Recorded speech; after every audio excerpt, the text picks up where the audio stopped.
This is Cerebral Cinema. Movies of the mind. Dragnet. Ladies and gentlemen, the story you're about to hear is true. The names have been changed to protect the innocent.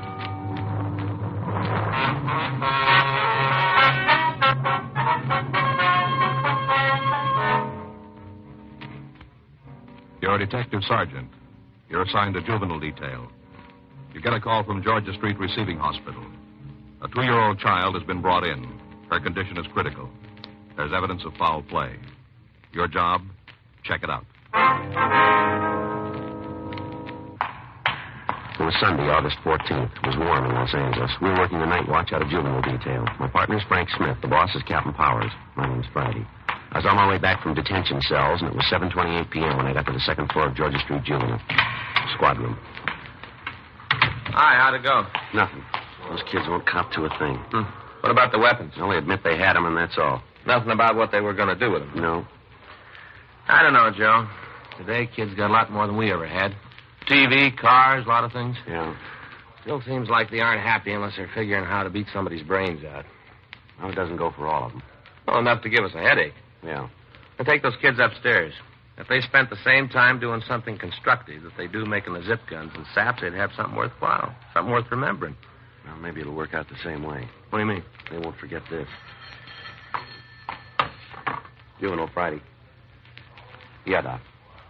When'd she come in? Anybody with her? Give me that again, will you? Yeah, I got it. Okay. We'll check it. That's right. We'll get back to you later. Thanks, Doc. Bye. It was Dr. Sebastian. Yeah? Just brought a little girl into emergency. Had convulsions. How's she doing? Dead on arrival. Frank and I notified Homicide Division, then we left the office and drove out to the address I'd gotten on the phone. 1784 Malabar Street was a small wooden house set on the back of the lot. A dead oak tree in the front yard was overgrown with ivy. Several broken and rusted children's toys were half hidden in the weeds near the front porch. We rang the front doorbell. Somebody ought to be home. The lights are on. Let's try it again.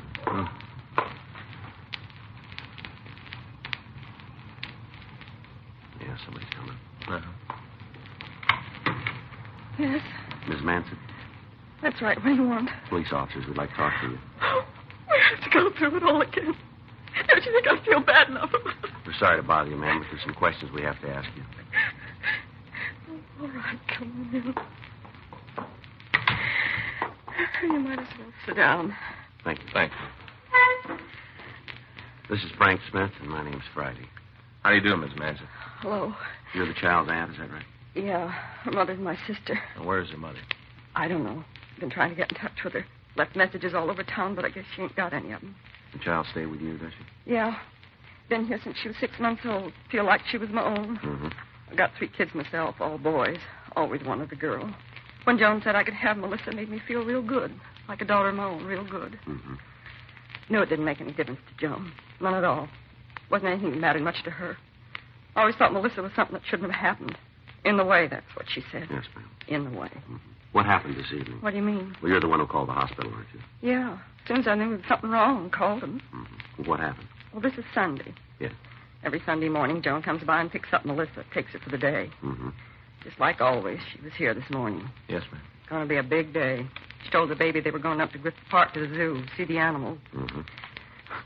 Oh, we all sat around and ate. My kids and baby and Joan, and the kids went to get dressed. Yeah. After she was dressed, they left. Joan and Melissa going to the zoo on the ride. Real big day, real big. Mm-hmm. About 6 they came back. That's this evening? Yeah, 6 o'clock. The baby didn't look real good, kind of hot and flushed. Yeah. I asked Joan if she'd given her a lot of junk. She said no, nothing that'd hurt her. That's what she said. Mm-hmm. Just came in the house and then she left. Said she had an appointment, that she couldn't be late. Just dumped the baby inside the house and walked out. I see. I gave her a bath. Thought it might make her feel better. She was running a little fever. Warm bath's supposed to bring down her temperature. Yes, ma'am. Didn't do any good at all. I asked her if she was hungry, and she said she was, so I gave her some dinner. Had no more than taken one bite, and she had the first sip. Mm-hmm. sitting right there at the table, and she had it. I didn't know what to do. Never had nothing happen like that before. I didn't know what to give her. Did you call a doctor? Yeah, we don't have a telephone, so I went down to the corner. There's a booth at the gas station. Yeah.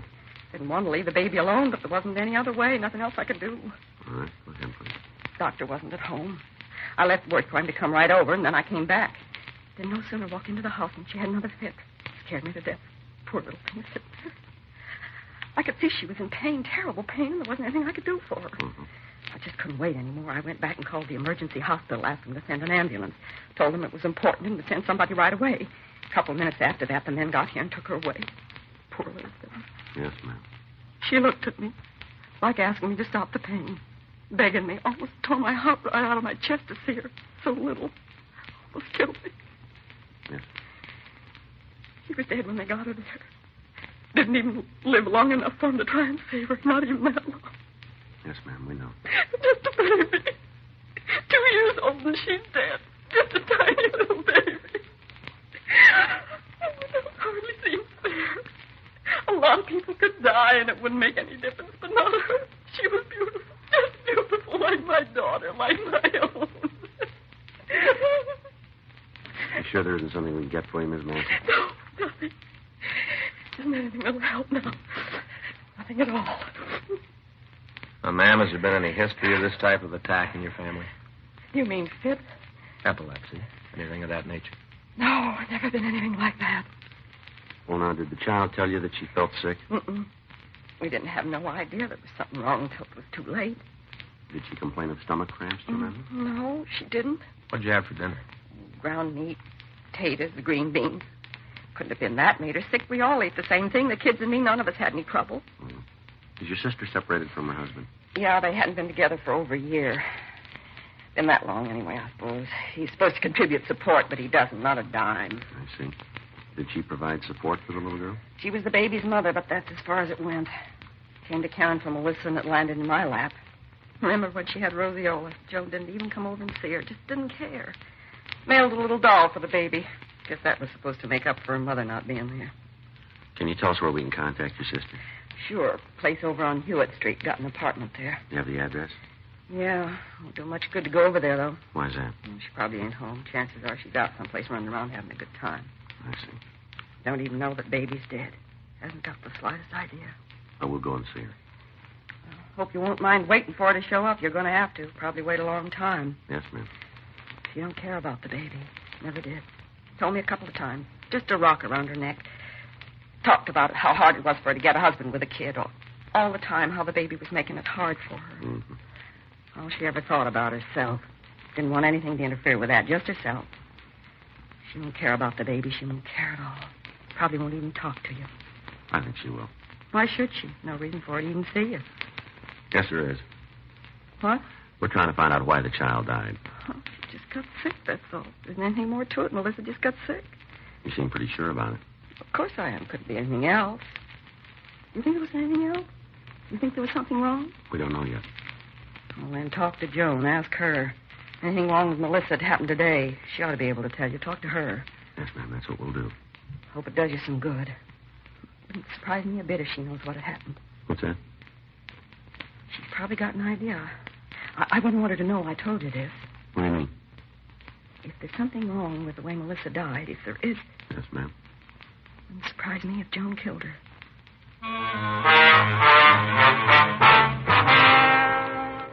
Frank and I left the house and drove over to the apartment on Hewitt Street. The name on the mailbox read Joan Guyman. We rang the bell, but there was no answer. We talked to the landlady, a Mrs. Enid Findon. She told us that the Guyman woman had left the place about 7:15 in the company of a man, and she hadn't returned. We asked her what she could tell us about Miss Guyman. It's kind of hard to say right off. She's funny, you know how I mean? No, ma'am. Well, there's a lot of people who don't like her, lots of them. They think she's kind of wild, the way she runs around, partying it up. You'll hear a lot of talk about her. Got to kind of make up your own mind about it. Mm-hmm. You any idea where we can find her? No, could be in half a dozen places. If she starts on a run, she's liable not to slow down for a couple of days. You know the man she's with? Sorry, I can't help you there. I've seen him before, but not many times. I don't think Joan goes out with him much. Mm-hmm. Something wrong? Ma'am? Something happened to Joan? No, ma'am. Must be some reason you're nosing around. Anything you want to tell me? It might be a little better if we talk to Miss Guyman. That's the way you want it. I ain't going to pry into something don't concern me. Yes, ma'am. Have you ever met Mrs. Guyman's little girl? You mean Melissa? Yes, ma'am. Sure. Two of them been here several times. Sundays, you know, Joan has a little girl. How they seem to get along. What? Miss Guyman and her daughter. How they get along. Well, you said it yourself. Melissa's her daughter. Yeah. What have you heard? Hmm? Somebody's been talking about how Joan treats the kid. Well, maybe you better tell her. I don't want to get her in no trouble. You understand that? Yeah. Well, I'd be down here watching the television, maybe doing some ironing, and I'd hear Joan yell at the baby. Loud. She used words a kid shouldn't hear, not that young. Yes, ma'am. Of course, not that those kind of words are ever good for a youngster, but sure not for one only 2 years old. Yeah. Anyway, she'd yell for a while, then it'd be quiet. Guess she hit the kid a couple times. Things calmed down. Now, do you know if Mrs. Guyman ever hit her daughter? Well, sure. I saw it with my own eyes. We had words about it. Well, Joan told me to mind my own business. Said to keep my nose where it belonged. Told me how Melissa was her kid, and if she thought a slap would do some good, she was going to give it. Mm-hmm. She did. Only a couple times they weren't slaps. What do you mean? Like this. With a closed fist. They're right along here. Right above the ear. A couple times in the face. I saw the kid with a black eye myself, sure. Does Mr. Guyman see his wife? Not that I know. He said a couple times that he doesn't. I don't think she even knows where he is. Kind of sad, you know. Ma'am? What happened? That's how all the trouble started. Mr. Guyman. Both of them used to live here when they got married. First off, they seemed pretty happy. Didn't have no idea there was anything wrong. Mm-hmm. Then when the baby was born, the trouble started. Wasn't long before the whole building knew about it. Of course, there was a couple of people who had an idea before. What's that? About her. Ma'am? Oh, running around, down to the bars, drinking, talking with other men. Now, I'm not a prude. Never been anybody who could say that about me. Nobody. Mm-hmm. But I just don't believe in married women doing it. Not them. That's what caused the trouble then, huh? You just put it down to that. Oh, my, they had some big arguments. Big ones. Hear them all over the building. All over the block, I guess, if he was listening. Mm-hmm. Well, it wasn't long after that he walked out on her. Left her flat with a baby. I see. Packed right up and moved out. Even took his phonograph records, everything. Don't think she's seen him since. Well, are they divorced, do you know? I don't know about that. A couple times she's talked about getting one. I don't think she's ever gone through with it. I see. No, she's planning on it. How's that? She wants to get married again. Told me that 100 times, how she wants to find a man and settle down. Just about all she talks about. Guess the big problem is Melissa. What do you mean? Well, I know she's had the chance. I know that for sure. Mm-hmm. A couple of the men have even talked to me about it. About how they want to marry Joan. Build a home for her. All comes back to the same thing. What's that? The kid. None of the men want a ready-made family. They're all willing to have one of their own, but it ain't easy for a woman with a 2-year-old child. Not easy at all. Mm-hmm. I know she thought a couple of times about leaving the kid with his sister. Some kind of problem there, too. Seems they were always fighting about it. Do you know what the arguments were about? Sure. Joan's sister didn't think she was doing enough to support the kid, you know. Figured she ought to have more money. Any of these quarrels ever get violent? Yeah, I heard them upstairs, yelling and screaming at each other. Almost as bad as Joan and her husband. Sister saying that either she had to hand over more money or else take Melissa out of the house. Joan saying that she didn't care what happened to the kid, yelling all over the place. Terrible the way they carried on. Mm-hmm. Be honest about it, I don't think either one of them really wanted the little girl. Neither one of them. Is that right? Both been just as happy if she'd never been born. Poor little kid.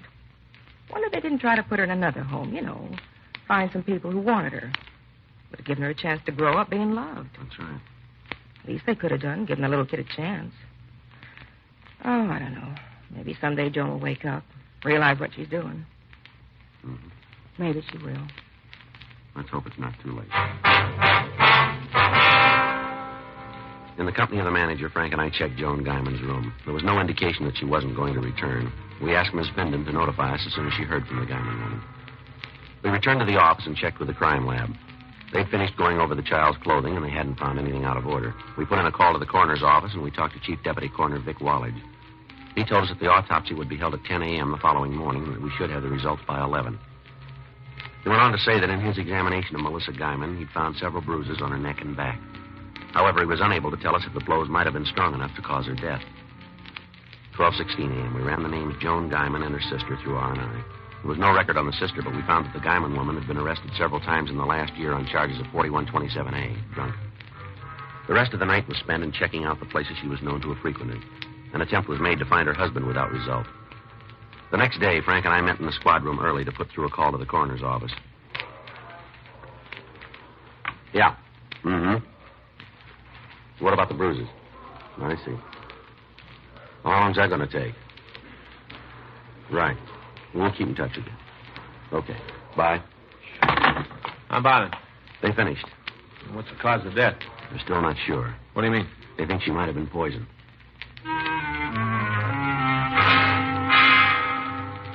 The autopsy had failed to show the cause of death of Melissa Guyman. Further tests were to be conducted. In the meantime, the search for her mother continued.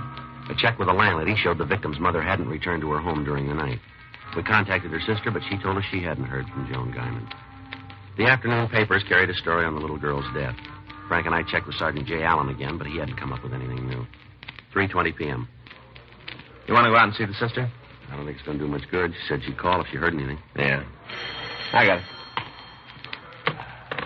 You have an old spade? Yeah, that's right. Yeah, we have. Well, where are you? All right, stay right there. That's right. Huh? As soon as we can. Joan Guyman. Where is she? Bar down on East 5th.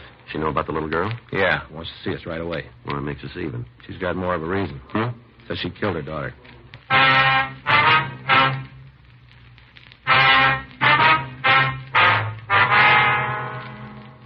Frank and I left the city hall and drove over to the bar. When we walked into the place, it appeared to be deserted. The bartender told us there was a woman answering the description we gave him in one of the rear booths. Joan Guyman was in her late 20s, but she looked at least 40. She'd been drinking heavily, and she'd been crying. Yeah? Somebody you're looking for? You're Miss Guyman? That's right. Who are you? Police officers. Frank Smith. My name's Friday. Yeah. I knew you'd be here. No good. Why don't you sit right down and make yourself comfortable? Which one of you fellas I talked to? You talked to me. Yeah. Well, then you know why I asked you to come down here. Yes, ma'am. You want to tell us about it? No. How's that? You asked me if I wanted to talk about it. Well, I don't. I don't even want to think about it. I wish it never happened. Is that right? You probably think it's funny I'm not crying, don't you? Don't you? You think there's something wrong with me? My baby's dead and I'm not crying? Well, do you want to know why? You want to know? Why don't you tell us, lady? Because there ain't no tears left. Not a single one. I'm all cried out. That's why. You better put that down. You've had enough of that. I think I'll have a lot more. A lot more. You said you killed your little girl, is that right? That's right. Well, tell us about it, will you? No reason not to. No reason for anything anymore. All right, go ahead.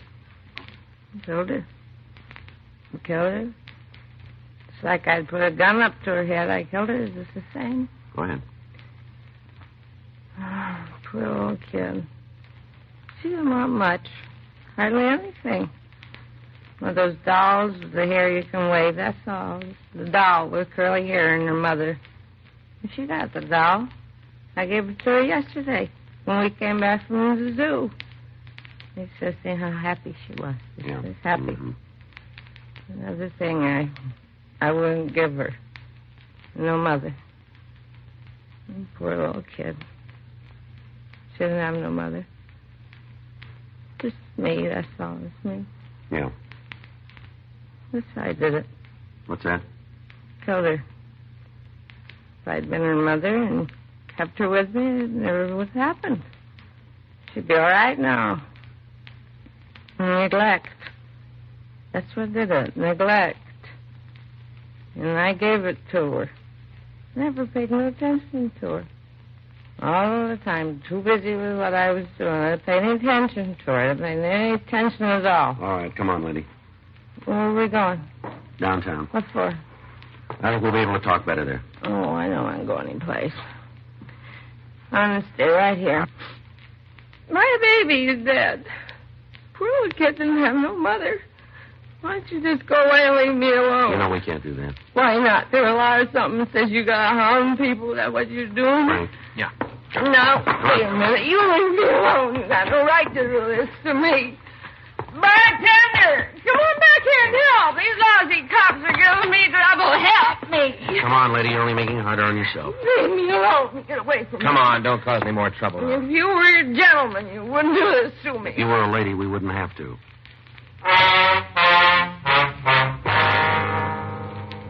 We took the woman back to the city hall. After several cups of hot coffee, she straightened out enough to give us a story. She went over each step of the previous day, naming all the places she and her daughter had gone and all of the foods they'd eaten. There was no apparent cause for the child's death. In talking to her, we found that the child was wearing different clothing when she was brought to the hospital. Frank and I drove out to Mrs. Guyman's sister's home and picked up the dress and the coat the little girl had worn. It was turned over to the crime lab, 2:15 p.m. Juvenile Friday. Yeah. I don't know. We'll have to check it. Right. Yeah, as soon as we know. Right. Ray Pinker over at the lab. Yeah? Just finished going over the little girl's dress. Find anything? A couple of stains. Yeah? Traces of poison. Along with the crew from the crime lab, Frank, Mrs. Guyman, and I went back to her apartment where a thorough search was started. From the analysis of the stains found on the child's dress, Sergeant J. Allen said the death might have been caused by minute quantities of poison in another fluid. While he and his crew went over the apartment, Frank and I talked to Mrs. Guyman. Couldn't be anything here. Was the child alone at all yesterday? No, I don't think so. We went to the zoo and came back here. Gave her the doll, and we played with that for a while. Mm-hmm. Did you leave the apartment at all? Yeah. Went down to the corner to make a phone call. Only gone a couple of minutes. Your daughter was here alone then? Yes, but she couldn't have gotten into anything. I was only gone a little while. I was still playing with the doll when I got back. Miss Guyman, our crime lab seems to think she might have been poisoned by some sort of polish. Well, what do you mean? Looks like a metal polish of some kind. I don't have any of that in the house. You sure? Certainly. I don't know. My place. They have to tear everything up like this. It'll all be straightened out. I hope so. Seems like there's never going to be an end to it. Joe? Yeah, Jay. See you a minute? What do you got? I think this is it. I found out in the kitchen under the sink. Metal polish. Yeah. Isn't one of the standard brands.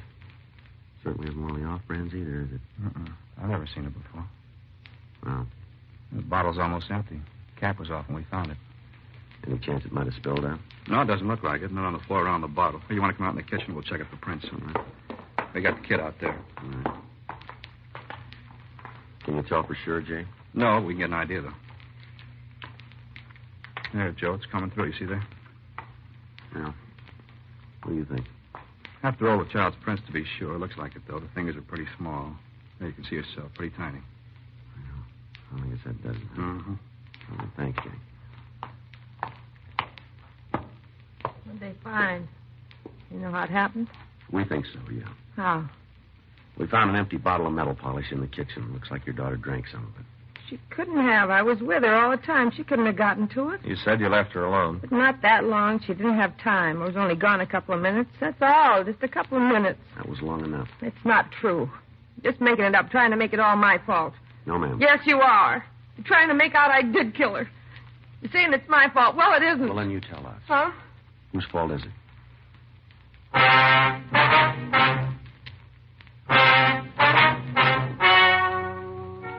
The story you've just heard is true. The names were changed to protect the innocent. On August 18th, an inquest was held in the coroner's office in and for the county of Los Angeles, state of California.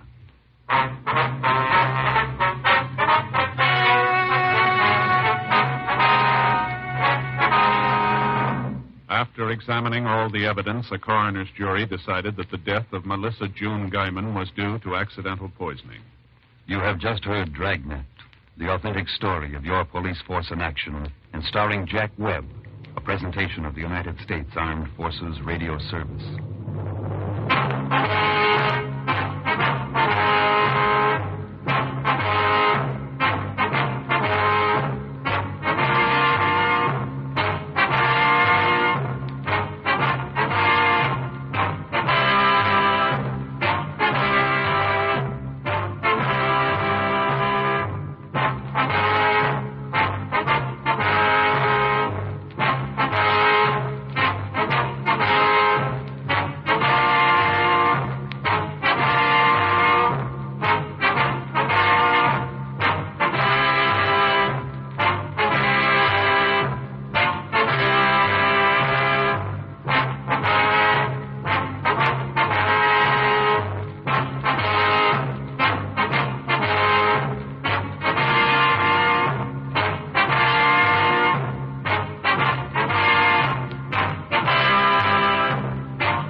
Dragnet. Ladies and gentlemen, the story you're about to hear is true. The names have been changed to protect the innocent.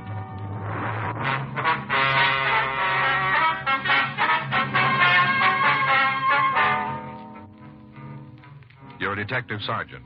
You're assigned to Bunko Fugitive Detail. A secretary tells you her employer has suddenly left town. She says he's taken all the company records with him.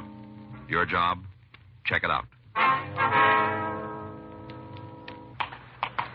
It was Monday, May 18th. It was cloudy in Los Angeles. We were working the day watch out of Bunko Fugitive Detail. My partner's Frank Smith. The boss is Captain Didion. My name's Friday. We were on our way back from lunch, and it was 1:46 p.m. when we got to room 38. Bunko Fugitive. Sergeant Friday? That's right. They told me to see you. Yes, ma'am. It's my partner, Frank Smith. How do you do? Good afternoon. My name is Gibbons. Clara Gibbons. All right, would you like to sit down there? Thank you. All right. Well, Yes, ma'am. it isn't anything when you put your finger on it. At least, it isn't anything I'm sure of. Mm-hmm. It wasn't even my idea. Coming to the police. Mama said my mother advised me to discuss this matter with you. I see. She's always claimed there was something funny about my job. She says this just goes to prove it. I'm sure she's mistaken. Sure, Mr. Orlean wouldn't do anything wrong. Mr. Orlean? Oh, he's my boss, my employer, Henry Orlean. Mm-hmm. The thing is, he's disappeared. Yeah. All of a sudden. And when did you see him last? Friday. Friday evening when I left the office, 5 p.m. Have you checked with his home? I don't know where he lives. He never told me. I see. He's never gone out of town before. Not since I started working for him. Well, how long has that been? 7 months. 7 months on the 3rd. What kind of business is he in? Uranium. Uranium stocks. Mm-hmm. Multiple Uranium Investments Incorporated. That's the name of his company. I see. Well, don't the other employees have any idea where he went? There aren't any other employees. I'm the only one. Oh, I see. Have you talked to missing persons? No, I haven't. You see, Mama doesn't think he's missing. She says he skipped out, that he's a crook. Does your mother know this, Mr. Orlean? Only what I've told her about him. They've never met. She's been suspicious from the very beginning, though. Afraid I don't follow you. Well, it's kind of hard to explain. How's that? You see, the thing is, Mama just can't understand why he ever hired me. Hmm? The employment office sent me to see him, along with 7 or 8 other secretaries. Mr. Orlean picked me out from all the rest. Was there something strange in that? Well, the truth is, I'm not much of a stenographer. Not a real good one, that is. I get kind of nervous whenever I have to take dictation, and my typing's just fair, too. I could do real clean copy if they'd just let me take my time, but they never do. Is that right? Except for Mr. Orlean. He doesn't rush me or get me all upset. It's the first time I've ever been able to hang on to a job. Pays awful good. $20 a week more than I ever earned before. That's all. Mom couldn't believe it when I told her. She said there's a catch to it someplace. Mm-hmm. It'd be different if I wasn't plain. 2 or 3 of the other girls who tried out for Mr. Orlean, they were very attractive, and they all had nice clothes. Mm-hmm. Mama sure was surprised when I told her he'd picked me. There's a catch to it somewhere. That's how she put it. He's up to something, and he wants a secretary who's not too bright. Well, I'm afraid we're going to need more than that to start an investigation, Miss Gibbons. Yes, sir. I see. Well, thank you very much. Just a minute. Does he owe you any back wages? Oh, no. I'm paid up a month in advance. Mm-hmm. That was another thing that seemed funny. I mean, when you think about it now, it seems funny. Well, what do you mean? My being with him less than a year and him wanting me to take a vacation with pay, a whole month off. How'd that come about? Well, it was just last week, Monday. Mm-hmm. A week ago today when he brought up the subject. He said it was getting on toward summer and I ought to start thinking about where I wanted to go on my vacation. Yeah. I told him I didn't feel entitled to a vacation yet. He just smiled and said it was up to him to decide that. That he's the boss, wasn't he? Then he insisted I tell him just where I wanted to go. I couldn't think of any place at all, and he finally asked me why I didn't visit my sister in Hawaii. I see. She's married to a Navy officer stationed in Honolulu.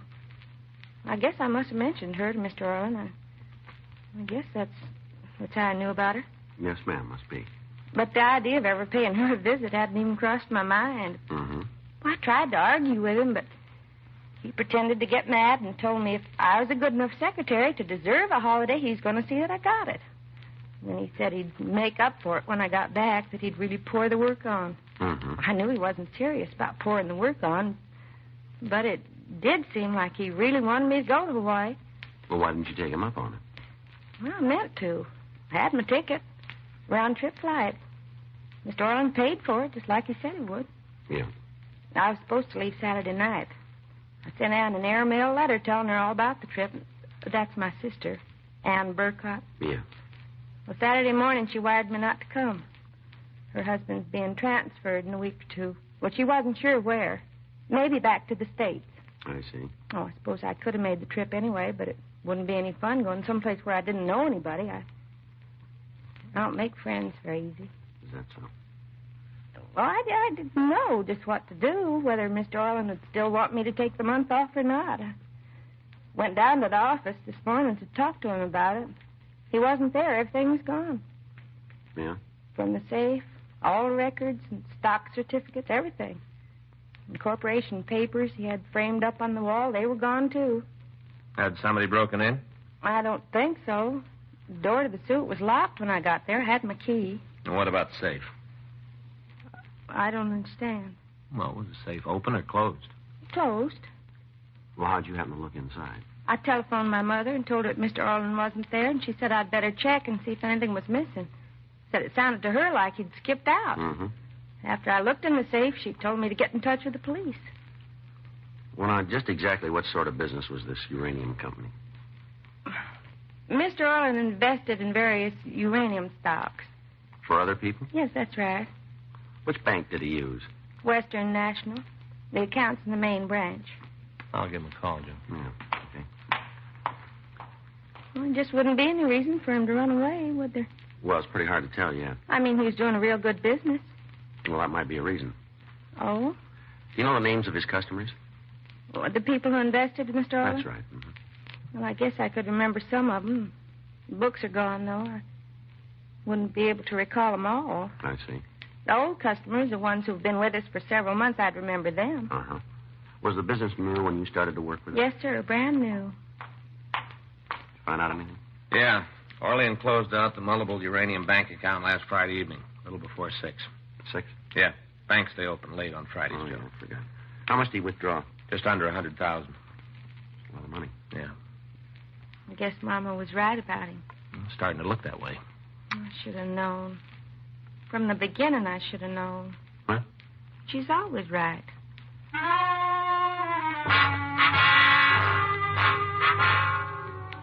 While Frank put in a call to Sacramento to check on the corporate status of multiple uranium investments, I asked Clara Gibbons to give me a detailed description of the suspect. 2:28 p.m., Sacramento reported that no such corporation had ever been authorized. We ran the name Henry Orlean through R&I. They had nothing on him. We turned the description and MO over to the stats office. They came up with 7 possible stock fraud artists. We pulled their mug shots and showed them to Miss Gibbons. She was unable to identify any of the pictures. 3:07 p.m., Miss Gibbons accompanied us to the Wendler building on Wilshire Boulevard in the Miracle Mile. We went up to Suite 4D.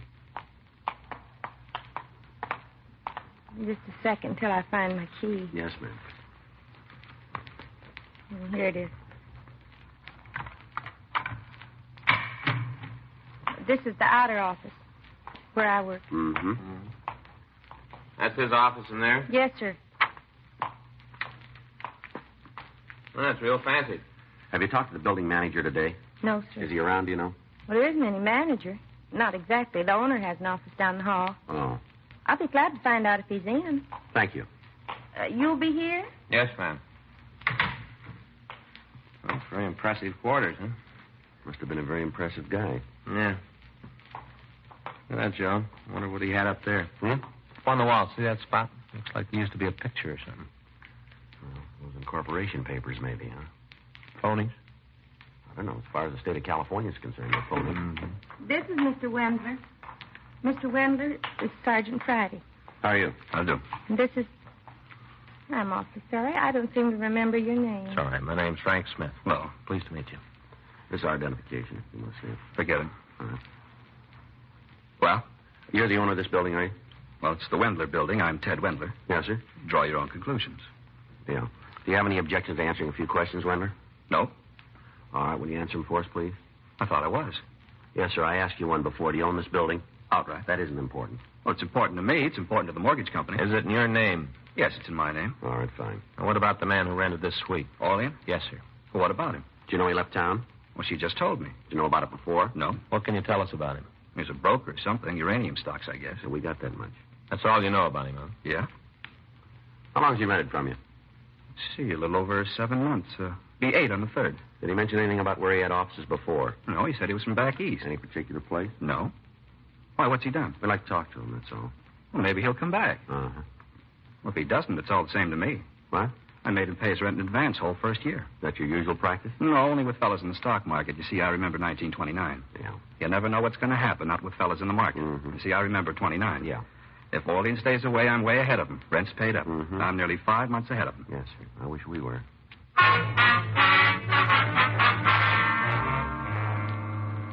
Ted Wendler confirmed Miss Gibbons' description of the suspect and insisted he could tell us nothing further about the man.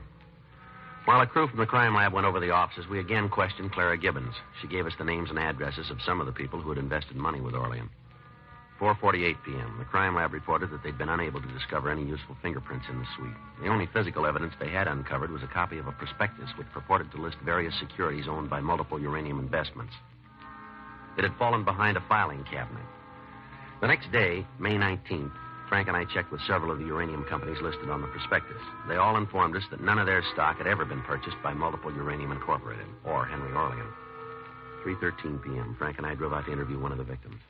Would you like to sit down? Thank you. Miss Custis, do you know a man named Henry Orlean? Yes.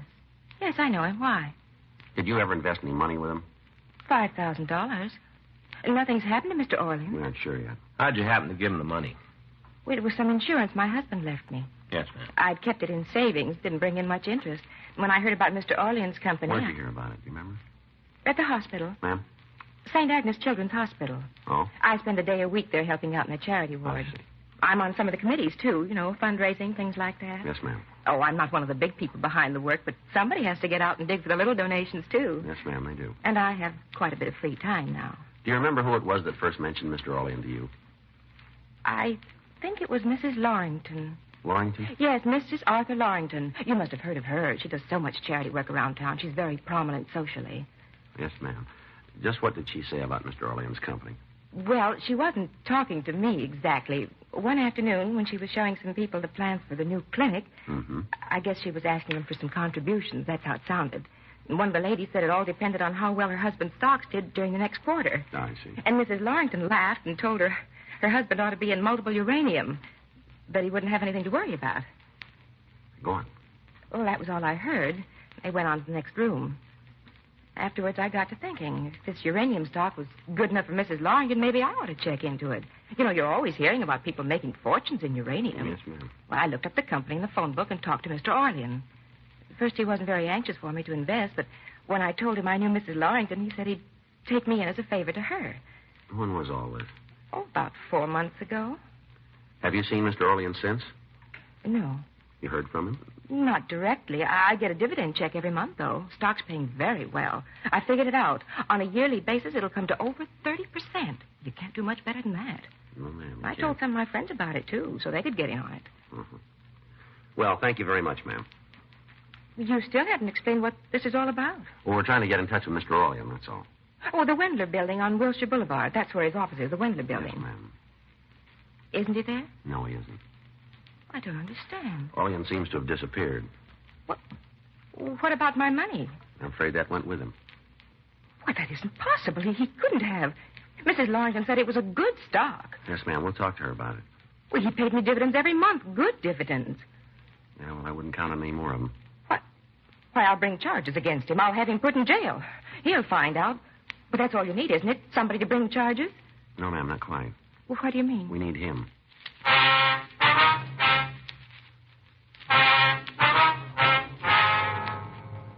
Frank and I left Mrs. Custis and drove out to interview another victim, Mrs. J.T. Pressing on Highland Avenue. She told us that she had invested $8,000 in multiple uranium. She also told us that she had first heard about the stock through a friend who was on the fundraising committee for St. Agnes Hospital. We interviewed 3 more victims. All of them were in some way associated with the hospital or were acquainted with Mrs. Arthur Lorington. 8:45 p.m., we drove up to the Lorington estate in Bel Air. A maid showed us into the library and said that Mrs. Lorington would see us in a few minutes. Hey, Joe. Yeah. That's her. Hmm? Up there on the wall, that painting. That's Mrs. Lorington. Yeah. Saw it in the Sunday paper once. Society page. Mm-hmm. Real honest to gosh artist did it. You don't say. Mm-hmm. Probably flatters her a lot. Maybe. Oh, it's bound to. What makes you think so? Well, it stands to reason, Joe. If all a person wants is a good likeness, a photographer ought to do the trick. Yeah.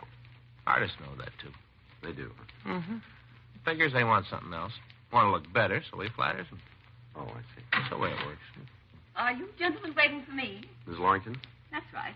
We're police officers. This is Frank Smith. My name's Friday. Well, I'm sure it's my husband you want to talk to. Unfortunately, he's in San Francisco on a business No, trip. ma'am. We'd like to talk to you if you don't mind. You know a man named Henry Orlean? Orlean? That's it, yeah. The name sounds familiar, but I meet so many people, it's hard to be certain. Have you ever heard of a stock called Multiple Uranium Incorporated? Oh, yes, of course. Well, I didn't associate the two for a moment. That's Mr. Orlean's company, isn't it? Yes, ma'am. Do you have any money invested in that stock? No, not me personally, but I can vouch for the company if that's what you want to know. Mm-hmm. You see, I'm on the fundraising committee for St. Agnes Hospital. Matter of fact, I'm the chairman. Yes, ma'am, we know. And we do own some of Mr. Orlean's stock. The hospital, that is. But tell us, how'd you happen to buy it? Oh, we didn't. It was a donation. Would you mind telling us from who? No, not a bit. Mr. Orlean himself. I see. When did he give it to you? Last year, September. Yes, it was September. The Charity Bazaar. I don't recall the exact date, but I can find out for you. Well, September's close enough. Just what was this bazaar? A party here at my home. We opened the grounds to the general public. A garden party and auction combined. An auction. Mm-hmm. Some of the motion picture people donated the items we sold, and all the money went to the hospital. Mm-hmm. We raised over $25,000, not counting what Mr. Orlean gave us. Mm-hmm. That's the stock donation. That's right. He congratulated me on the bazaar. He seemed to be very interested in charity work. I said we would certainly use his help, and he offered to do whatever he could. Go ahead, please. He said that unfortunately he couldn't give us cash at the moment. He mumbled something about a tax problem. I'm not really too clear about those things. Everyone seems to be having tax problems nowadays. Mm-hmm. So instead of an outright gift, he offered us a block of stock in his company. I see. Now, just how much stock was involved? 500 shares, I think. Yes, something like that. At any rate, he said the market value of what he was giving us would be in the neighborhood of $10,000. Did he tell you anything else about it? He didn't go into the details of his corporation, and I certainly didn't question him. You don't look a gift horse in the mouth. Yes, ma'am. All I recall, he said his company owned shares in other uranium companies so that the money was well diversified. Now, was that all? Yes, I believe so. Except that he made one request. What was it? He asked me not to sell the stock for at least a year. Did he give you a reason? Oh, yes. He said that within a year's time it would double in market value. And in the meantime, the hospital would be receiving excellent dividends. I see. As a matter of fact, the dividends have been remarkable. Mm-hmm. Something like $500 a month, I believe our treasurer told me. Mr. Orlean must be a very shrewd investor. Did you ever discuss this uranium stock with any of your friends, Miss Lorington? Why, yes, once or twice. One of our committee meetings, when we were going over the books, we were surprised at the return it was paying us. We all talked about it then. I suppose I may have mentioned it since. Mm-hmm. Just in conversation. Yes, ma'am. Is Mr. Orlean upset that I told other people about his company? I didn't know he wanted it kept secret. No, he wanted you to tell him. Well, then, Several people that you discussed multiple uranium with invested in the company as a result. it's a perfectly sound investment. No, ma'am. What? Orlean has disappeared, and so has their money. I'm sure you're mistaken. The stock he sold him was phony. So was the stock he gave your hospital fund. But it couldn't be. Look at the dividends it paid. It was just good advertising. You mean he used the hospital? He used me? I'm afraid so. I just don't know what to say. I've never been involved in a situation like this before. Yes, ma'am. It's terribly distressing. I know it's not my fault, but I can't help thinking I should have been more careful, more discreet. Well, I'm sorry. I'm afraid you'll have to excuse me. I don't feel like talking anymore. I'm very upset. We understand. Anita will show you out. We'll find a way. Let's go. Oh. I was just looking at that painting up there again. No, I was right, Joe. Hmm? Flatters her.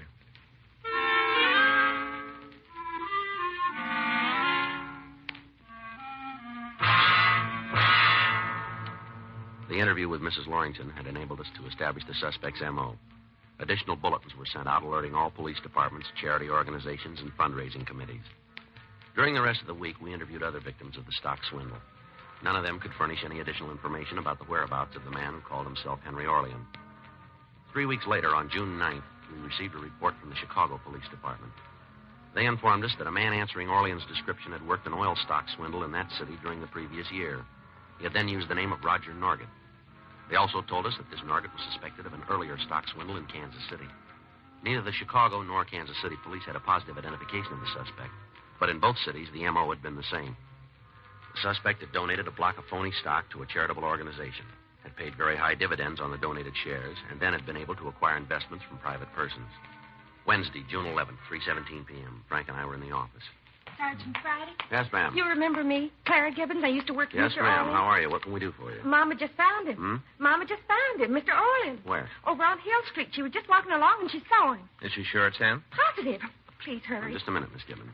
Yeah, what is it? Didn't you tell us your mother had never seen this man? Well, she's seen him now. He was walking down Hill Well, how Street. does she know it's him if she never saw him before? I told her what he looked like dozens of times, all about him. I see. For heaven's sake, you don't have to see a person to know what he looks like. Mama would recognize Mr. Orlean anywhere. She's said so half a dozen times. She can describe him better than I can. Oh. My mother's very intelligent, Sergeant. She's not like me. Now, please don't stand here and argue about it, or he'll get away. Well, just where is he? The Norridge Hotel, corner of Hill and Halldale. I thought your mother saw him on the street. Well, she followed him into the hotel. She didn't want to lose him. He went upstairs, and she telephoned me from the lobby. She said she'd wait there to make sure he didn't leave. Oh, I see. She told me to bring you as soon as I could. It's nearly half an hour since she called me. We haven't got much All right, time. Miss Gibbons. All right, we'll check on it right away. You're going to arrest him, aren't you? If it's the right man. Well, of course it's the right man. Mm-hmm. Excuse me a minute. Do you have to answer it now? Uncle Fugitive Friday. Yeah, that's right. I see. Fine. Okay. We'll forward our warrant to you. Will you send us a notification by telegram? Thank you. We sure are. Many thanks. Salt Lake City Police Department. Yeah? Picked up Orlean this morning. Tabbed him from our circular. They sure it's him? Gave him a full confession. Admitted to KC and Chicago deals, too. But it couldn't be Mr. Orlean. He's at the Norridge Hotel. Well, Miss Gibbons, I'm afraid your mother was mistaken. I've never known Mama to make a mistake. Well, we all make them. Well, she's waiting for us at the hotel. What'll I tell her? Well, let's see. I guess there's only one thing. What's that? Tell her not to wait.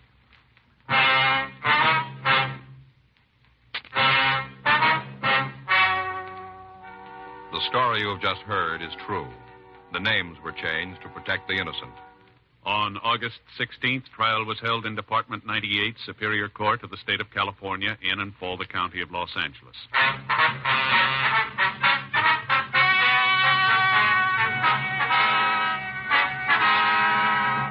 Francis Caxton Wheatley, alias Henry Orlean, alias Roger Norgett, was tried and convicted of grand theft, 7 counts, and received sentence as prescribed by law. Grand theft is punishable by imprisonment in the county jail for no more than 1 year, or in the state prison for not less than 1 or more than 10 years. Holds were placed on the suspect by the states of Illinois and Missouri at the termination of his sentence in San Quentin.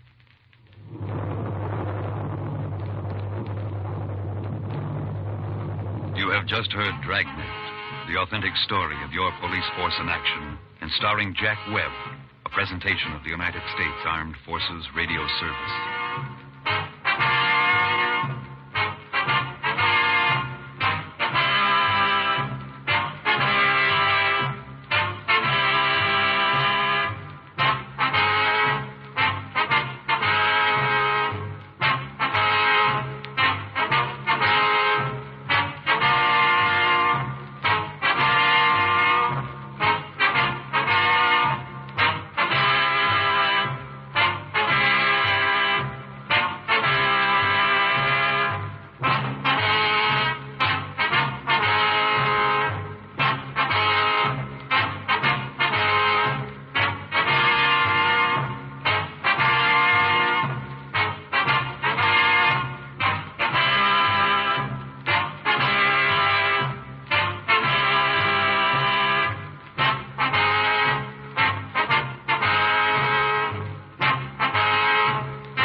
Ladies and gentlemen, the story you're about to hear is true. The names have been changed to protect the innocent.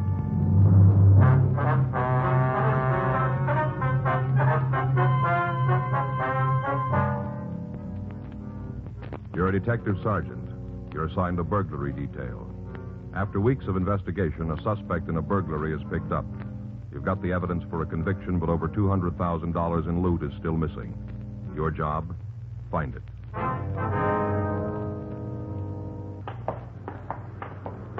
It was Saturday, March 5th. It was warm in Los Angeles. We were working the day watch out of burglary detail. My partner's Frank Smith. The boss is Captain Bernard. My name's Friday.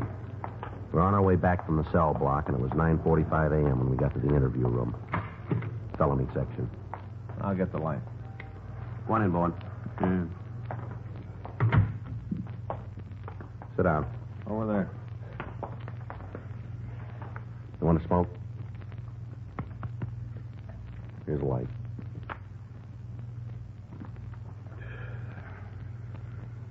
You want to talk to us this morning? You're not doing yourself any good this way, Bowen. We checked your apartment, Bowen, found a set of tools our crime lab says are the ones used in the Hendricks job. We can put you in the front room of the house. You're dead, Bowen. Why don't you admit it? This is the first time you've been nailed for anything big. You go along with us, and the judge might take it into consideration. If we have to write it up this way, he's liable to throw the book in your face. Who was with you on the job, Bowen? We know you didn't swing it alone. Somebody had to carry the light. Come on, who was it? All right, what about the loot? Where's that? That stuff's not going to do you any good in the joint. There's over $200,000 in furs and jewelry missing. We know you had it. Now, where is it? How about it, Bowen? You're just causing yourself a lot of grief. Okay, let's go. On your feet. Come on.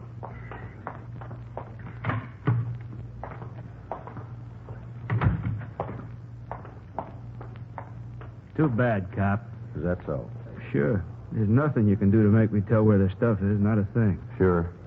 You're never going to find out where it is. Never. Well, it really doesn't make a lot of difference. You're never going to use it.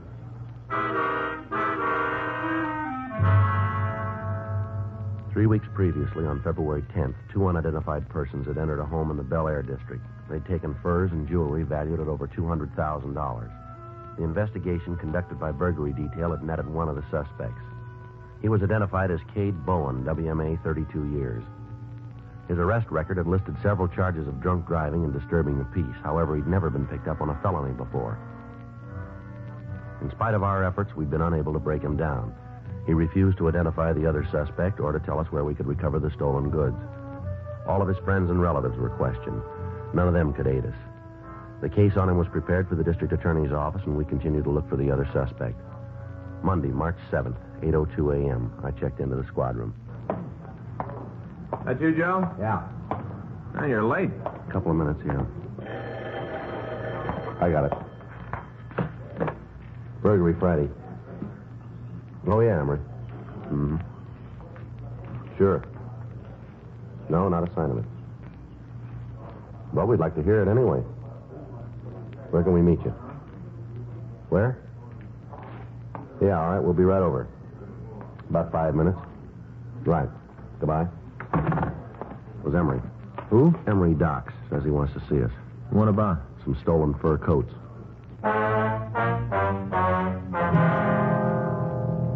Frank and I left the office and drove over to see the informant. We found him in Pershing Square watching a checker game. Just a minute, Joe. I'll be with you. All right. No, not that one. Always. That's it. Okay, let's go. Always the same with that guy. Is that right? Yeah, always the same. Set him up that way and he'll jump. As soon as he does, game's over. He can't see it, but it's over. Mm-hmm. Real pigeon for the setup. You can sit over there and talk. You know my partner, don't you, Emery? Yeah, sure. Hi. How you doing? Not too bad. Guess you can't win them all. Yeah. We can sit there. What do you want to see us about?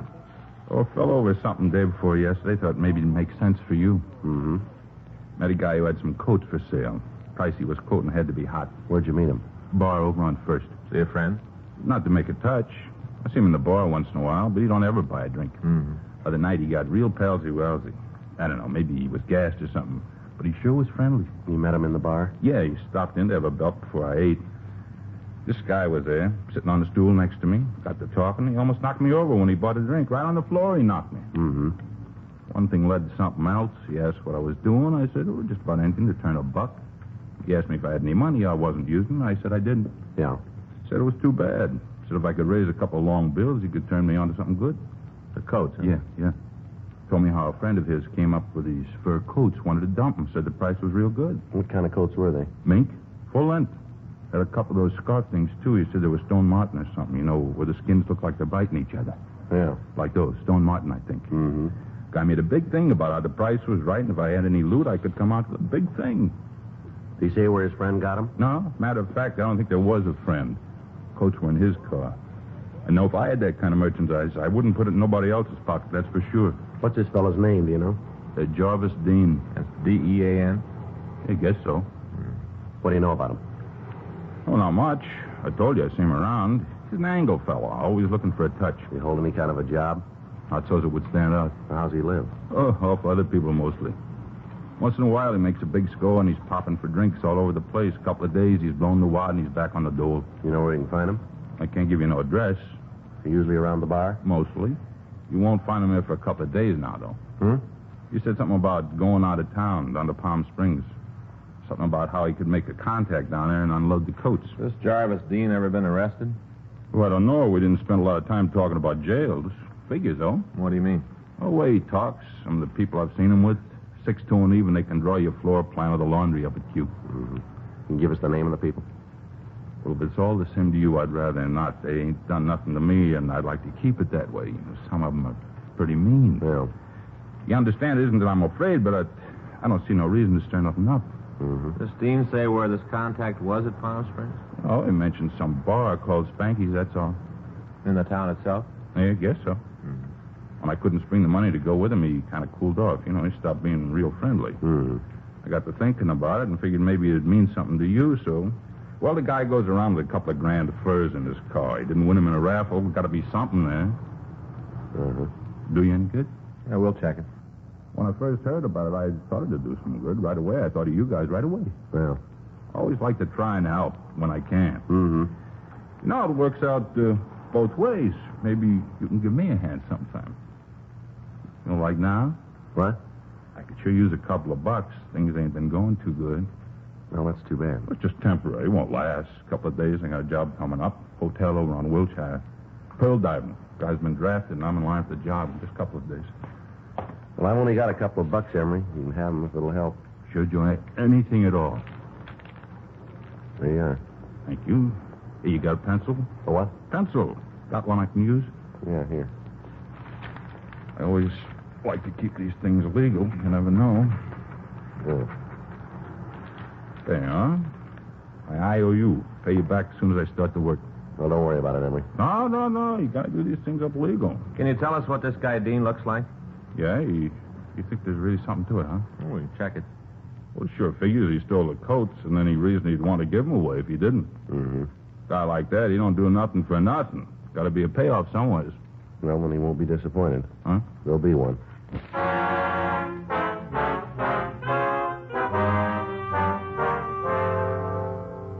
Frank and I got the description of Jarvis Dean and the car he was driving, then we returned to the office. We had the name run through R&I, and we found a record. The mugshot was pulled and shown to Emery Docks. He said it was the man who tried to sell him the coats. We put out a local broadcast and an APB on the suspect and his car. 11:25 a.m. Cade Bowen was questioned again, but he refused to give us any information on whether or not Dean was his accomplice in the burglary. At 2:30 that afternoon, Frank and I met with Captain Bernard in his office. You think it's the Hendricks loot? Should be. We've checked around. There haven't been any other thefts that would cover it. Got the list? Yeah, here. Thanks. Now, you can see right there, Skipper. 2 mink coats, 1 Stone Martin scarf. Mm-hmm. What about the jewelry? Well, he didn't say anything about it. Doesn't mean it's not there. Mm-hmm. What about this bar in Palm Springs you mentioned? Spanky's? Yeah. You know anything about it?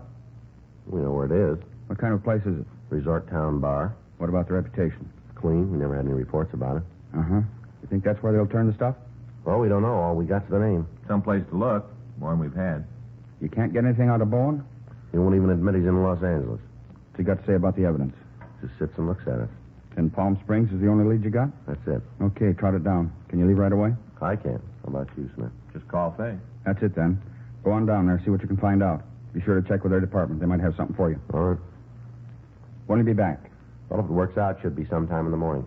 Check with me as soon as you get in. Yeah. This fella Dean got a record? Yeah, assault 211. Sounds like he might be heavy. Possible. Well, take it easy. Yeah.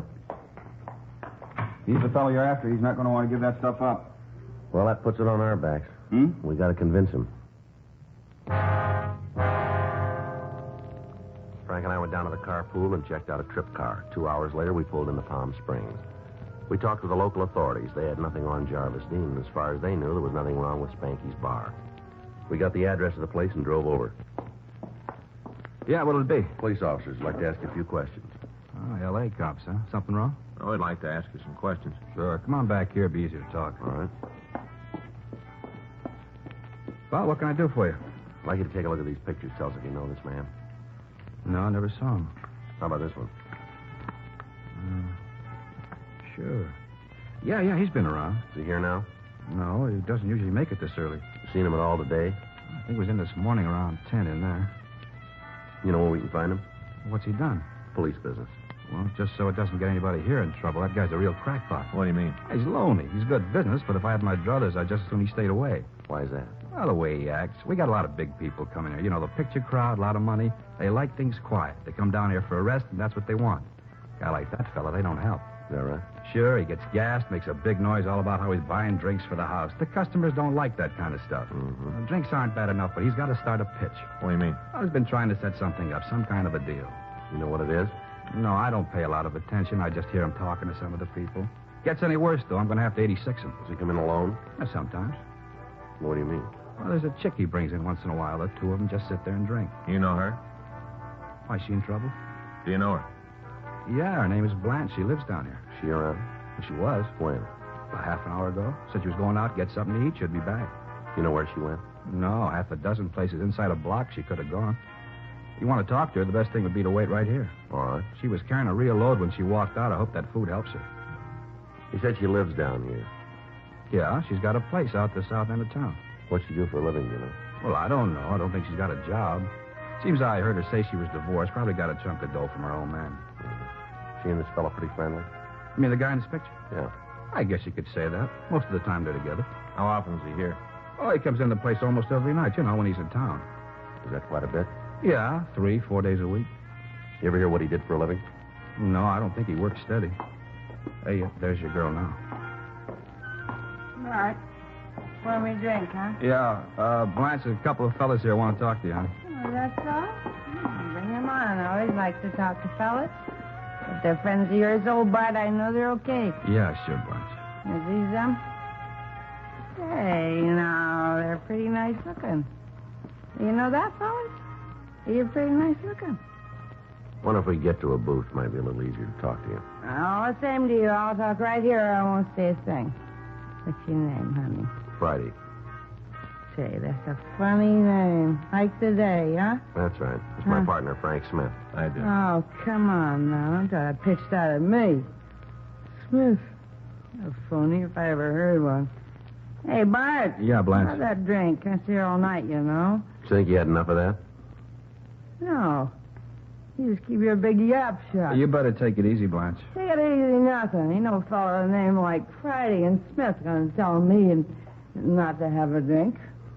They're a couple of phonies. That's what they are. All right, phonies. Liz, settle down now. We're police officers. Oh, yeah? Oh, yeah? Well, I'm the Queen of Sheba. What do you think of that? What do you think of that, Mr. Phony? Come on, Blanche. You better quiet down. Don't yell at me, you bartender. If you got any class at all, you keep these mashers out of here. A fine, lousy bar you're running. Let's go outside, lady. You just try and take me out there. You come another step, I'll knock your head off. Blanche, please, honey, take it easy. All right, miss, you said enough. Now let's go outside. Oh, sure. You got a big picture of that, me going out there, and you two can gang up on me. No, that's N-O. I ain't going no place with you. You got it wrong. I have I? Well, I'll just show you. Ah, police! Police! Somebody help! We are the police. You want another call? Help! Police! Sit down. right. I know when I'm licked. You don't have to shove me around anymore. You just leave me alone, that's all. Just leave me alone. You got some hot coffee? Yeah, sure, I'll get it. Bring it back to this booth here, will you? Come on, everything's going to be all right, lady. All right. No, it isn't. Not ever again. Not ever. All right, sit down there. There's a handkerchief. Thanks. I never did anything like that before. That's all right. I guess I'm arrested. Not yet. I didn't mean anything by it. Nothing. Just I didn't know you guys, and then I was a little drunk. Just all of a sudden I wanted to hit something, that's all. Just hit something. You were handy. Here's your coffee. Thanks. You want cream or sugar? No, but... Anything I can do for you? No, that's all. I'll be up front if there is. All right. Go ahead, miss. Try the coffee. Might make you feel better. No. It's hot. I'm sure sorry about hitting you. That's all right. Isn't really?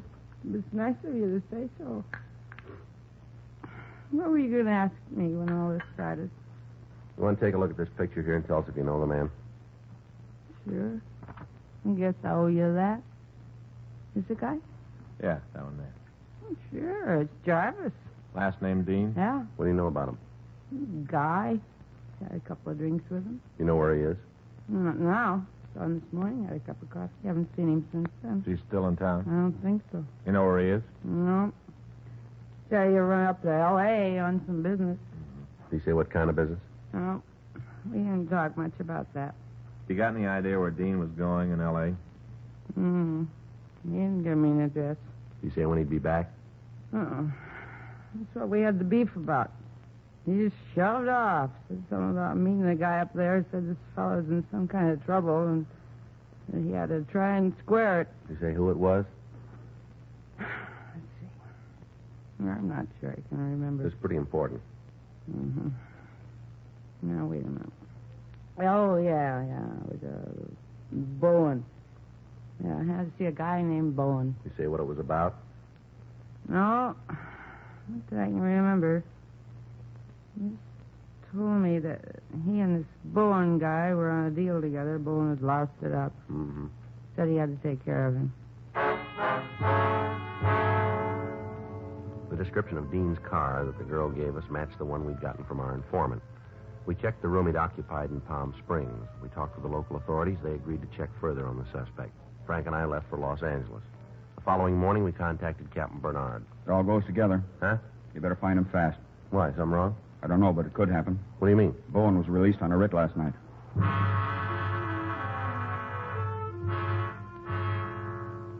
Additional bulletins were gotten out on both men. Bowen's house was put under surveillance, and all of his known hangouts were watched. 2 days passed without word. And then on Thursday, March 10th at 10:57 a.m., Frank and I got back to the office from checking out a lead. Ready? Yeah. Note in the book for you. Important. Thank you.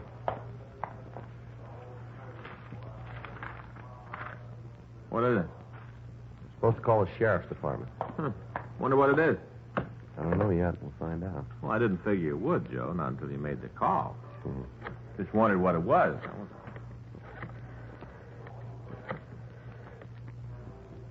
Dave Terry, please. Well, Dave, Joe Friday. No, we haven't. Where? Any idea when that happened? No, we better come over and see you. Right, bye. We're in trouble. What do you mean? I don't know. They found a body out on the desert this morning. Looks like it was a hit and run. Bowen? No, Jarvis Dean.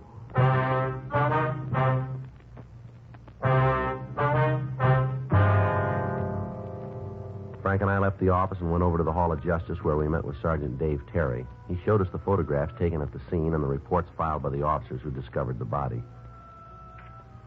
From the appearance, it had been struck by a car traveling at high speed. A thorough search had been made of the area, but no trace of Jarvis Dean's car could be found. There was no apparent explanation as to how he'd gotten out on the desert. Another local and an APB was gotten out asking that Cade Bowen be picked up for questioning on suspicion of murder.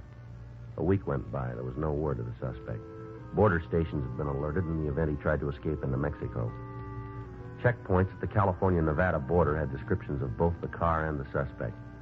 Saturday, March 19th, Frank and I got back from the stats office. Well, that's another dead end. Yeah. Where to now? Oh, we can check with the skipper, see if he's got any ideas. All right. Come on in. Where you been? Been looking for you. Stats office. They just finished a run. They didn't come up with anything. You don't need it. Huh? You got half the country looking for Bowen, and he's in your pocket. What do you mean? Main jail. Picked up last night in a 502. Cade Bowen had been picked up the night before at the corner of 7th and Hill Streets. He'd been observed by a radio car driving in an erratic manner and had refused to stop when the officers directed him to. After a 10-block chase, he'd been halted, but when the officers asked to see his identification, he told them he didn't have any. He was taken to the main jail and booked on charges of drunk driving. A check of his fingerprints had revealed his name, and we were notified. His car had been impounded, and the crime lab was going over it. We had the suspect brought to the city hall. What is it this time? I held up the Federal Reserve? All right, come off it, Bowen. You know where you're sitting now. This is the last time around for you. Yeah, I've heard that before. You won't hear it again. Where you been for the last week? Sleeping. All right, now where? Any place I could find a soft mattress. Hey, you guys ought to pull some strings and get some new bedding over the main jail. Those bunks are hard. Sure. You know a man named Jarvis Dean? Jarvis Dean, do you know him? Might. That's no answer. That's the best I can do.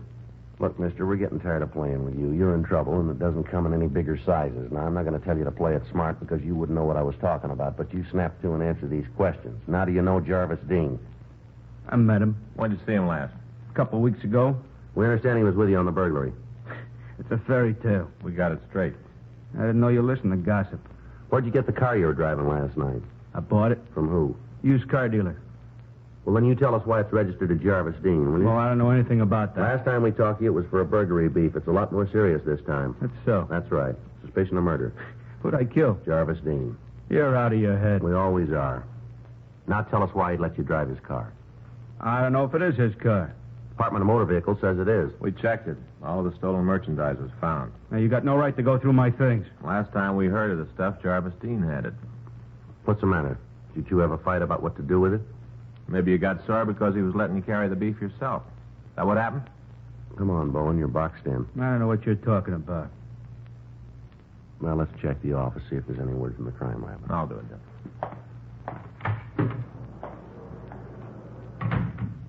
Tell you what, cop. Hmm? You win, I'll tell you. About Dean?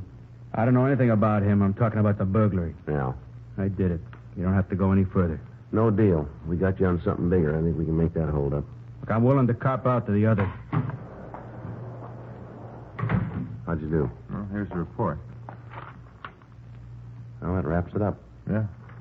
All right, Bowen, let's go. Huh? We don't have to talk to you anymore. The crime lab just finished going over the car. Yeah? They found where you had that fender repaired. Well, some drunk ran into me. They checked the springs underneath, found traces of fabric, matched the jacket Dean had on when he was killed. We got enough to make you on it. You can't prove I was driving the car. Now, there's no way you can prove it. We think we can. Go ahead. You just take it into court. Try. By the time you get through, the judge and the jury will be laughing. Is that right? Sure, they'll tell you how far out you are. They'll laugh right in your face. They'll tell you something, too. Yeah? And they won't be laughing.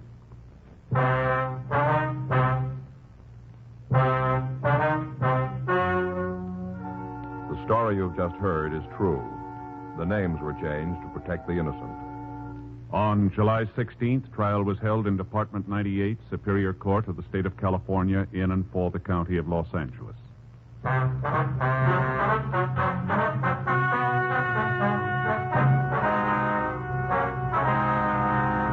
Cade Neil Bowen was tried and convicted of murder in the first degree and received sentence as prescribed by law. On recommendation of the jury, he was sentenced to life imprisonment in the state penitentiary, San Quentin.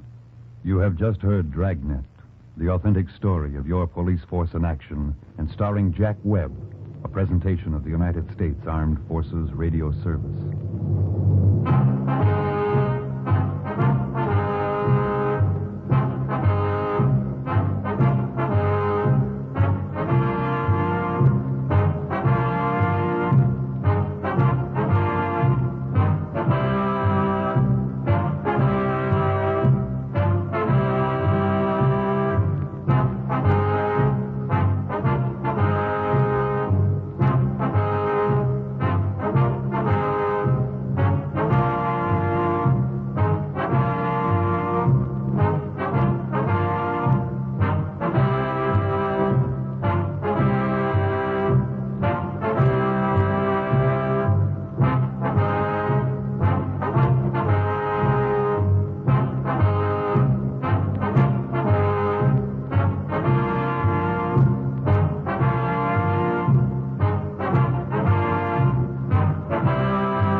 Dragnet.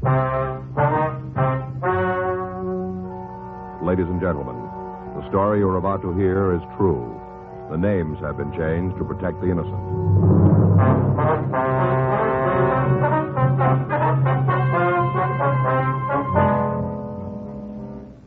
You're a detective sergeant. You're assigned to juvenile detail. You get a report that a teenage boy has been found in a downtown alley. He's in critical condition. Your job? Check it out.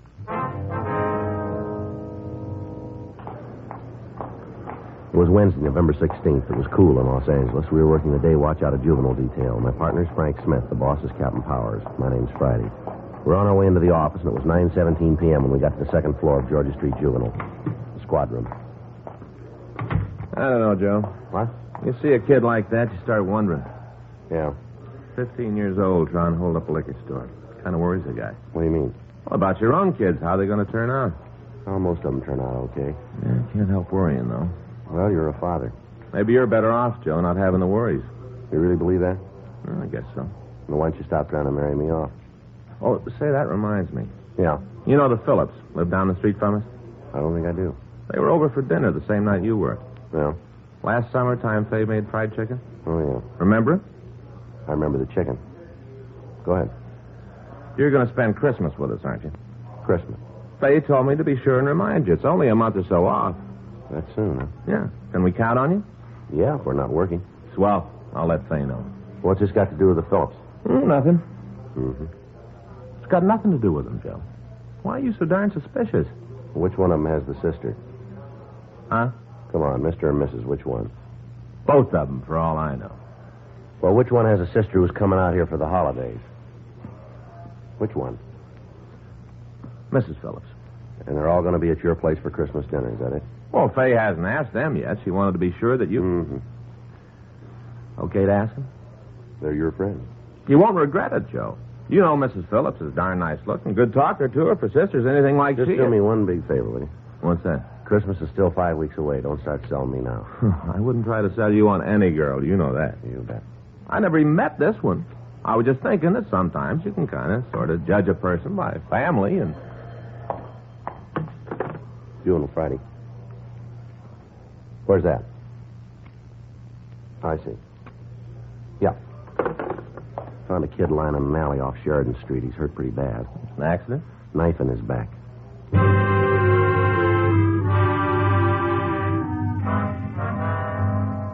Frank and I drove out to the address where the victim had been found. It was a dark alley that opened onto Sheridan Street in the block between 5th and 6th. An ambulance had been called, and the boy had already been moved to Georgia Street Receiving Hospital. 9:42 p.m. We talked to one of the patrol car officers who had discovered the body. We're only a couple of blocks away. We headed right over. Where'd you find him? Yeah, I'll show you. Right here against that wall. Mm-hmm. Must have lost a lot of blood. Yeah. Knife still in him? Mm-hmm. Small of the back. Looked like he'd been beat up, too. You say anything about who did it? Well, he mumbled something. We couldn't understand him, and then he passed out. How old would you say he was? Oh, 15, 16 maybe. Uh-huh. He's a good-looking kid, about 5'8", black hair, blue eyes, regular features. What kind of clothes? Jeans and a jacket, windbreaker type. See anybody around who might have done it? No, not a soul. The street was deserted. Mm-hmm. My partner's out looking now. I'll give him a hand. All right. Who filed a complaint? I don't know. I would check the board. I'm afraid that won't help. Well, they don't know either.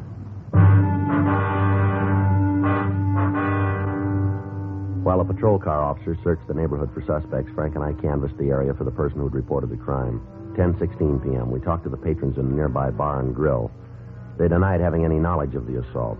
10:42 p.m. We entered a small tobacco shop on the corner of Sheridan and 8th. Evening, gents. How are you, sir? I do. All right. What can I do for you? We're police officers. It's Frank Smith. My name's Friday. Sam Crest here. Mr. Crest. Something troubling you fellas? I'd like to talk to you for a minute, that's all. Done anything I shouldn't? No, sir, not as far as we know. Well, you never can tell, you know. The way they keep making up new laws nowadays, a person can be a criminal without even half trying. Mm-hmm. Too many rules. That's what's wrong with this country. Too darn many rules. Yes, sir. Ought to be just one. How's that?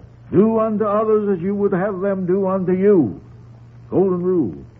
That ought to be more than sufficient. Yeah. Don't work out that way, though. Man could live up to it every day of his life and still wouldn't keep him out of jail. Mm-hmm. Golden rule don't say nothing about paying income taxes or taking out licenses or filing Social Security reports. Well, does it? No, doesn't seem to. But you're in jail if you don't do them. Yeah, Man can live by the golden rule, don't make no difference. it makes a difference. Oh, some maybe, but not enough. Have you been here all evening, Mr. Crest? Since supper time, When was that? 6:30, eat at the drugstore over on Soto Street. Stop serving food at 7. I see, sir. What time did you get back to the store, do you remember? Oh, 5 odd maybe. And you've been here ever since? Sure. You ain't doubt my word. No, sir. I tell the truth, you know. Yes, sir. I may not get all my government forms figured out right, but I'm a truthful man. Mm-hmm. Anybody suspicious come in here tonight? Suspicious? Mm-hmm. I'm afraid you'll have to explain that. You see, I ain't no policeman. Folks don't look suspicious to me. They just look like folks. Well, any strangers then? Sure, lots of strangers. 8 or 10, maybe. I see. Strangers to me, leastways. I don't get acquainted with folks easy. Man comes, buys a pack of cigarettes or some tobacco. Don't make him a friend. Well, now, sir, most of tonight's customers been in before. Oh, some of them had, yeah. Some of them hadn't. I don't keep track. I see. Did you hear anything out on the street? Traffic. Folks walking by. You fellas sure ain't very specific. Well, anything like a fight? Front of my place? In the neighborhood. Well, I didn't hear no fight. Somebody get to mixing it up? Looks that way. Oh, yeah, that's the trouble with this world. People always squabbling. Wherever you go, whatever you do, it ends up in squabbling. Who was it? We don't know yet. Anybody hurt? Yes, sir. Well, probably bung it on himself. Maybe. Were there any youngsters hanging around your place tonight, Mr. Crest? Youngsters? Teenagers? Well, if there was, I didn't notice them. Kids, huh? Yes, sir. Well, I just don't know what we're coming to. Thank you very much, sir. Sure. All right. Good night, sir.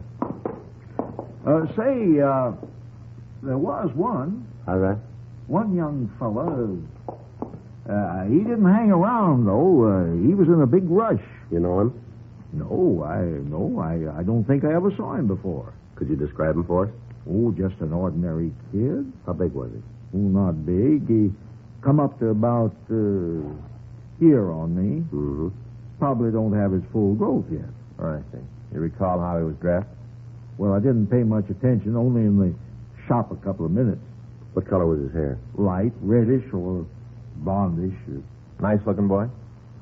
Oh, no better or worse than most. What time did you see him? Must be nearly a couple of hours ago, along about 9 o'clock. Mm-hmm. Come charging in all out of breath. Yeah. Asked if I had a phone. I pointed out the booth over there in the corner. Go ahead. Well, there's nothing more to tell.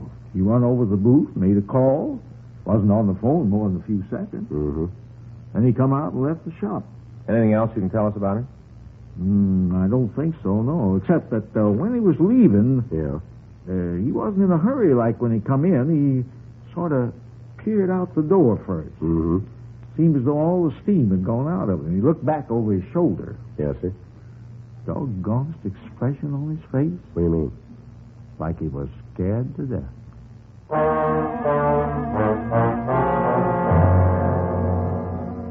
While we're in the tobacco shop, we telephoned Georgia Street Receiving Hospital and talked to Dr. Sebastian. He told us that the victim was in a critical condition and had been moved to General Hospital. He also told us that they'd not been able to identify the boy. We called General and asked to be notified when he was able to talk. 11:31 p.m., Frank and I went back to the office. Homicide was notified. The patrol car officers who had discovered the body reported that they had not found any suspects in the vicinity of the crime. 11:46 p.m., we checked with the crime lab. An examination of the weapon had revealed no useful fingerprints. It was a spring blade knife with an 8-inch blade. 12:02 a.m., Frank and I went off duty, and another team of detectives continued the investigation. The next morning, Thursday, November 17th, 8:12 a.m.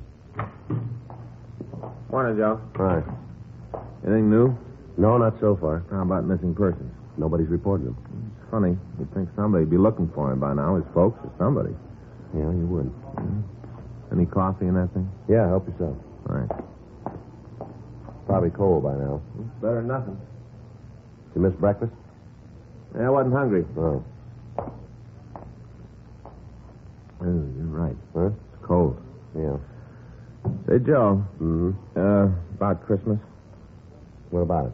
Well, we won't invite Mrs. Phillips' sister if you don't want us to. Mm-hmm. No. I got to thinking last night people shouldn't force a guy to get married and raise a family if it's against his best judgment. Well, who's getting married and raising a family? It's just a Christmas dinner, huh? Yeah, but you know Faye. Well, you know me. I got it. Juvenile Friday. Yes, sir. All right, sir. Thank you very much. General Hospital, the boy's coming, too. Yeah? We talked to him? Yeah, for a minute or two. We better get a move on. Oh? Doc said to hurry.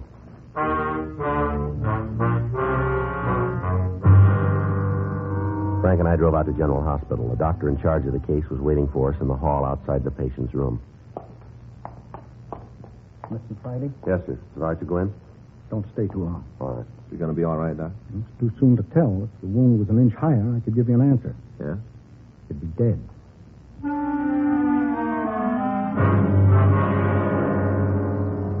We went on into the room. The shades were drawn, and the victim was in semi-darkness. His eyes were open, but he closed them as soon as he saw us enter. How you feeling, son? Son? I'm okay. I'd like to talk to you for a couple of minutes. No way stopping you, is there? What's your name, son? What's yours? Smith, Frank Smith. My partner's Joe Friday. Cops? That's right. Well? Well, what? How about telling us who you are? I forgot. Oh. You know, amnesia. Yeah. How'd you get hurt, kid? Forgot that, too. We're trying to help you, son. Not my fault if I don't remember nothing. You know you're pretty sick. Sure. But it's not amnesia. You a doc? No. And you tell what's wrong with me. Who knifed you? Now, what happened? Come on, what's your name? Abraham Lincoln. You guys can call me Abe. All right, we'll find out. Go ahead. What were you doing on Sheridan Street last night? That where I was? You want him to get away with it? Who? The fellow that stuck a shiv in your back? Now, who'd do a thing like that? That's what we want you to tell us. Hey, you know what? Hmm? It's all starting to come back to me. Tell us about it. There was this black sedan, see? Mm-hmm. Great big job. Yeah. I was walking along the street, sedan pulled up beside me, 12 guys jumped out. Yeah. Told you it was a big job. Mm-hmm. 6 of them tried to grab me. All right, that's enough. But you want to know what happened? They was all wearing masks. I said that's enough. Sure. Now, you listen to me, son. We're going to find out who you are and who stabbed you. Sorry I ain't in a position to offer a reward. You want your face in all the newspapers? What for? I ain't important. I said we're going to find out who you are. Well? Okay. You want to play detective? Let's have it. Tom. Tom what? Marcotte. Where do you live? Diamond Street. What number? Apartment house, corner of Diamond Olympic, second floor in the back. Now, suppose you tell us what happened last night. Guy jumped me, that's all I know. Who was he? I don't know. I never saw him before. You sure about that? Yeah. What did he look like? I don't know. It was dark. Somebody your own age? Heck no. How old was he? 30, 35. Why'd he pick you? I don't know. Must have thought I had some dough. You never saw him before. That's what I said. How tall was he? I don't know. Did you get a look at his face? Uh-uh. Can you tell us anything about him? Nope. But you know how old he was. I got a feeling, that's all. Yeah. Where do you go to school? Taylor High. What year? 10th. Any gangs in your school? I don't know. You don't belong to one, do you? Nope. You had any kind of trouble lately? What kind of trouble? With the other kids at the school. Can't you guys get anything straight? I wasn't a kid. Mm-hmm. Who do you live with, Martha? My old man. Where's your mother? Under a tombstone. We'll get in touch with your dad. What for? He might be worried about you. Want to bet?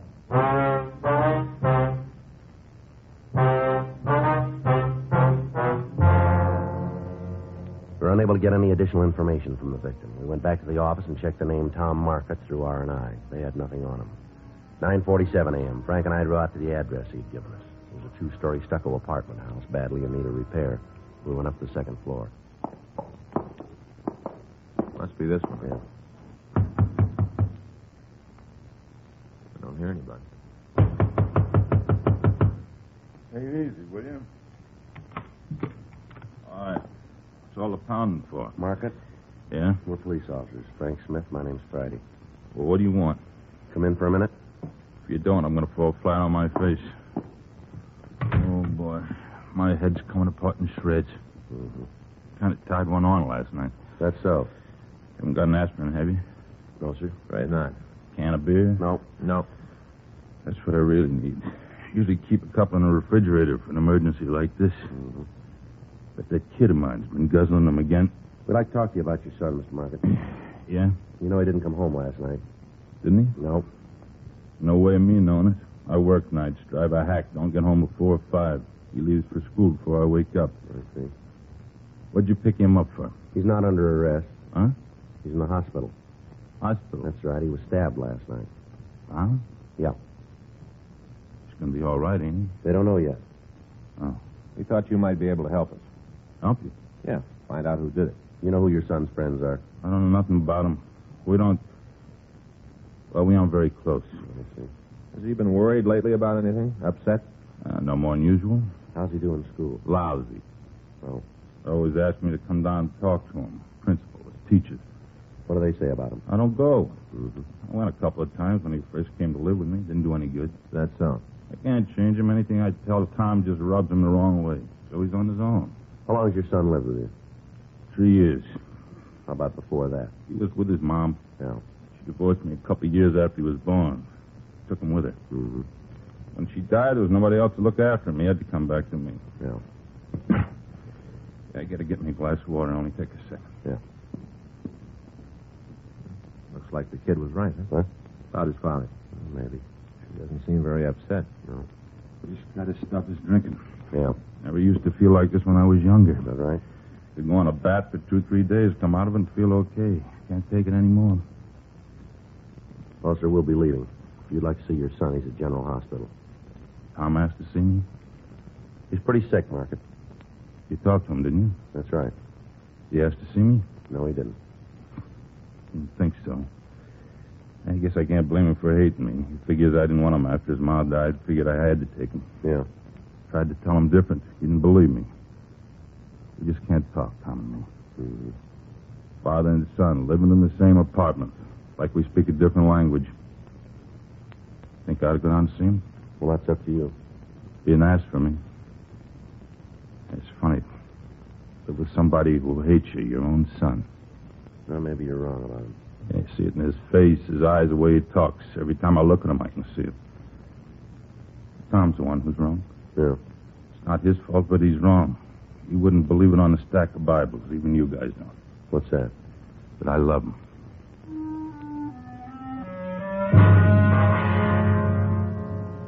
Frank and I drove out to the Taylor High School on Grand Avenue. 10:57 a.m. We interviewed the principal, James Wingor. He told us that Tom Market was a poor student and that he was difficult to manage. He also told us that the boy had a good mind and was capable of much better work than he performed. He was unable to throw any light on the knifing and suggested that we talk with the victim's homeroom teacher, Miss Nora Rollins. 11:16 a.m. We interviewed Miss Rollins in a small room which adjoined the principal's office. I'm supposed to be giving an English examination during this period, Sergeant. Yes, ma'am. This will only take a couple minutes. You have a student named Tom Marcotte. Certainly, he's in my homeroom. What kind of a boy is he? Noisy, lazy, impossible to discipline. Similar to a number of the others. Mm-hmm. He's absent today, though. Yes, ma'am, we know. Has something happened to Tom? He's had an accident. An accident or a fight? Why do you say that? Wouldn't be the first time. Has he had any fights lately? Came to school with a cut lip 2 or 3 weeks ago. Does Tom have any particular enemies? I really don't know. There are over 75 students in my homeroom. It's a little difficult to know very much about any of them. Yes, ma'am. How about friends? Who's he pal around with, do you know? Nobody in particular, as far as I can tell. No, wait a minute. There's one boy. Ma'am? Arthur Jollett. And what does he look like? Well, he's small, red-haired, almost as troublesome as Tom. Is he in school today? I believe so. Well, ma'am, is there anything else you can tell us about Tom? No, except that I don't have much hope for him. How's that? Well, I've asked his father to come in and see me several times. So far, he's always declined the invitation. Yeah. Is Tom badly hurt?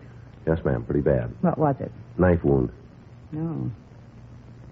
17 years ago, when I first started teaching, that would have shocked me. I see. It was a very naive young lady, Sergeant. Is that right? I thought all a person had to do to become a teacher was to take the right courses, get a degree, and a credential. Mm-hmm. It seemed such a simple matter. I wanted to teach English literature, so I studied English literature. Shakespeare, Chaucer, Browning, Keats, Shelley. Yes, ma'am. As I continue in the profession, I discovered that I omitted one essential course. What's that? Judo. We asked Mr. Wingor if we could interview a student named Arthur Jollett. He asked his secretary to have the boy sent in to us. Sounds like he's the one who called in the report. Well, must have been with Marcotte when it happened, huh? Come in. You want to see me? That's right. Come in, son. You're Arthur Jollett, huh? Ain't that who you asked for? Sit down, son. We're police officers. This is Smith. My name's Friday. Do you have a friend named Tom Marcotte? I know him. Pretty good friend of yours, is he? He's a friend. You been with him lately? When? Yesterday, day before? Sure. Where? Here. We've got some of the same subjects. How about after school? Uh-huh. You saw him after school, did you? Night before last. Last night, too? Uh-uh. Where were you last night? Movie. Well, who'd you go with? Went alone. What movie? Double bill in Hollywood. And what'd you do afterwards? Hitched a ride home. Spend any time around Sheridan Street? Where's that? You want us to show you? Huh? Come on, we'll take you over there. What for? I'd like to have you meet a man who runs a tobacco shop in that part of town. You kidding or something? Young fella came into his place last night. So? The way he described him, it could be you. He must be blind or something. Well, let's find out. Come on. Come on. Okay, so maybe I was in his neck of the woods. What's the beef? Your friend Marcotte was around there, too, wasn't Coincidence. he? Yeah. What's the matter with Tom, anyhow? Why? I ain't been in school today. He's in the hospital. Oh. It's a good thing you called us when you did. He might be dead by now. Who says I called you? Man who runs the tobacco shop? How the heck could he tell that... Well, I mean, who I was calling. All right, Jollop. Give us the whole story now, will you? What story? Come on, let's get it over with. If it's about Tom, ask him. We're asking you. You want us to take you in? Of course not. It's up to you. Ain't much to tell. We're just walking around, Tom and me. Yeah.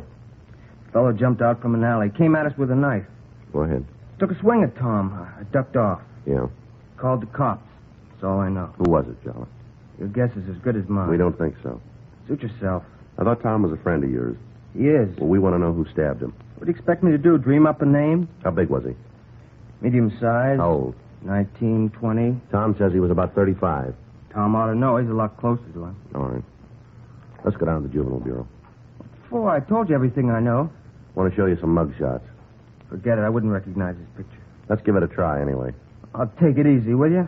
What's the matter? I don't want to be seen leaving with you guys. Is that right? Wouldn't do my reputation any good. Who are you afraid of? I ain't afraid.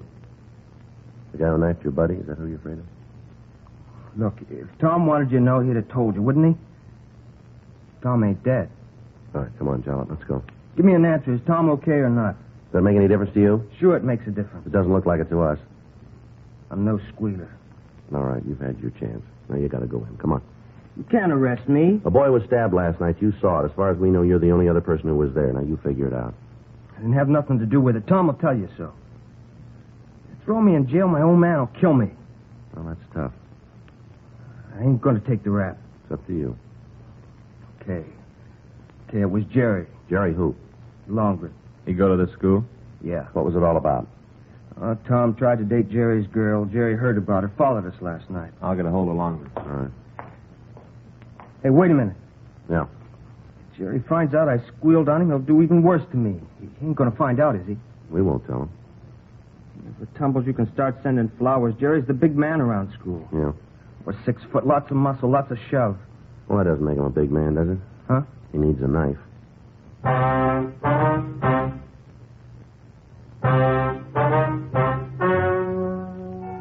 The story you've just heard is true. The names were changed to protect the innocent. On December 2nd, a hearing was held in Juvenile Department, Superior Court, State of California, in and for the County of Los Angeles.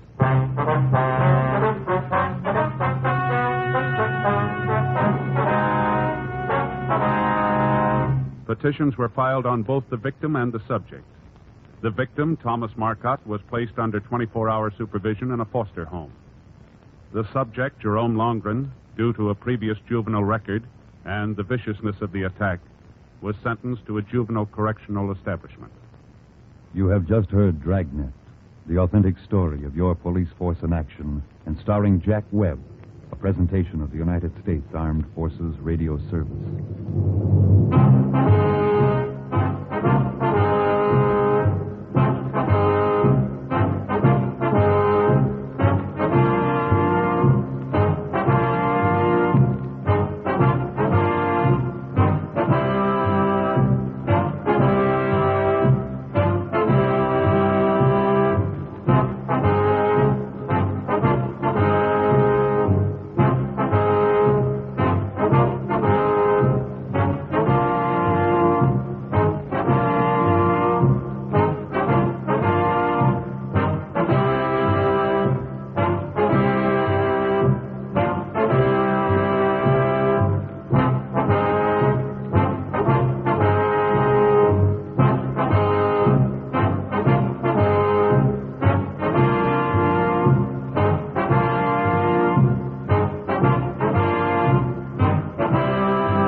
Ladies and gentlemen, the story you are about to hear is true.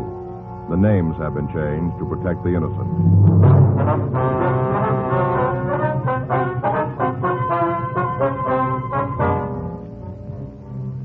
You're a detective sergeant. You're assigned a robbery detail. A gunman has robbed a bank in your city. From his method of operation, you know he's dangerous. Your job? Get him.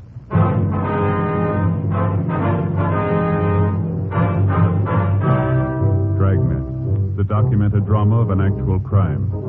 For the next 30 minutes, in cooperation with the Los Angeles Police Department, you will travel step by step on the side of the law through an actual case transcribed from official police files. From beginning to end, from crime to punishment, Dragnet is the story of your police force in action.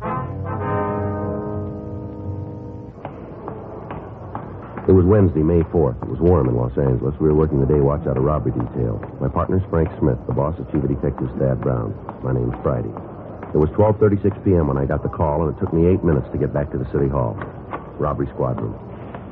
Back here, Joe? Yeah. Back here. What's up? Oh, bank job and slugging. We've got a rule on. Where? Corner Melrose and Fountain. Anybody else on it? Yeah, J.J. and Murph went out. All right, let's go. All right.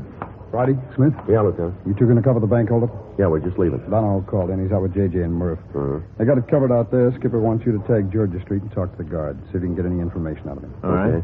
What's the name? I haven't got it. There's a uniformed man with him. Old guy's in pretty bad shape. Yeah. When the thief left the bank, the guard tried to stop him. Old man pulled a gun, misfired, pistol whipped the old guard. Mm-hmm. He's in critical condition. We just got word that you can talk to him if you get right over there. Better make it fast. All right. And good luck. Yeah. We got to come up with an identification. We got to get it in a hurry. The guy's still running. Matter of time before somebody gets in his way. Yeah. We can't count on it next time. Hmm? The gun jamming.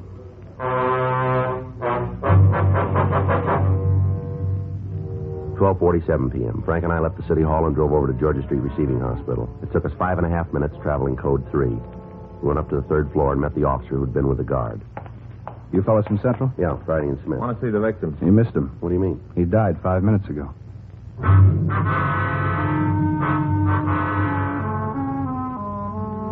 We checked with the doctor in attendance and found that the victim had said nothing to aid in identifying the suspect. We returned to the office. A local broadcast on an APB had been gotten out on the man carrying his description. The crew from the crime lab had gone over the premises of the bank without gaining any new information. The clerks and tellers had been brought to the city hall to check the mug books. Everything possible was being done to apprehend the bank guard's killer, but without being able to identify him, the job was almost impossible. At 2:48 p.m., we got a call from Captain Donahoe. That's right, Skipper. Mm-hmm. No, they're in the mug room now. No, not yet. Oh, wait a minute. Joe, you want to toss me that pad there? Yeah, sure. Here you go, Skipper. Yeah? Mm-hmm. I see. I got it. No, we'll check right away. Yeah, as soon as we find out. Yes, sir. All right, goodbye. What do you got? I checked around the neighborhood, found a newsboy, and saw the suspect leave the bank. Yeah. Kid got the license number. An immediate check was made with the Department of Motor Vehicles and with our vehicle records. It took us 2 minutes to get the information. Yeah, we figured it'd turn out that way. Yeah, you want to give me the address? All right. Okay, we'll run it out. How about it? Car was stolen a week ago. A team of men went out to talk to the owner of the automobile. Additional broadcasts were gotten out on the stolen car carrying the license number, the make, and model description. In the event the car was found abandoned, it was to be staked out and we were to be notified. Roadblocks were set up in the area adjacent to the bank and all vehicles were checked. Captain Donahoe came in from the scene and a meeting was held between him and Chief of Detectives Thad Brown. At the time, 25 officers from Robbery Division were trying to find a lead to identify the thief. We knew what he looked like, what kind of car he was driving. We knew what kind of gun he had and how much money he'd stolen, but we didn't know who he was or where to find him. The night dragged on. At 1:26 a.m., we got our first break in the case. Excuse me. Yes, ma'am. I'm one of the bank tellers. Yes, The officer who was with us went out to bring in some coffee. I see. He said if we found anything, to come in here. Yes, that's right. Well, we have. All of us agree. We're real sure. What is it? The hold-up man. We found his picture.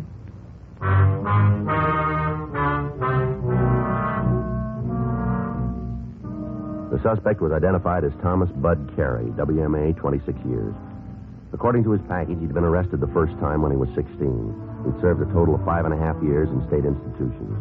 We checked with Fred Galloway of the Adult Authority and found that there was an outstanding warrant on Carey for parole violation. Additional broadcasts were gotten out carrying his name and description. Officers in the field were notified of the latest developments. While other teams of men covered Carey's known hangouts and friends, Frank and I left the office and drove out to see his mother. She lived in a run-down apartment house on the east side of town. The building was dark when we got there. Yeah, here it is, number 5. Watch that. Yeah, they ought to put a light in here. This ought to be it. Yeah. Maybe an easy carry might be here.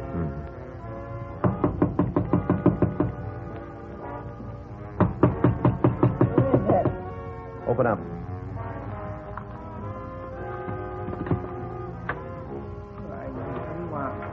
Police officers, we want to talk to you. Nothing for the cops. Get out of here and leave me alone. Come on, Miss Carey, open up. I ain't Miss Carey no more. Now go away. We can do it two ways. You can talk to us here, or we can go downtown. What's it about? Your son. On in. Where's he going? We want to check. For what? There ain't nothing here. One lousy room. That's it. We can see. It's the kitchen. Better take a look in the stove. Might be something there. The place is clean, Joe. Not true either. Now, what do you want? Have you seen your son? You in trouble again? We'd like to talk to him. What's he done now? You know where he is? No. You know where we can find him? I haven't seen him for a couple of months. Might as well be dead. Well, he isn't. Ain't any difference to me, one way or the other. You know where he lives? It ain't here. That's no kind of an answer. Question don't fit either. Look, I'll tell you. I'm his mother. Long time ago, I gave him to the world. I've had trouble ever since. Gallagher again. I'll sleep with the radio on. Lady, you got any idea where we can find your son? No. You got any close friends? Maybe. If he has, I don't know. How about girls? What about? Has your son got one? Last time I saw him, he had a couple. Both of them married. Same as always. He couldn't do anything the easy way. If it wasn't a problem, he'd make one. Is there any place he'd go if he was in trouble? What kind? Ma'am? What kind of trouble? What's he done this time? It'd be better if we talked to him about it. Yeah, always that way. Talk to him. Don't do any good. I tried for a lot of years. Didn't do no good. You know why? What's that? You know why it don't do no good? Go ahead. Because he don't listen.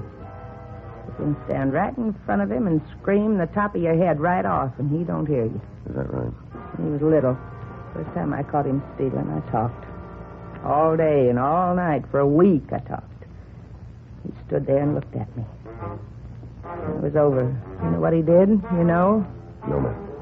He did it again. Every time he turned around, he stole something. I tried it all. Beatings, yelling, all of it. I tried it all. His father walked out when Bud was 6, left us by ourselves. I did everything I could to bring him up right. Read the book, saw the minister. Even had the relief people talk to him. He just didn't listen. Yeah. That time when he was 16, when they first picked him up, I thought that might do it. You know, being in jail, judge in the court. Oh, I prayed it'd work and it'd change. Yeah. It didn't. A couple of days later, he was right back. You tell his probation officers about it? Bud was 5'10". He was 16, weighed 170 pounds. If I'd opened my mouth, he'd have hit me. Pretty hard thing to say, isn't it? Oh, it's harder to live with. All the time, all the tears. I'm tired of crying. I'm tired of working. I'm tired of being alive. I used to pray for him. Ask God to make him come out of it, be a good man. I prayed and I prayed. And I figured I was praying for the wrong thing. So I changed. Yeah. I know him. I know how he thinks and what he'll do. He's mean. In the soles of his feet, he's mean. Mm-hmm. I still pray. Maybe you're the one to do it. What's that? Kill him.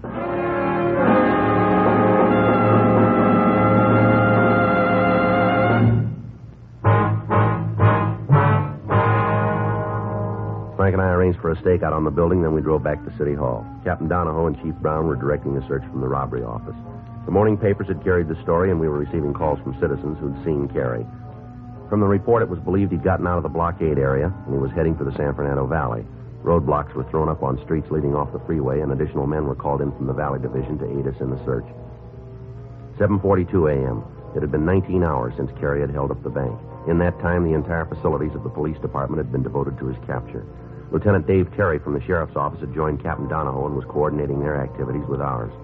7:45 a.m. Frank got back with some hot coffee. Anything new? No, got a report Carey was seen at the Vineland cutoff. Check out. Don't know yet.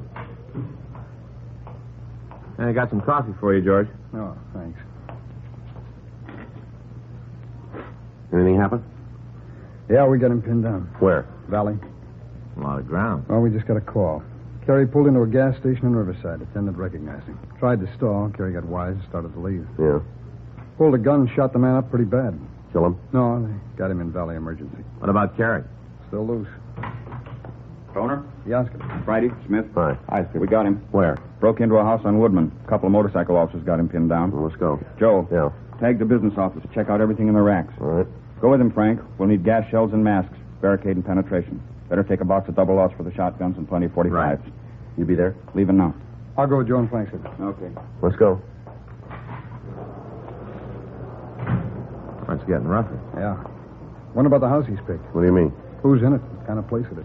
Doesn't make a lot of difference. We still got the same job. Huh? We got to get him out.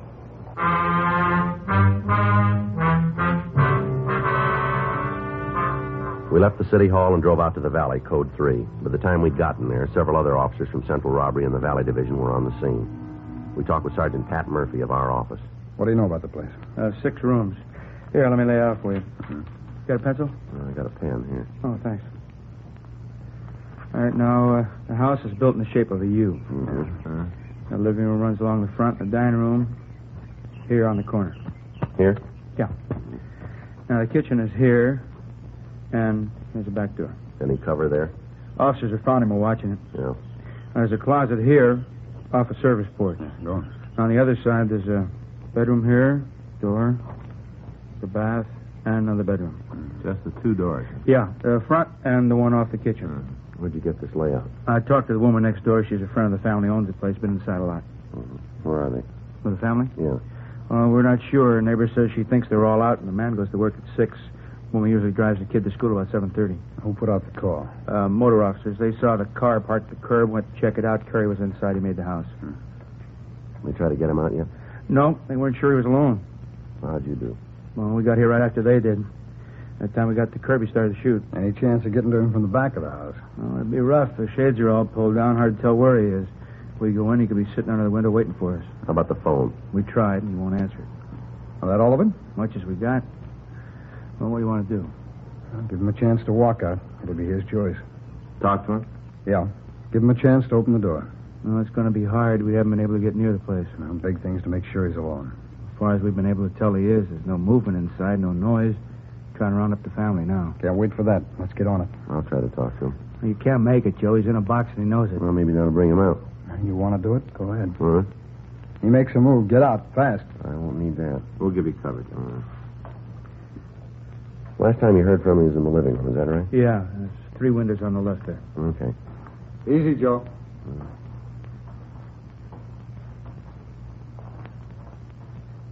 Carrie? Carrie? Carrie. Come on, Carrie. You can't sit in there forever. Play it smart. Walk outside and it'll be all right. Don't cause any more trouble now. How about it? Carrie? You're making it rougher on yourself. Come on out, Carrie. You can't win. You know that. Go! Get out of there!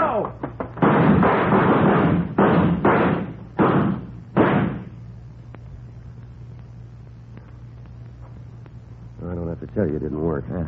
Clock ran out before you started. Carrie isn't going to walk. No. Well, he called it. Yep. Get the gas guns.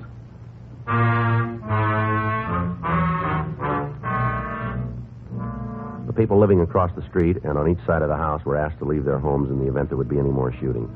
The riot guns were brought from the car, and they were loaded with penetration gas shells. Because of the physical layout of the house, it was decided to shoot into the rear of the building and try to drive the suspect toward the front of the place. Officer Murphy, along with Lieutenant Stoner, went back to the alley that ran along the rear of the property. The two uniformed men covered the sides of the house, and Frank and I took up our stations in front of the building. 9:14 a.m. How's the time? Well, they ought to be in position. Mm-hmm. You all set on that gun? Yeah. You think you'll give up? I don't know. Flip a coin. Ought to be laying it in now pretty quick. There it goes. The way the house is divided, he could close the doors to the back rooms and keep us going for a while. We still have an idea where he is in the house. Yeah. Sure pouring it in. Yeah. That's lousy stuff. Tear gas. Lousy. Still remember it from the academy. Frank. Front window. See it? No, where? Shade was pulled back. I think I saw something. Was it Carrie? Get the Stoner. Tell him to hold the gun. Yeah. There's a woman in there with him.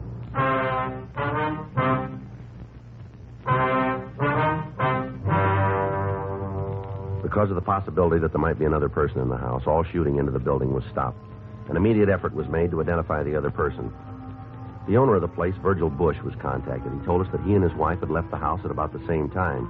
She'd taken their son to a neighborhood school, and then he thought that she'd returned to the house.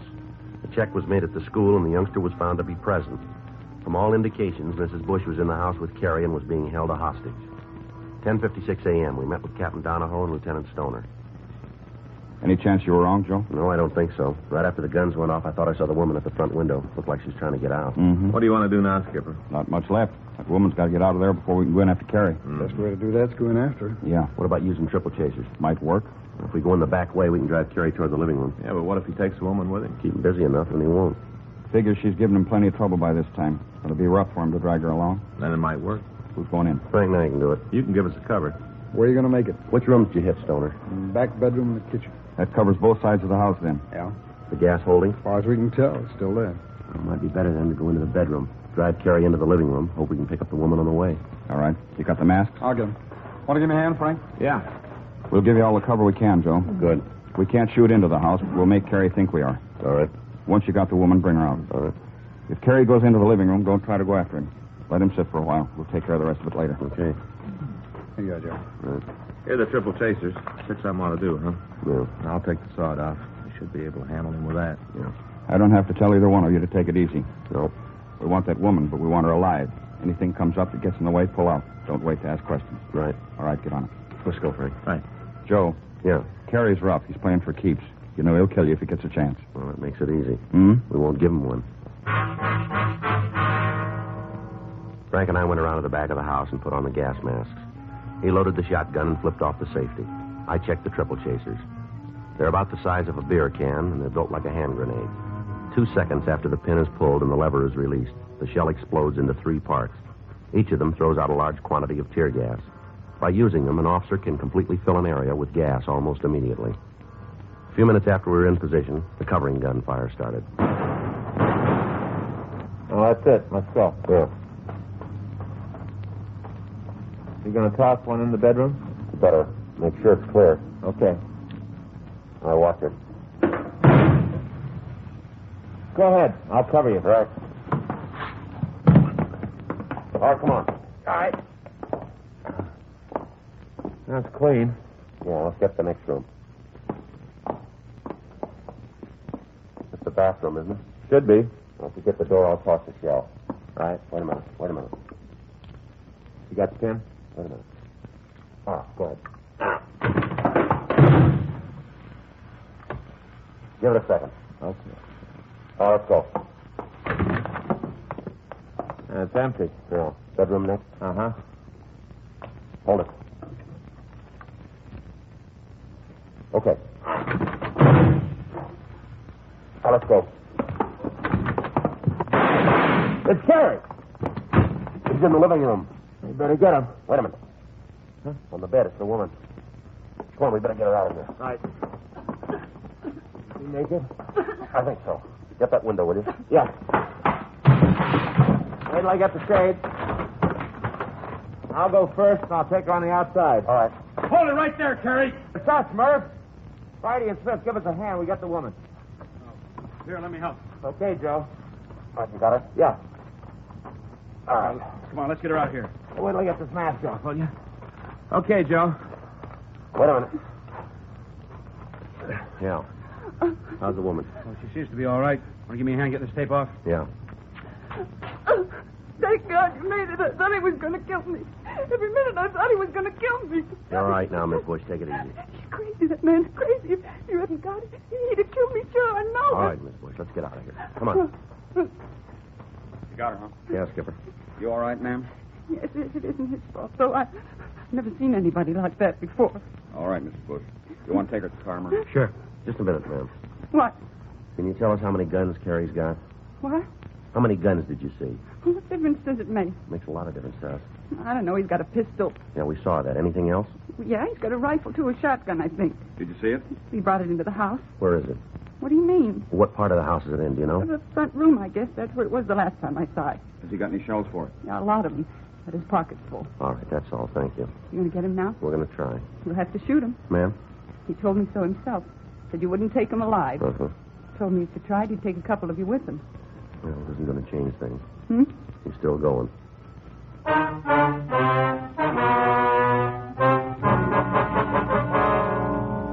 Ms. Bush was taken to one of the neighborhood houses, and we got ready to take the suspect into custody. The house was completely surrounded. All of the doors and windows were covered. Each man was instructed to shoot to kill in the event Carrie tried to escape or made any effort to fire into the crowd. In a last attempt to get him out of the house without additional bloodshed, the bullhorn was brought from the car, and we tried to talk to him. Here you are, Joe. All right.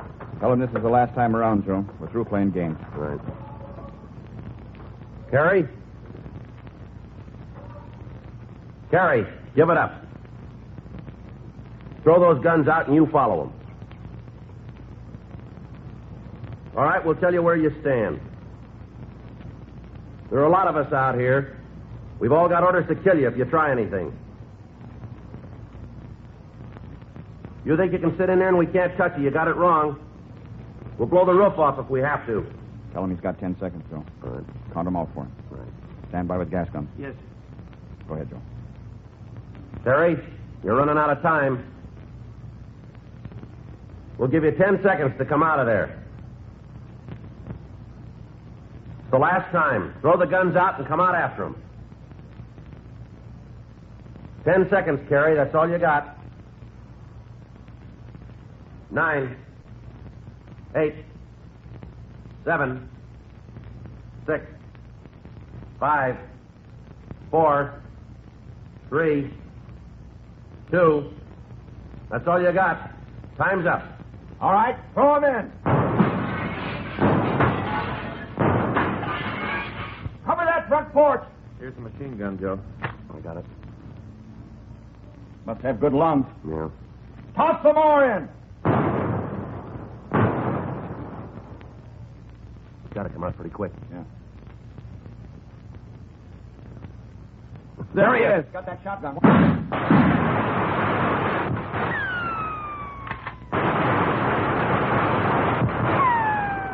He's down. Yeah. Easy now. Terry. Terry? Not moving. All right, cover me. Yeah.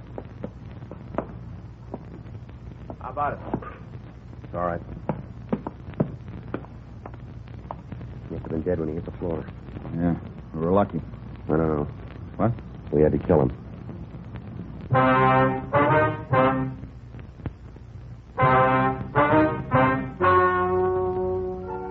The story you have just heard is true. The names were changed to protect the innocent. On Monday, May 9th, an inquest was held in the coroner's office in and for the county of Los Angeles, state of California.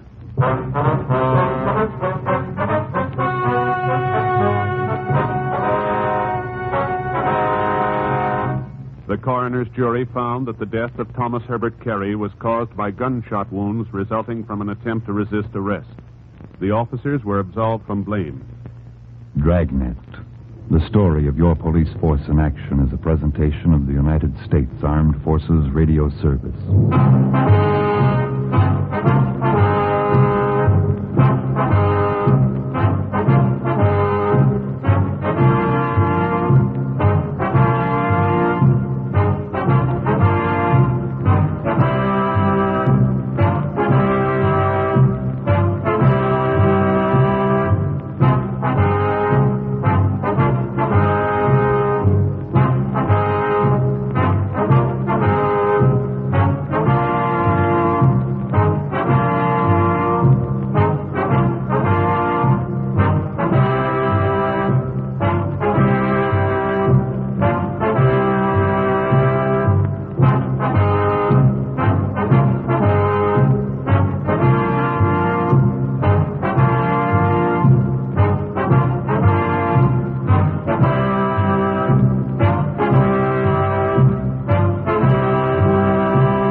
Ladies and gentlemen, the story you are about to hear is true.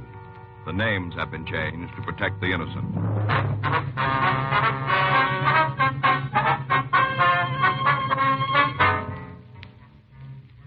You're a detective sergeant. You're assigned to burglary detail. An elderly woman reports that a man has stolen $300 from her apartment. She says she saw him. Your job? Check it out.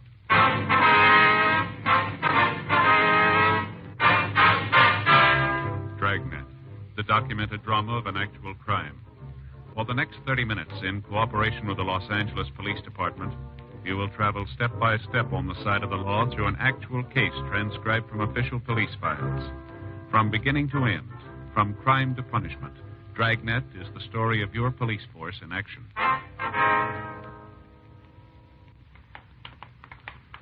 It was Thursday, May 19th. It was sunny in Los Angeles. We were working the day watch out of burglary detail. My partner's Frank Smith. The boss is Captain Bernard. My name's Friday. We're on our way out from the office, and it was 3:47 p.m. when we got to a small apartment house on the corner of Olympic and 6th. The Topeka Arms. What's that lady's name again, Joe? Dunbetter, Martha Dunbetter. Let's see. Yeah. Here's her mailbox, number 8. Must be upstairs. Well, how do you figure that? Only 8 mail slots means 8 apartments. Yeah? Stands to reason number 8 will be on the second floor, don't it? Well. Hey, Joe, wonder who comes from Kansas. What? Well, didn't you notice the plaque out in front? Topeka Arms. Yeah. That's a city in Kansas.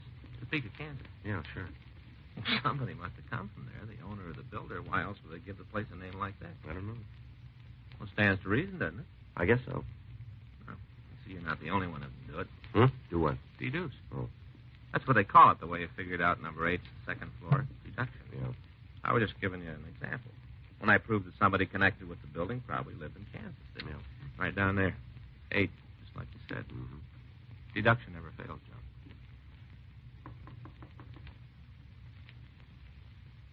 There. Police officers. Oh, well, just a second. I'm coming. My goodness, it's definitely got back. Oh, well, dear me, you aren't the same ones, are you? No, ma'am. This is Frank Smith. My name's Friday. Well, there were 2 other policemen here just a little while ago. Shame you didn't know. You saved yourself a trip. That's all right, ma'am. We knew they'd be here. They're patrol car officers. They were in the neighborhood, so they answered your call. Well, All right if we come in? Oh, my, yes. Please do. You're Mrs. Martha Dunbetter, is that right? No, not exactly. Oh? It's Miss Dunbetter. I'm still single. I see. Well, ma'am, would you mind telling us just what happened this afternoon? Oh, no, I don't mind at all. It's still quite clear. All right, would you go ahead? What does that mean? Would you go ahead about this afternoon? Oh, well, I fixed myself some lunch. And then I rid up the dishes. Must have been about 1 o'clock by the time I finished. All right. Afterwards, I put on my hat and I went down to the library. It's only a couple of blocks from here, the Grover Cleveland branch. Mm-hmm. I took back my books and checked out 2 fresh ones. All right. What happened next? When I come home, there it was. What's that? I come home, and there he was. Who? Well, that awful man. Well, just where was he? Here, in my apartment. No, I mean which room? Over there, the bedroom. I see. As soon as I come in, I heard him. At least I heard somebody moving around. First, I thought it was Mrs. Parker's manager. I know she sneaks into my apartment and noses around. Well, she says she doesn't, but I know better. Mm-hmm. Well, I said to myself, I got her red-handed this time. So I marched into the bedroom all ready to give her a piece of my mind. Well? I was never so flabbergasted in my whole life. He was standing in front of the dresser, going through my pocketbook. I see. My black bag and leather. It's the one he was holding. Mm-hmm. Well, ma'am, how much money was in the bag? Well, I'm not positive. Not to the penny. About $300. In cash? Yes, sir. You see, I've been saving dimes for the past 15 years. You mean this $300 was in dimes? Oh, goodness gracious, no. What I do is go through my change every night and put all the dimes in my dime bank. Then when it's full, I take it down to a real bank and change the coins into bills. A dime bank holds $25. I see. Oh, you'd be surprised how much a person can save that way. It mounts up. Yes, ma'am. Do you know the denominations of the bills? I guess they was mostly tens. Maybe one or two bigger ones. Well, what did this man do next, Miss Dunbetter? Well, he found money. My $300. Stuffed it into his pocket. Then he just strolled out of the apartment big as life. I was too dumbfounded to do anything about it. I see. I heard him tramp down the stairs, and then I heard the front door slam. When I was sure he was out of the building, I managed to get my wits together and I dialed Central. Central? The operator. And she put me in touch with the police station. Had you ever seen this man before, Miss Dunbetter? No, I'm sure I never did. Could you tell us what he looked like? Well, he's a tall man. How tall? Big as you, I'd say. What color hair, please? Dark. Very dark.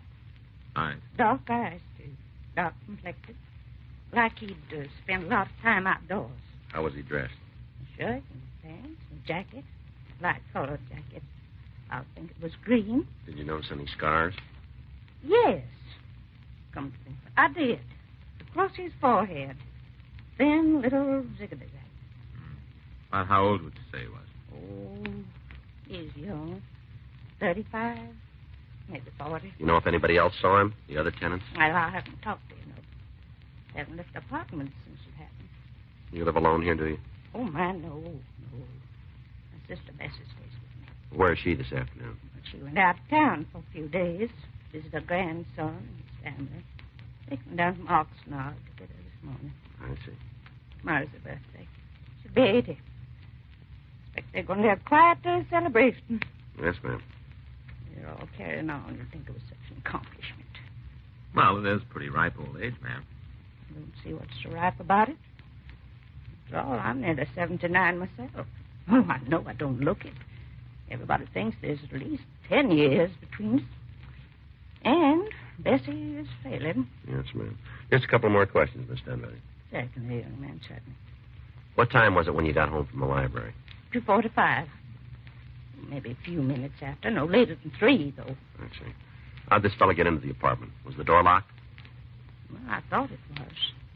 I always try to remember to lock it whenever I go out, but sometimes I do forget.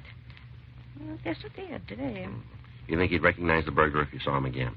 I most assuredly would. Mm-hmm. Nothing the matter with my eyesight. Yeah, that's fine. We'd like to take you down to the office with us and show you some pictures. No? Just to see if you can identify him. Well, if you can go like this, I'll have to change my dress first. Well, I'm all right for walking around the neighborhood, but not for going downtown. Well, that's up to you, ma'am. I'll say Miss Dunbetter while I think of it. Who came from Kansas? Oh, I'm afraid I don't understand. Well, the name of this apartment, you see, is the Topeka Arms, so I figured somebody connected with it must have come from Kansas. Oh. You don't know who it was, do you? Now, let me think. Oh, yes, I remember. That was old Mr. Hendrickson's idea. Well, you don't say. Yes, he was the man who built this building. Well, now, that was, goodness sakes, that was almost 35 years ago. My, how time flies. Yes, ma'am. How do you like that, Joe? This Mr. Hendrickson came from Kansas. No. Minnesota. Minneapolis, as I recollect. Oh? But it was his idea just the same, calling it Topeka Arms. Kind of an article he read in the newspaper while the building was going up. Ma'am? Said there was more people in Southern California who come from Kansas than any other state. Mm-hmm. So Mr. Henderson figured the name Topeka would attract a lot of tenants. It's ridiculous nonsense. Said so at the time. There hasn't been a single solitary one. Oh. 35 years. Not a soul from Kansas has ever lived here.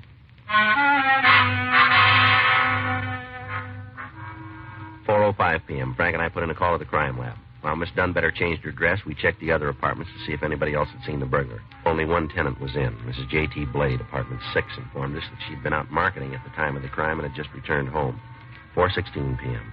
Lee Jones and a crew from the crime lab arrived. They began their investigation, and we drove Miss Dunbetter down to the city hall. We checked the oddity file and ran the suspect's description and M.O. through the stats office, and they came up with 17 possibles. We pulled mug shots and showed them to Miss Dunbetter. She was unable to make an identification.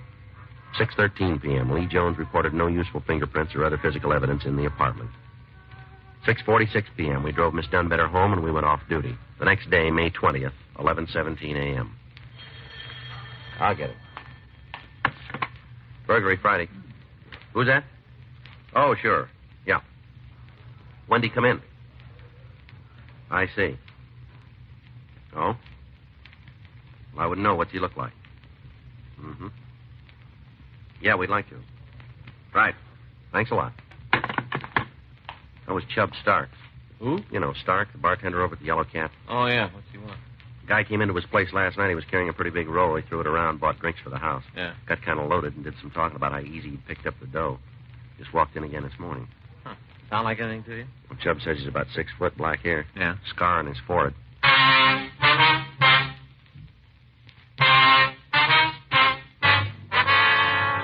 Frank and I drove out to the Yellow Cat bar on Figueroa. Chubb Stark, the bartender, pointed out a husky man sitting in a corner booth. We went over to talk to him. Keep your hands on the table and stand up. Huh? Police officers, on your feet. Okay. All right, you can sit down again. Something to eat, you guys? What's your name? Why? Come on, what is it? Portlong, Ralph Portlong. Where do you live? Hotel around the corner? How long you been staying there? Since last night. How about before that? Back east, they just got in town yesterday. Whereabouts back east? What kind of a roust is this? Where back east? All over. Chicago, Cleveland, all over. What kind of business you in? Unemployed. You got any money? Some. How much? Look, I ain't no vag if that's what you're getting How at. much money you got? $100, maybe 150. Where'd you get it? I borrowed it. Who from? Pal. In L.A.? Chicago. What's his name? Johnson, Cliff Johnson. You got his address? I don't know. He moves around same as I do. How are you going to pay him back if you don't know where he lives? We'll bump into each other. What'd you say you got in town, Portland? I told you yesterday. What time? 6 o'clock, somewhere in there. Yesterday morning? Last night. You sure of that? Yeah. How'd you come? Train? Car. You own the car? I hitched a ride. Just where were you yesterday afternoon? Riding into L.A. All afternoon. Yep. What was the driver's name? Look, how should I? I've been hitching for the last week. I must roll with 20 different guys. You don't remember the one you were with yesterday? Nope. Ever been arrested, Portland? Nothing serious. Well, tell us about it. Oh, drunk, that's all. Where was that? Ohio when I was a kid. Anything else? Yeah, I got some speeding tickets. You ever been arrested in California? Never been in California. First trip, huh? Yep. You ain't exactly making me feel at home either. You know an apartment house called the Topeka Arms? Whereabouts? 6 and Olympic. Where's that? In L.A. Look, can't you get nothing straight? I ain't never been here before. Mm-hmm. How about giving me an answer? Why the roust? All right, come on, let's go. What for? We'll show you the sights. For instance? City Hall. Frank and I took the suspect into custody for further questioning. 12:16 p.m. We ran the name Ralph Portlong through R&I. They had nothing on him. We put out an APB with his description stating he was in our custody. The bulletin requested any information about the suspect and was marked Attention Chicago PD and Cleveland Police Department. 2:18 p.m. We again interviewed Portlong. He insisted he had not arrived in Los Angeles until 6 o'clock the previous evening and refused to say anything more. 4:06 p.m. We received replies to our APB on Portlong. Chicago reported 2 convictions for grand theft auto, and Cleveland reported 1 conviction for burglary second degree. We telephoned Miss Dunbetter and arranged for her to attend a special show-up at the main jail. 6:17 p.m. The show-up was completed, and Frank and I took the victim back to our office. Well, ma'am, you're sure it isn't the same man? My goodness gracious, I ought to know. Yes. Don't see how you could have made such a mistake. Well, he fits your description even to the scar. But I told you it was ziggity-zag. Yeah, you did. This man's scar's entirely different. Yes, ma'am. His hair's wrong, too. Is that right? Other man had some gray in it right across here. I thought you said he was fairly young. But he doesn't have to be old to get gray. I've been gray ever since I had my appendix out. I was only 34. All right. We'll have you taken home now. It's really a shame. Ma'am? You arrested that poor fellow. He hasn't done anything. Burglary Friday. Yep. Yeah, that's right. When'd you get it? No, not yet. Will you notify him? Right. Well, I guess we don't need to feel too sorry for Portlong. What do you mean? Another answer on her APB. Yeah? You're right, Miss Dunbetter. He couldn't have been your burglar. Well, I told you, didn't I? He was in Needles yesterday afternoon. He hitched a ride. Yeah? Slugged the driver.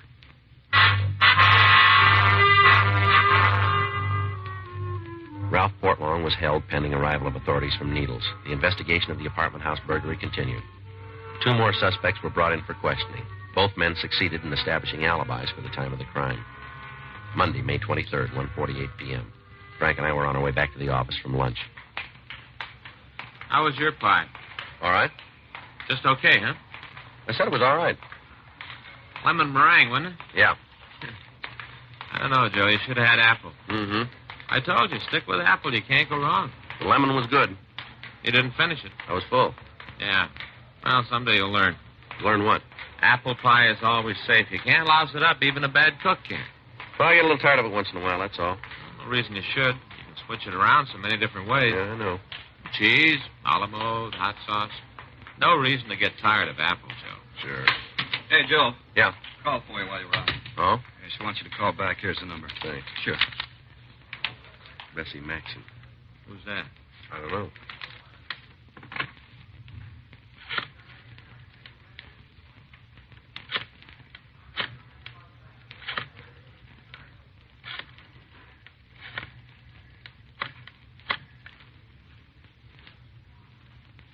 Mrs. Maxon? This is the police department, Sergeant Friday. Yes, that's right. We were the ones. I guess we can. Well, is something wrong? You sure of that? All right, right away. Thank you for calling. Goodbye. Miss Dunbetter's sister, she just got back from Oxnard. Yeah? She says it never happened. What do you mean? The burglary. Says her sister made it up.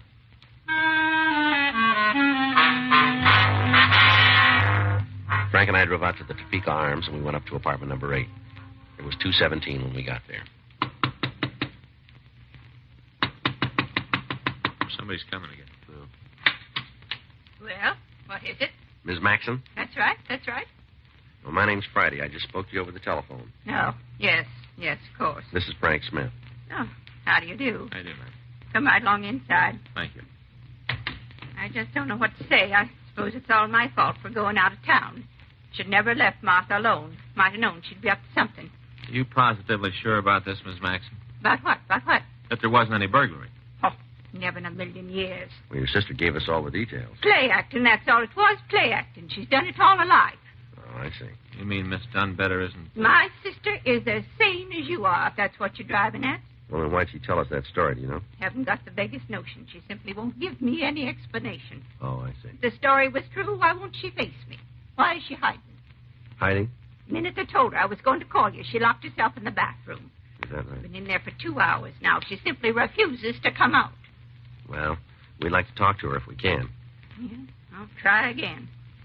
Back to Georgie. I may have some influence. You think we're getting a runaround, Joe? It sounds that way, doesn't it? Yeah. Martha? Martha, you come out of there this instant. Martha Dunbecker, do you hear me? The policeman wants to talk to you. Now come out. The police are here. I won't never come out. I never heard of such childishness. You see, I'm not able to do a thing with her. Yes, ma'am. Maybe if you speak to her, she'll come to her senses. All right. Sister carrying on like this, I don't know how I'll ever be able to hold my head up again. It's scandalous. Miss Dunbetter, this is Sergeant Friday. Miss Dunbetter, will you come out so we can talk to you? Miss Dunbetter?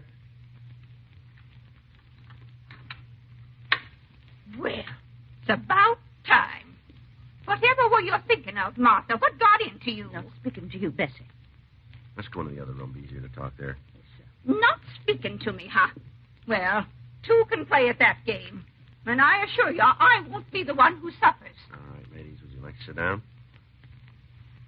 Now, Miss Dunbetter, can we clear this thing up now? Your sister says there wasn't any burglary. How would she know she wasn't here, was she? I know because I know you. And I know you never had $300 to your name. I did, too. Where'd you get it? Where'd you get it? None of your business. All right, now, how about it, Miss Dunbetter? Did you have $300? Well? Said it was exactly 300. Not to the penny. $3 would be more like it. There happens to be a few things you don't know about, including my savings. A likely story. You never saved a penny in your life. What about my diamond? I shook it the other day. I'll thank you to keep your hands off my property. Savings, indeed. If I didn't pay most of the expenses around here, you'd starve to death. I managed quite well before you moved in on me, Bessie, and I was perfectly happy living alone. Matter of fact, I preferred that arrangement. Well, maybe you'd like to try it again. Maybe I would. I'm sure it'd be money ahead. Huh. Don't you hawk me, Bessie Maxim. You ought to see the way she eats. Gobble, gobble, gobble. She shovels it down. Stuff and nonsense. I don't have any more appetite than a bird. Birds don't nip the cooking, Sherry. Martha done better. How can you say such a thing? Because I know it's true. I'm off the bottle. Well, whatever I do, I don't fib to the police like some people I could name. Well, Miss Dunbitter. I may have exaggerated the spec. You mean to do no harm? I wonder if you know it's against the law to file a false police report. Against the law? There. You see, you're going to jail. I knew it had happened. I knew that sooner or later you'd disgrace all of us. Why'd you do it? You must have had a reason, ma'am. I won't tell you. Not in front of her, I won't. Let's see. Would you mind waiting in the other room for a couple of minutes, Miss Maxon? I most certainly would. We'd appreciate it if you would. No, very well. Very well. You'd think I was the criminal around here. All right, Miss Dunbitter, tell us now, will you? Very difficult to explain. Well, give it a try, will you? See, it was all on account of her, Bessie. Go ahead. Started when we was little girls. It's 'cause she's older. She's always lording it over me. Mom and Daddy always gave her everything first. Hand-me-downs, that's all I got. Bessie's hand-me-downs. Oh, I see. And when we grew up, I couldn't push myself very much. She's just the opposite. There at the ball. She had a pick of all the young gentlemen in town. The only time they'd take me out was when Bessie was busy. I don't think she didn't let me know that I was second choice. The only reason she married Horace was because he took a fancy to me. Well, I had my pride, too. Wouldn't settle for her leftovers. That's why I stayed single. I see.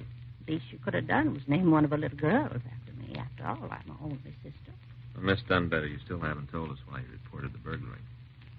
I am telling you. Yes, ma'am. On account of her birthday. Well, that was the last straw. She hasn't talked about anything else for months and months. It's 'cause she's 80 years old, you'd think she was the Queen of Romania. A picture in the paper, people making a fuss about her. Well, I made up my mind that for once in my life someone was going to make a fuss about me. I see. To tell you the truth, I'm not a bit sorry I did it. I mean, yes, I should be sorry, but I'm not. I really enjoyed myself. And all those questions you asked me, like I was somebody. My name was in the papers, too. First time it ever happened. It's strange when you come to think about it, to live 79 years without ever seeing your name in print. Oh, but that wasn't the best part. Ma'am? The best part was Bessie not being able to horn in and take all the credit. Oh, I knew you'd find me out sooner or later, but I didn't care. I sure had to laugh on her. All the time she's in Oxnard being partied, I was having little parties of my own. Yeah. Well, you know, you didn't need to put us through all this, Miss Dunbitter. You're almost 80 yourself. It's over a year away. When you're my age, you can't be sure of anything. Yes, ma'am. Besides, even when I'm 80, Bessie will still be ahead. How's that? She'll be going on 90.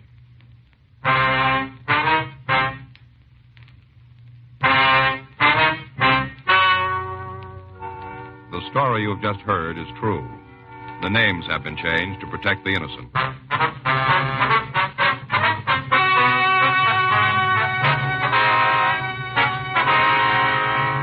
Due to the advanced age of Miss Martha Dunbitter, and because of her assurances that she would never repeat her actions, no charges were filed against her. Dragnet is a presentation of the United States Armed Forces Radio Service.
Ladies and gentlemen, the story you are about to hear is true.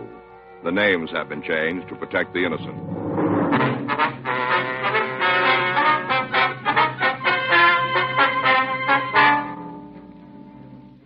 You're a detective sergeant. You're assigned a robbery detail. You get a call from an officer in another division. He's come across some information about a robbery. Your job? Check it out.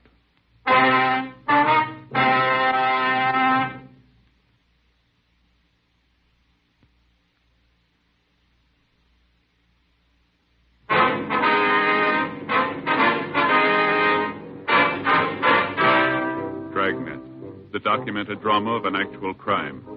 For the next 30 minutes, in cooperation with the Los Angeles Police Department, you will travel step by step on the side of the law through an actual case transcribed from official police files. From beginning to end, from crime to punishment, Dragnet is the story of your police force in action.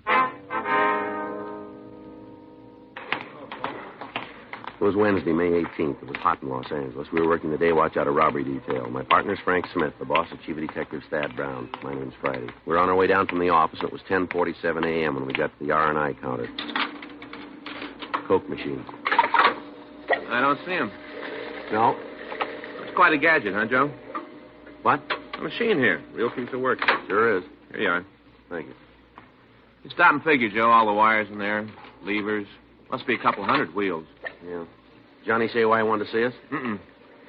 Yes, sir. There must be 4 or 5 miles of wire in that thing. Yeah, at least. Why do you think he did it, Joe? What?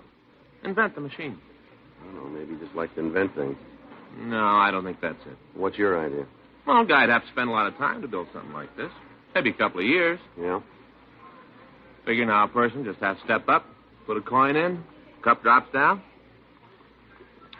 syrup pours in, seltzer, way it's all measured out. Yeah, a guy'd have to spend a lot of time on that. Yeah, I guess so. Sure. Got to be a good reason for thinking it up. What's your idea? I don't think you could find a bottle opener.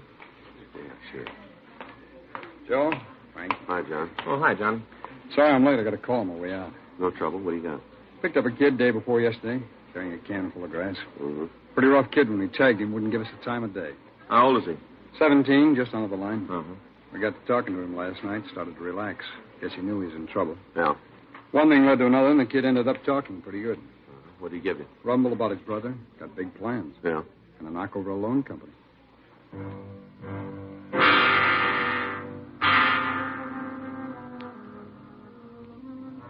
Captain Powers, Frank, and I left the city hall, drove over to Georgia Street Juvenile. We had the suspect brought to one of the interview rooms. All right, sit down, Homer. Homer, this is Sergeant Friday and Officer Smith. They want to talk to you.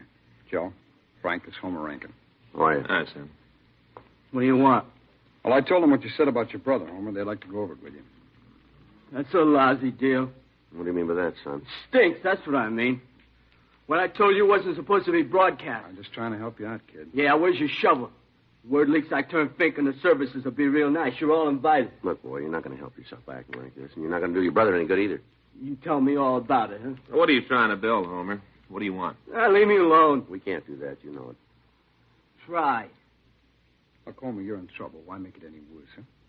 You got me for possession, that's all. You ain't going to make any more out of it. All right, let's go. Come on, kid. Where to now? The basement for the rubber hose, huh? Going back to your cell. Good.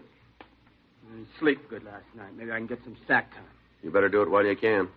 What's that supposed to mean? By the time the court gets through with you, you're not going to feel like sleeping, I'm afraid.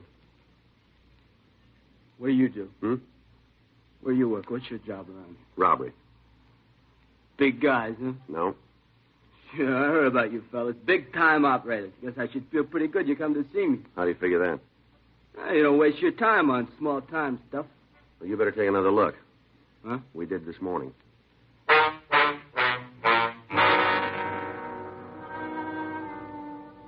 We sent back to Captain Powers' office and got the name and address of the subject's brother. 12:10 p.m. We drove back to City Hall and had the name checked through R&I. Here you are. Thanks, Helen. It's a fat package. Well, Let's see the arrest report. it's long. Mm-hmm. Assault, burglary, 211. He's been busy. Yeah. You got a 5-2 there? Here it is. Who's he list as the next of kin? Wife, Paula Rankin, 101st Street address. Better talk to him. No, You think the kid told Powers the truth? I don't know. Maybe just wanted to sound big. It's possible. Brother sure fits, though. Mm-hmm. Guy's been lucky. What do you mean? Well, all the arrests, he's never stood a conviction. Let's see if we can change that.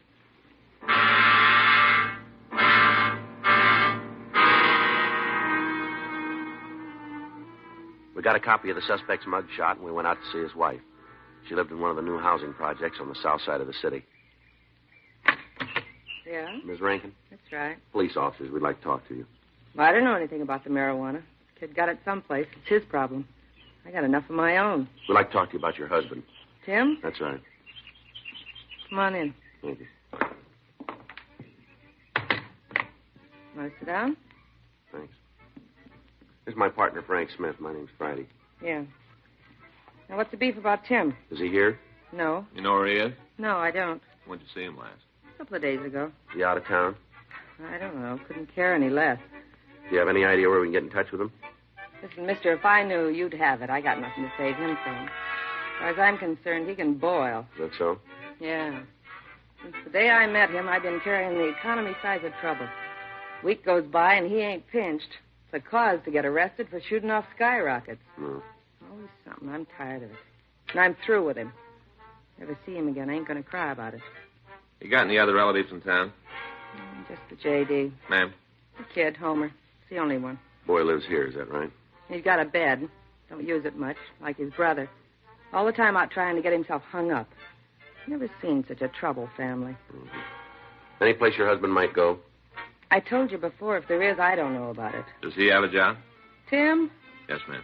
Honey, if you got paid for goofing, Tim could retire. Only thing wrong is he ain't got nothing to retire from. He doesn't have a job. That's the general idea, yeah. Where's he spend his time? Ain't around here. Well, where, do you know? I don't know.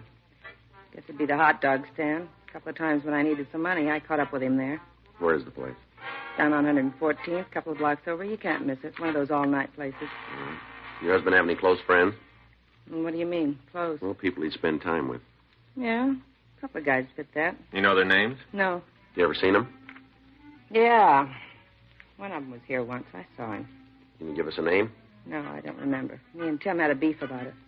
I came home and found him and this bum crocked on beer. Had a beef about it and ended up with both of them leaving. Can you describe the man for us? He's a man. Got a head, 2 arms, 2 legs. That's all you can tell us? Yeah. All right. Thanks for the time. Don't worry about it. It's free. Mm-hmm. I'm going to leave you a card. If you hear from your husband, we'd appreciate a call. Sure. Well, don't hold your breath. It isn't likely he'll come back this time. All right. Can you tell me what it's about? It's a police matter. It'd be better if we talked to him personally. Can I get you anything? Drink, maybe? No, thanks. No, thanks. Too bad. Sometime when you're in the neighborhood, you know, not working, stop in. I'll pour you a drink. Yeah, sure. No, I mean it. Girl gets lonely just sitting by herself. The company'd be nice. Mm-hmm. You're not married, are you? No, ma'am. That's nice. You drop by now. Anytime. You bet. Thanks again. Goodbye, Miss Rankin. Bye. Hey, Joe. Just do me a favor, will you? Well, sure, old buddy. What is it? Be quiet.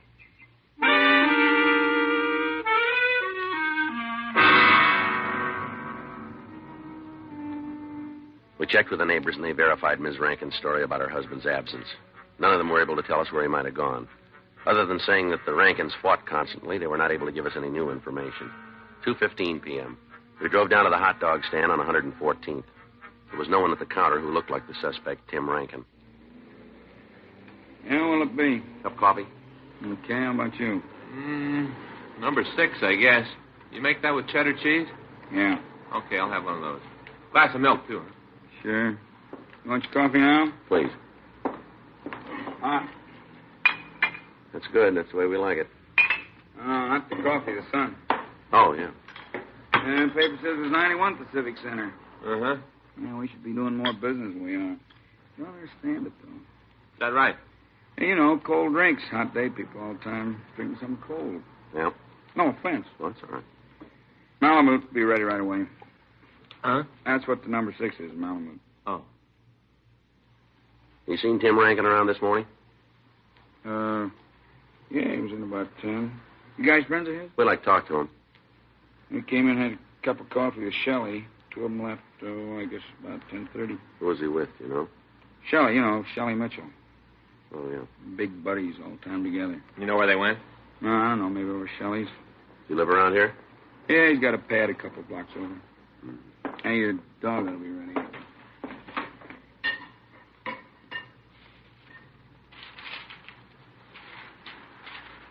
You know the address of that place? Mm-mm. I've never been there. Heard the two of them talk about it, though. This guy Mitchell work?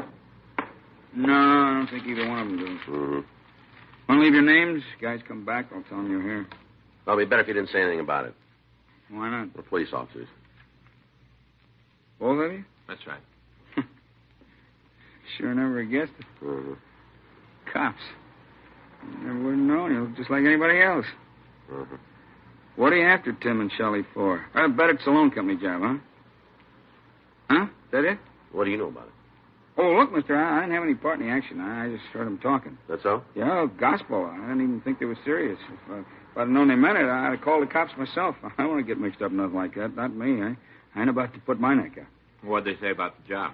Oh, just they're going to pull it. All the time I thought they were kidding, talking big. I sure never figured they'd really do it. What's the name of the company? Huh? That place they talked about, what's the name of it? Timely Loan Company over on Western. They say when they were going to make it? I talked about Monday afternoon. I guess they decided not to wait, though, huh? Yeah. Either one of them drive a car, do you know? Yeah, Shelley does. I don't think it's his, though. You ever seen it? Yeah, a couple times he's had it there. What kind of a car is it? Pontiac, 4-door. Happen to know the license number? No, sorry, fellas. Never paid much attention to it. Either one of them say when they'd be back? No, could be any time, though. They come and go. You know if this Mitchell's ever been arrested? I can't give you an answer. Never heard him talk about it. Mm-hmm. Oh, when they hit the place? What? When they robbed the loan company. I never read nothing about it. Papers haven't got it yet. Anybody hurt? Why do you ask that? Oh, kind of figures, that's all. Yeah? Sure, I know one thing for sure. I wouldn't want to get in Shelley's way. The leg don't slow him down a bit. What do you mean? He's got a wooden leg, you know. Here, the right one. Told me once he got wounded in the war. Is that right? He still walks with a little limp, like this. Mm-hmm. I saw him tangle with a guy once, happened in the alley out in back. Yeah? He almost knocked the fella's head right off his shoulders. Real punch. Is that right? Yeah, that's why I asked if anybody been hurt. Shelley being like he is. Yeah. Of course, I guess he wouldn't hit anybody. Be no need for it. What do you mean? Well, he just wouldn't have to, that's all. Yeah. Both of them got guns.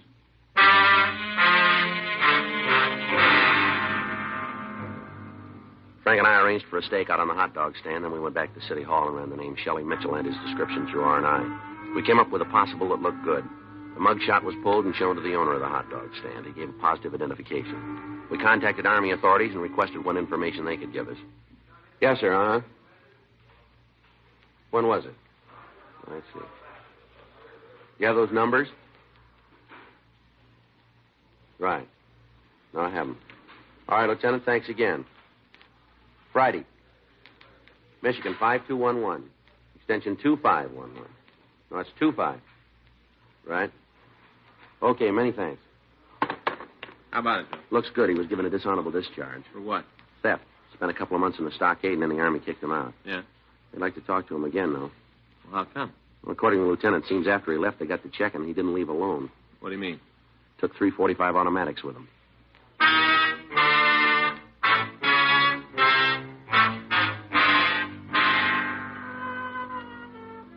An immediate check was made at the last place listed in Mitchell's package, but he'd moved and left no forwarding address. Additional officers began to canvass the area where he was supposed to be living. Local broadcasts and APBs were gotten out on both suspects, and a stakeout was set up on Tim Rankin's home. That afternoon, we met with Captain Donahoe, and it was decided to put a stakeout on the loan company. 4:50 p.m. Frank and I were leaving the office to make the necessary arrangements. You got the mug? Yeah, we better get on it right away. Yeah. Hot shot.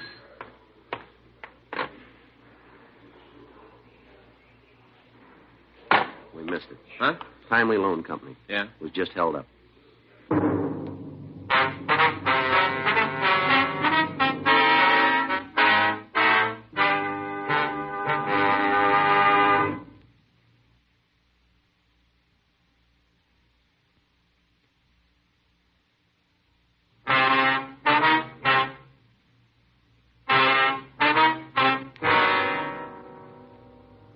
Frank and I left the office and drove out to the Timely Loan Company on Western Avenue. By the time we got there, a radio card answered the call, and the officers were checking the neighborhood.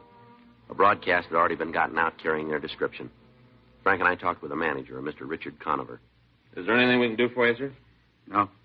Why don't you take a look at some pictures and see if you can recognize the hold-up man? I have to. Well, it'll help us. All right. Here they are, sir. No, they're not here. You sure? I looked at them. You haven't got a picture. Would you mind going through them again? I'll be honest with you. I'd like to see you get the two men, but the money's insured. I'm not going to put my family on the block for it. I don't think I understand. It's just that I believe them, that's all. What do you mean? On the way out, they told me, said if I helped the police, they'd find out and make me sorry for it. Yeah. Said they'd get my family.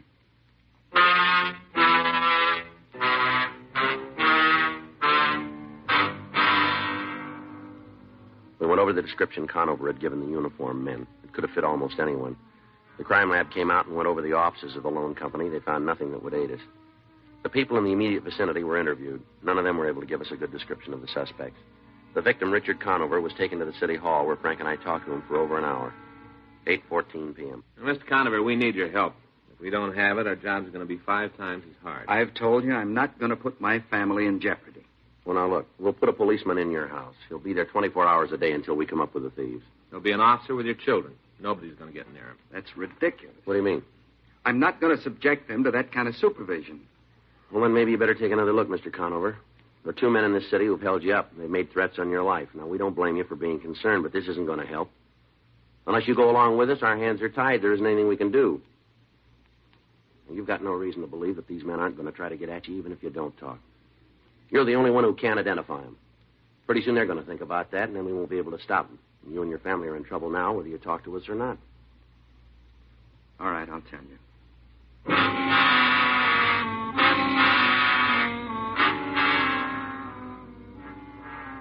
The suspects were positively identified as Timothy Rankin and Shelley Mitchell. Additional bulletins were gotten out on the 2 men, and the search for them was intensified. Officers were dispatched to Conover's home in the event that the 2 thieves tried to make good their threat. Rankin's brother was re-questioned at Georgia Street Juvenile, but either he couldn't or else he wouldn't aid us in apprehending the suspect. 11:30 that night, Frank and I were ready to leave the office. You signed the log, Joe? Yeah, let's go. I got it. Robbery Friday. Hello? Robbery Friday. Oh, yeah, Benson. Wait a minute. Give me that again, will you? You're right out. Benson and Stromwell. Yeah? They found the suspect.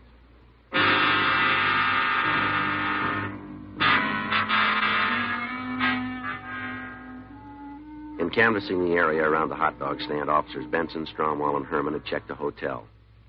When the clerk was shown pictures of the suspects, he said the 2 men who looked like the pictures were staying in the place. However, when the rooms were checked at the suggestion of the manager, Rankin and Mitchell were not there. They staked out the room, and we were called. When Frank and I arrived, we took up our positions in the room while the other officers covered the entrances to the hotel. 4:15 a.m. We waited. What time you got? Wait a minute. Kind of hard to see without a light. 4:30. Well, the hats did a good job. Yeah, like finding a needle. Mm-hmm. You heard how Herman's coming with the books? I was talking to him the other day. Said he doesn't think he's ever going to make a lawyer. I guess it's rough with the hours he's got. Yeah, it works out, though. What do you mean? He told me that when he and Stromwell got a stakeout together, they'd ask each other questions. You know, try to study that way. Yeah, that's a hard way to do it. Right. Yeah.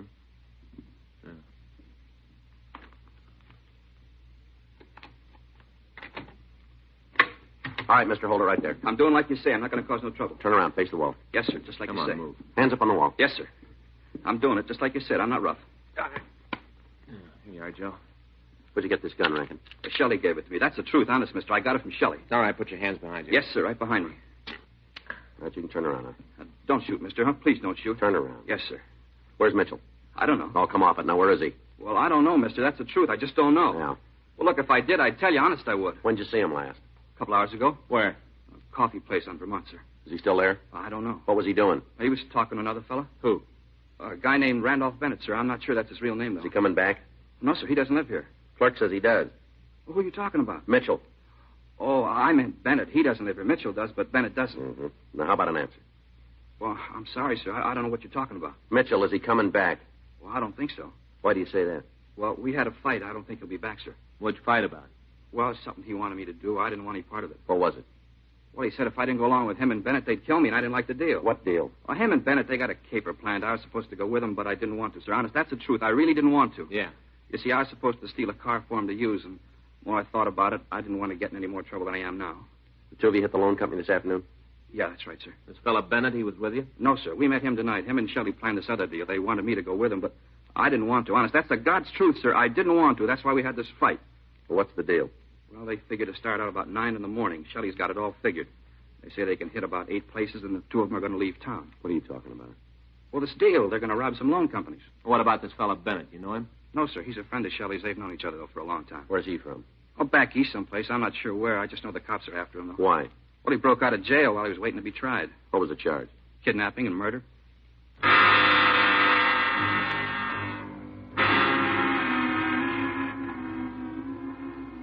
We left the hotel room and picked up the other officers. We had Tim Rankin point out the coffee stand where he'd last seen Shelley Mitchell. And then we called a radio car and turned Rankin over to the uniformed men.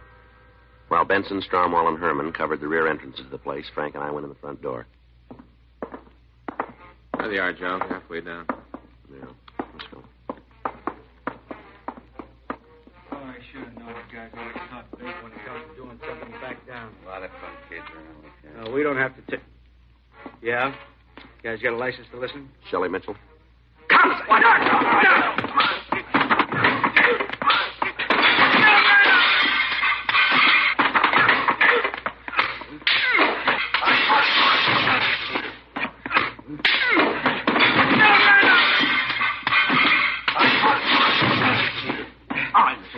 Come on, get up. You okay, Joe? Yeah. What about Bennett? He's all right. Lousy cops. Lousy, rotten cops. Turn around. Give me your cuffs, will you, Joe? Here. Come on, turn around. I'll take care of Bennett. All right, Mitchell, turn around. All the stinker deals. All right, come on, move. How'd you get to me? Don't you worry about that. Rottenest, lousiest deal I ever heard of. Where'd you get this gun? I bought it. From the government, huh? Well, that's none of your business. All right, we'll go your way. Lousy 12 hours. 12 more hours you'd have missed us. This afternoon we'd have been on the way. You'd have never found us. Yeah, you really believe that, don't you? Oh, sure. We'd have gotten a start. You'd have been dead. Looking all around, never found us. Yeah, just like now.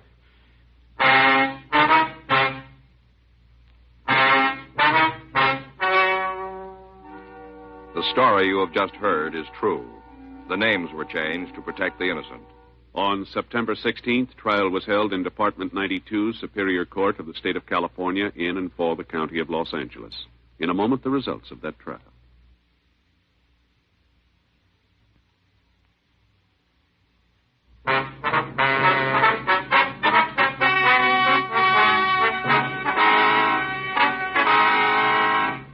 Homer Norman Rankin was referred to juvenile court and, after a hearing, was made a ward of the state. Timothy Alfred Rankin and Shelley Vincent Mitchell were tried and convicted of robbery in the first degree, 1 count. They received sentence as prescribed by law. Robbery in the first degree is punishable by imprisonment in the state penitentiary for a period of not less than 5 years. Randolph Bennett, alias James Virgil Nicholson, was held for New Jersey authorities to answer charges of murder, kidnapping, and escape.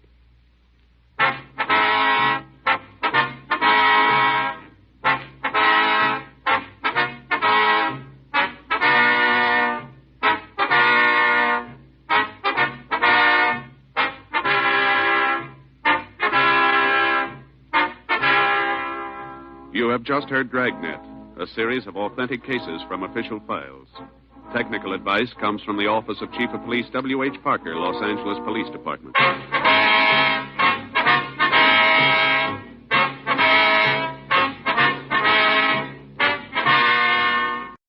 Chesterfield brings you Dragnet. Put a smile in your smoking. Buy Chesterfield. Smoother. Cooler. Best for you.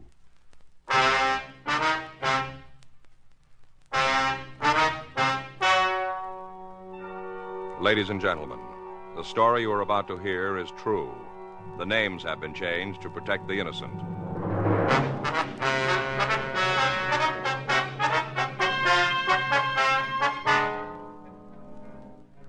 You're a detective sergeant. You're assigned to robbery detail. The owner of a small delicatessen reports that he's been robbed. He says the thief casually walked out of his store and disappeared. Your job? Find him.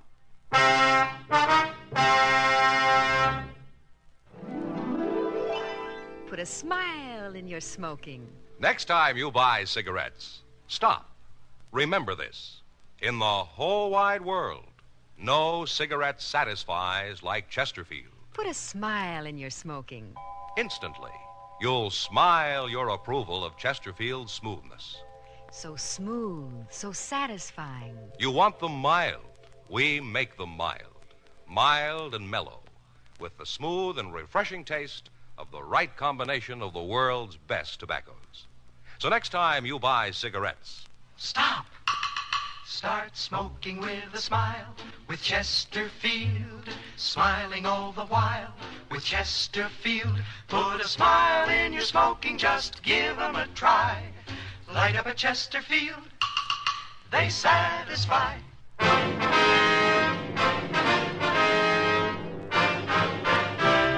Dragnet, the documented drama of an actual crime. For the next 30 minutes, in cooperation with the Los Angeles Police Department, you will travel step by step on the side of the law through an actual case transcribed from official police files. From beginning to end, from crime to punishment, Dragnet is the story of your police force in action. It was Sunday, October 9th. It was overcast in Los Angeles. We were working the day watch out of robbery detail. My partner's Frank Smith. The boss is Chief of Detectives Thad Brown. My name's Friday. I was on my way back from communications. It was 3:48 p.m. when I got to room 27A. Robbery.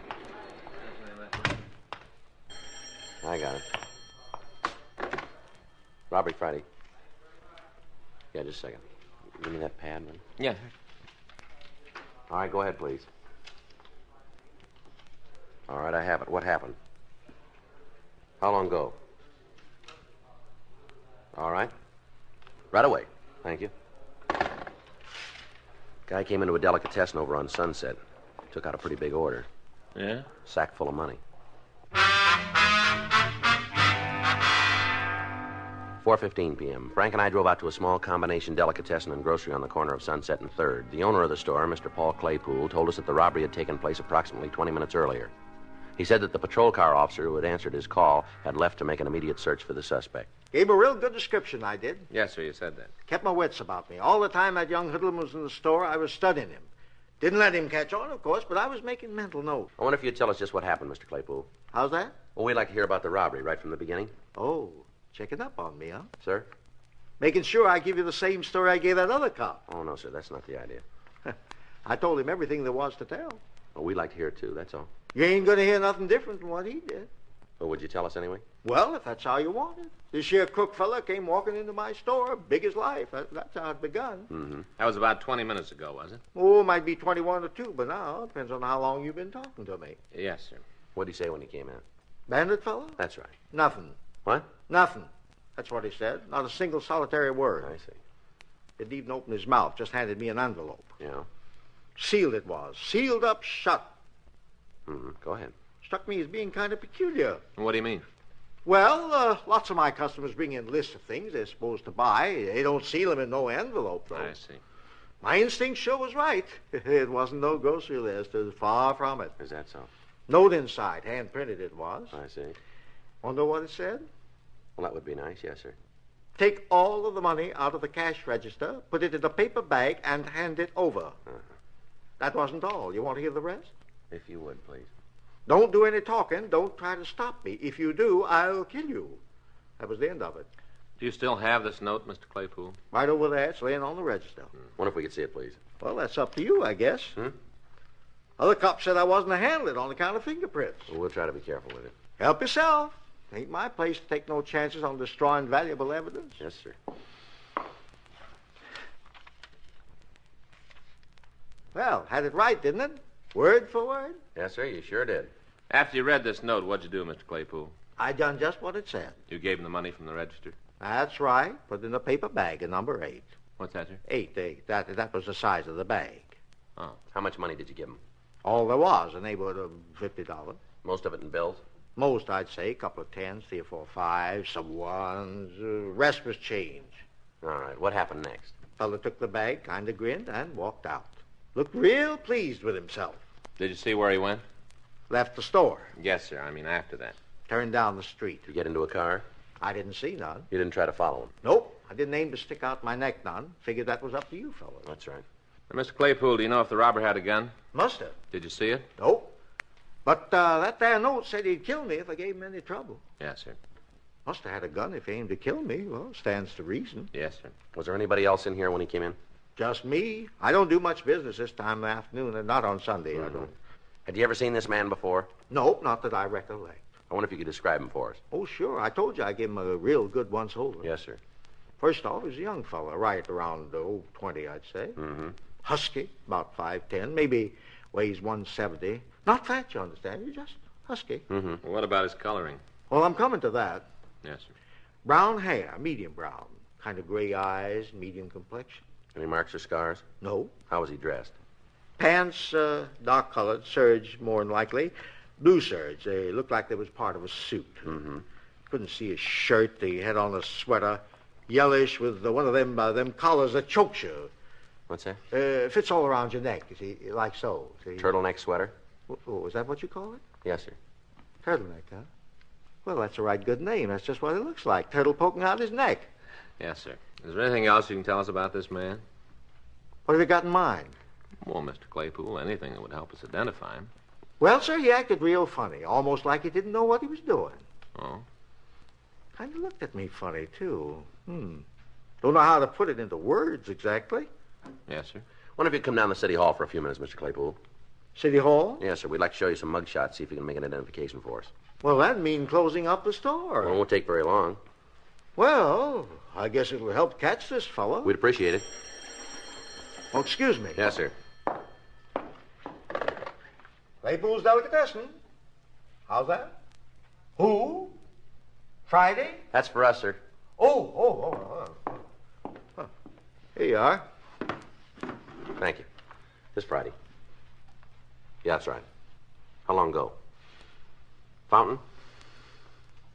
Yeah, I got it. Thank you. Well, we won't need you downtown just yet, Mr. Claypool.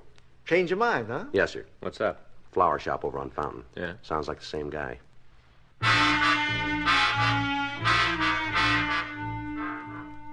Frank and I told Mr. Claypool we'd check with him later. We left the delicatessen and drove out to the Pringer Flora shop on Fountain and Selma. 4:42 p.m., we talked to the victim, Miss Norma Devereaux. She seemed to be extremely agitated. She told us that a man had walked into the store about 4:30 and gave her a sealed envelope. She showed us the note the envelope had contained, and it appeared to be a duplicate of the note Mr. Claypool had been given. Did this man say anything to you, Miss Devereaux? I don't remember. I don't think so. Well, did you say anything to him? Oh, I was too scared. Yes, ma'am. How much money did he take? Well, I gave him all there was, everything in the register. I see, but about how much would you say? I'm not sure. You see, I don't work here. I was just helping out. Mm-hmm. The store belongs to my sister and brother-in-law. I see. They wanted to take their children for a ride this afternoon, so I said I'd look after the shop. Yes, ma'am. Oh, I never should have offered. I might have known something like this would happen.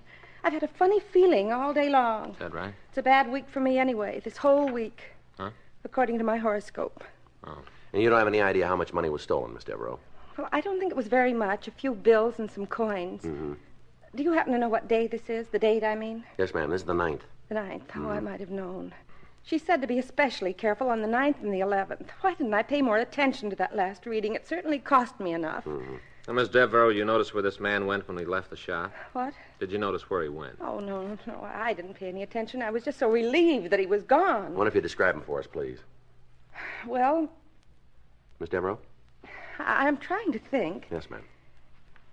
It just comes up a blank. His face, everything about him. Well, how's he dressed? I'm terribly sorry. I just can't remember. Well, maybe we can help you. Was he wearing a coat or a sweater? That's right. A sweater. I remember the sweater. Mm-hmm. What color was it? Lightish, I think. I'm not sure. What kind of a sweater? Would you recall that? Just a sweater, I guess. How about his hair? Eyes? Anything at all, Miss Devereaux? Well, there's one thing. I don't know whether it would do any good or not. Yes, ma'am. I feel like such a fool not being able to remember where it was or when, but I'm almost certain about it. What's that? That I've seen him before. Frank and I continued to question the victim. She insisted that she had met or seen the suspect sometime before the crime, but she was unable to recall the circumstances. 5:38 p.m., we drove both victims down to the city hall and asked them to go through the mug books for the purpose of identifying the suspect. Well, we finished another book, Sergeant. Yes, ma'am.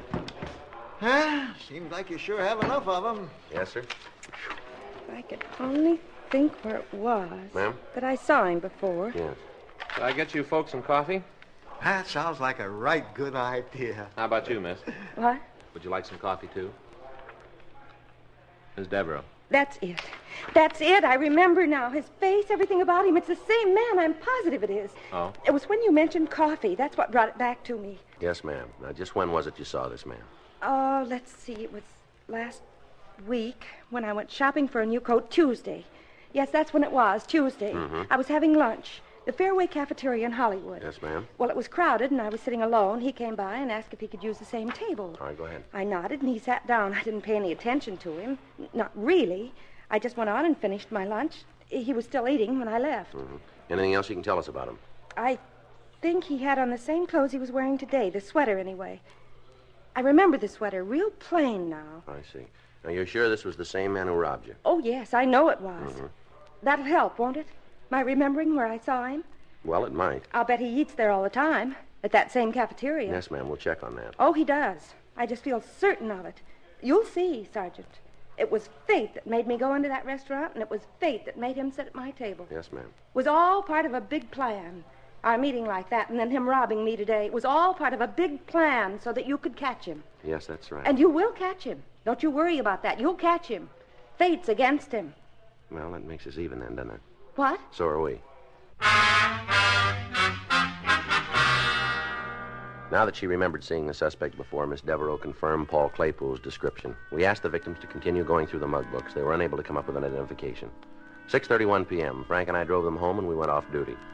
The next day, October 10th, 10:05 a.m., we interviewed the day cashiers at the Fairway Cafeteria. They couldn't recall any specific customer who answered the suspect's description. 11:46 a.m., we went back to the office. Robbery Friday. Yeah, Larry. Mm-hmm. Well, thanks anyway. Right. Sloan. Yeah? Says he can't give us a lead from the way those notes were printed. Oh? Well, how about an early lunch today, huh? It's all right with me. Where do you want to go? Well, I don't care. How about you? Doesn't make any difference to me. Well, suggest someplace. No, I told you it doesn't make any difference. Well, I don't know why it always has to be up to me, Joe. Hmm? Where we eat. Why don't you decide once in a while? All right, fine. Let's go over to that new Chinese place on Broadway. For lunch? Well, why not? Well, you don't want Chinese food for lunch, Joe. I don't. Of course not. Well, what do you got in mind? I might have known. Hmm? I'd end up making the choice.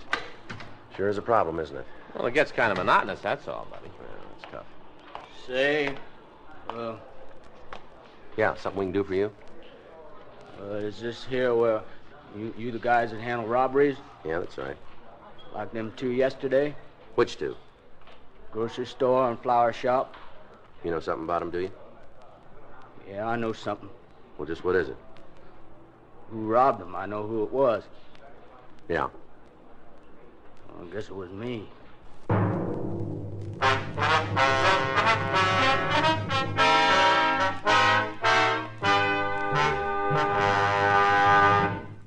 Put a smile in your smoking. Next time you buy cigarettes, stop. Remember this. It's today's biggest cigarette news. Chesterfield is made the modern way with Accuray. The Accuray controller is the greatest improvement in cigarette making in years, and it's a Chesterfield exclusive. This amazing quality detective electronically checks and controls the making of your Chesterfield, giving a uniformity in smoking quality never possible before. So buy Chesterfield today. For the first time, you get a perfect smoke column from end to end. A perfect smoke column from end to end. From the first puff to the last puff, your Chesterfield smokes smoother. From the first puff to the last puff, your Chesterfield smokes cooler. From the first puff to the last puff, Chesterfield is best for you. Next time you buy cigarettes, stop. Remember, Chesterfield is made the modern way with Accuray. Put a smile in your smoking, just give 'em a try. Light up a Chesterfield, they satisfy.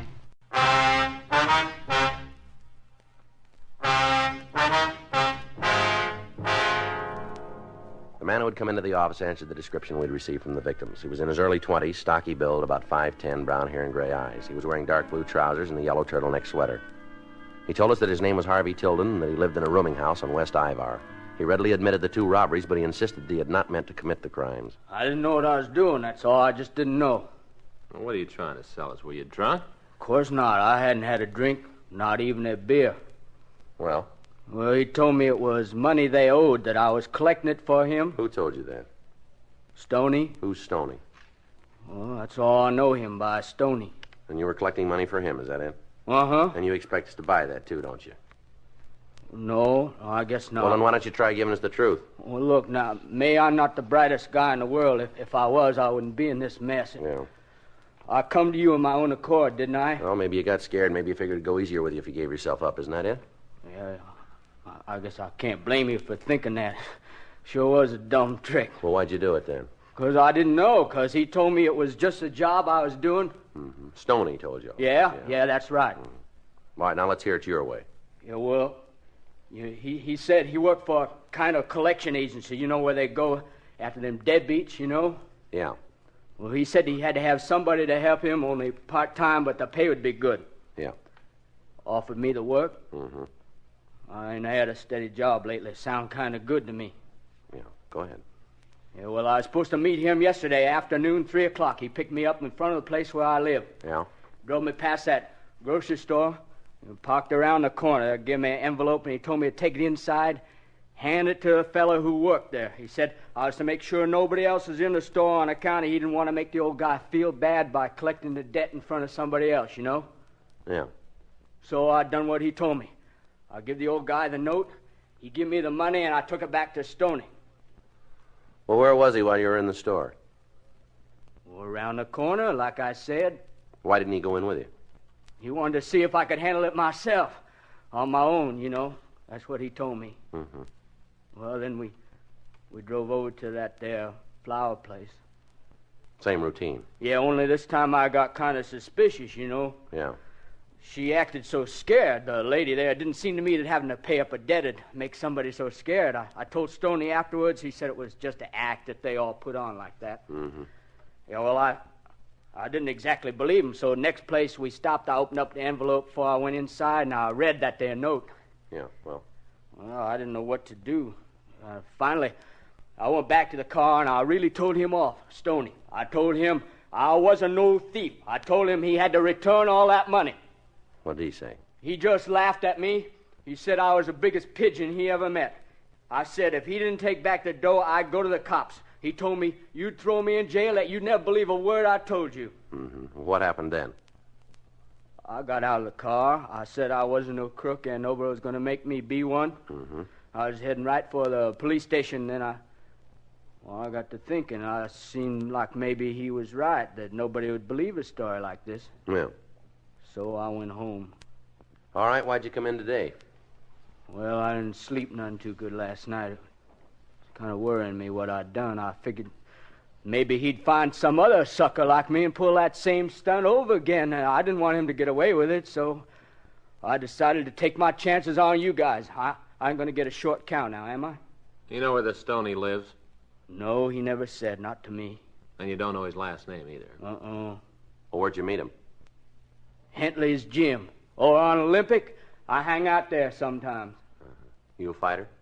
Oh, I had some bouts, yeah. Mm-hmm. Well, how'd you and Stoney get acquainted? Oh, I don't know. We just started talking one day last week. He come in for a steam bath, and afterwards we was both watching some of the guys work out. I see. He was there again on Saturday. That's when he offered me this job. Mm-hmm. What kind of a car does he drive?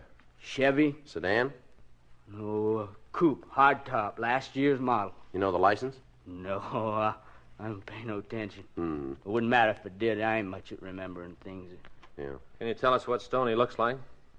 Yeah, why, he's a big fella, sharp dresser. How old is he? 35, Maybe 40. What color's his hair?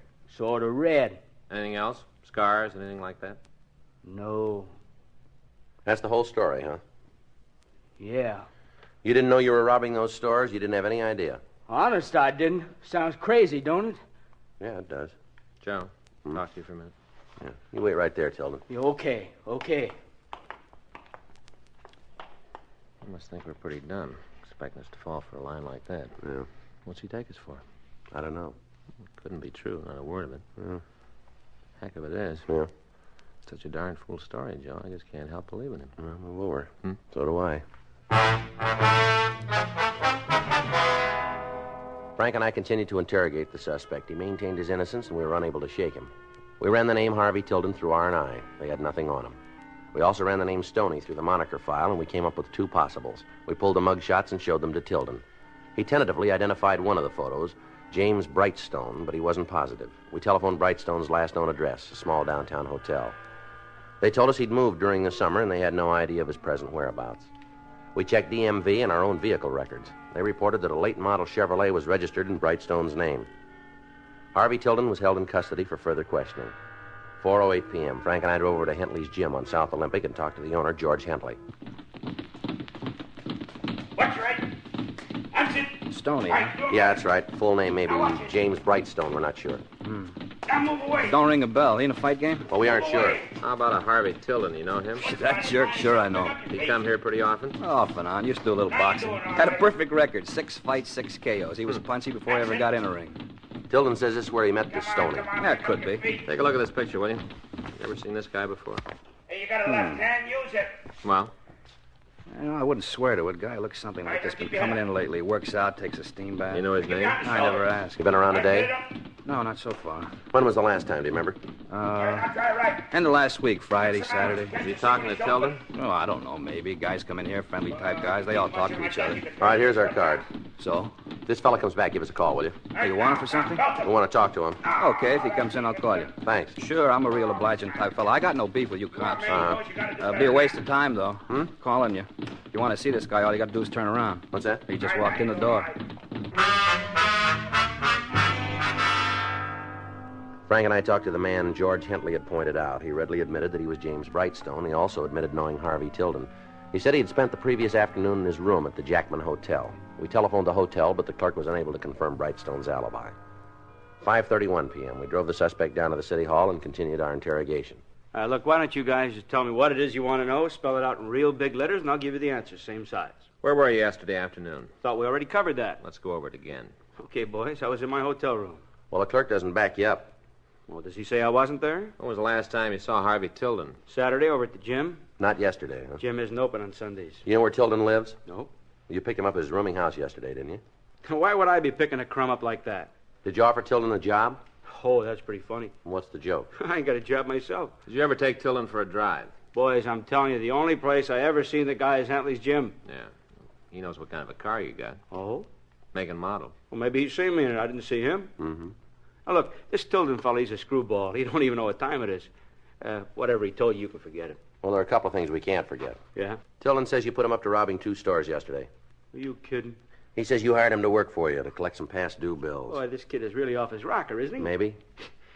Where was I supposed to be while he was doing me these favors? Outside in your car, waiting for him. Go on, boys. You interest me. Well, that's about it. And you'd pick up a guy in a phony story like that? Hey, look, I'm getting out of here. Tilden ain't the only guy who's nuts. Sit down, Brightstone. All right, you jokers, prove any part of it. We're going to try to. I'd like to know how. We got a team out right now checking the neighborhood of both robberies. If anybody saw your car around those stores yesterday afternoon, you got trouble. I got news for you guys. It don't matter where I was yesterday. You can't tie me into these jobs. We'll see. Matter of fact, I'll give you a hand. I might have been driving around those stores yesterday. Is that right? Yeah, come to think of it, I went for a ride along about 2 o'clock. Slipped my mind before it. Sure. Not that I know where Tilden pulled his heist. You don't, huh? Sure, of course not. Then what makes you think you were in the vicinity? Well, I'm not saying I was. I'm saying I might have been. Yeah. Just where were you? Who knows? It took me a real long drive. What time did you leave your hotel? 2 o'clock, maybe. What time did you get back? Later. How much later? All right. I tell you what, I'm going to give you guys a break. Good. Now, I know you can keep this up for 72 hours, and I got more important things to do, so let's get it over with, okay? That's entirely up to you. Okay. Tilden was giving it to you square. He was just a pitching. Dumbest pigeon I ever ran into. Yeah, go ahead. Well, that's it. You got it now. What are you going to do about it? What do you think? Oh, if you're smart, you're going to turn me loose. Mm-hmm. Yeah, look, let me give you a little advice, free. So Tilden was a fall guy, all right? I admit it, to you guys. Yeah. But to nobody else. Anybody else asks me, I deny it, the whole thing. So you might as well play smart. You figure on sticking me with this rap, you got to have a signed confession. I ain't going to give it to you. Well, now, maybe we won't need it. Boy, you got the biggest rocks in your head. Tilden was in those stores, I wasn't. He took the money, I didn't. You go into court, you come out looking dumber than he does. Mm-hmm. It's my word against his. You think anybody in their right mind is going to believe this boy? You think he'd stand a chance of convincing the jury? Well, he might. Fat chance. He convinced us.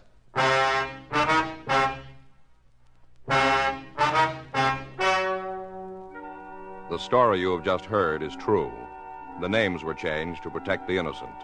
On January 8th, trial was held in Department 98, Superior Court of the State of California, in and for the County of Los Angeles. In a moment, the results of that trial. Now, here is our star, Jack Webb. The date, June 19th. The man in question, father. The gift for Father's Day, Chesterfield. Make it a point to pick up a couple of cartons, first chance you get. It's the easiest way I know to put a smile in Dad's smoking, and a nice way to remember a great guy.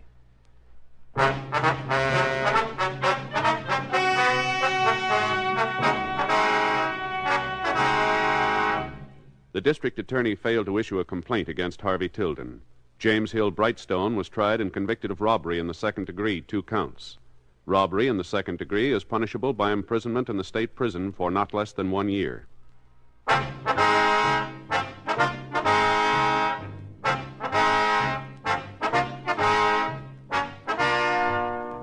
You have just heard Dragnet, a series of authentic cases from official files. Technical advice comes from the Office of Chief of Police W.H. Parker, Los Angeles Police Department. Technical advisors Captain Jack Donahoe, Sergeant Marty Wynn, Sergeant Vance Brasher. Heard tonight were Ben Alexander, Vic Rodman, Virginia Gregg, Eddie Firestone. Script by Frank Burt. Music by Walter Schumann. Hal Gibney speaking. Watch an entirely different Dragnet case history each week on your local NBC television station. Please check your newspapers for the day and time. Chesterfield has brought you Dragnet, transcribed from Los Angeles. This is it, L&M filters. It stands out from all the rest. Miracle tip, much more flavor. L&M's got everything. It's the best. Notice the color of L&M's Miracle Tip. It's white, pure white, to give you the purest and best filter. And L&M gives you a rich, good-tasting, fully satisfying smoke, the kind you can get only from highest quality tobaccos. Buy L&M. It's got everything: flavor, taste, mildness, and the best filter. L&M. A courageous chaplain, honored as Mr. Citizen, thwarts a prison break and converts a juvenile delinquent to a new way of life. Don't miss Mr. Citizen this week. Check your local TV listings for time and station. Hear Dragnet next week, same time, same station.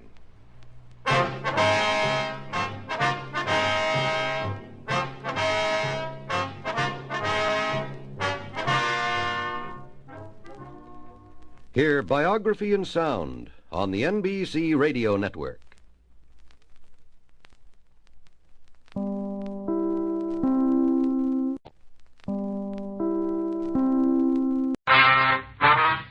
Dragnet. Ladies and gentlemen, the story you are about to hear is true. The names have been changed to protect the innocent.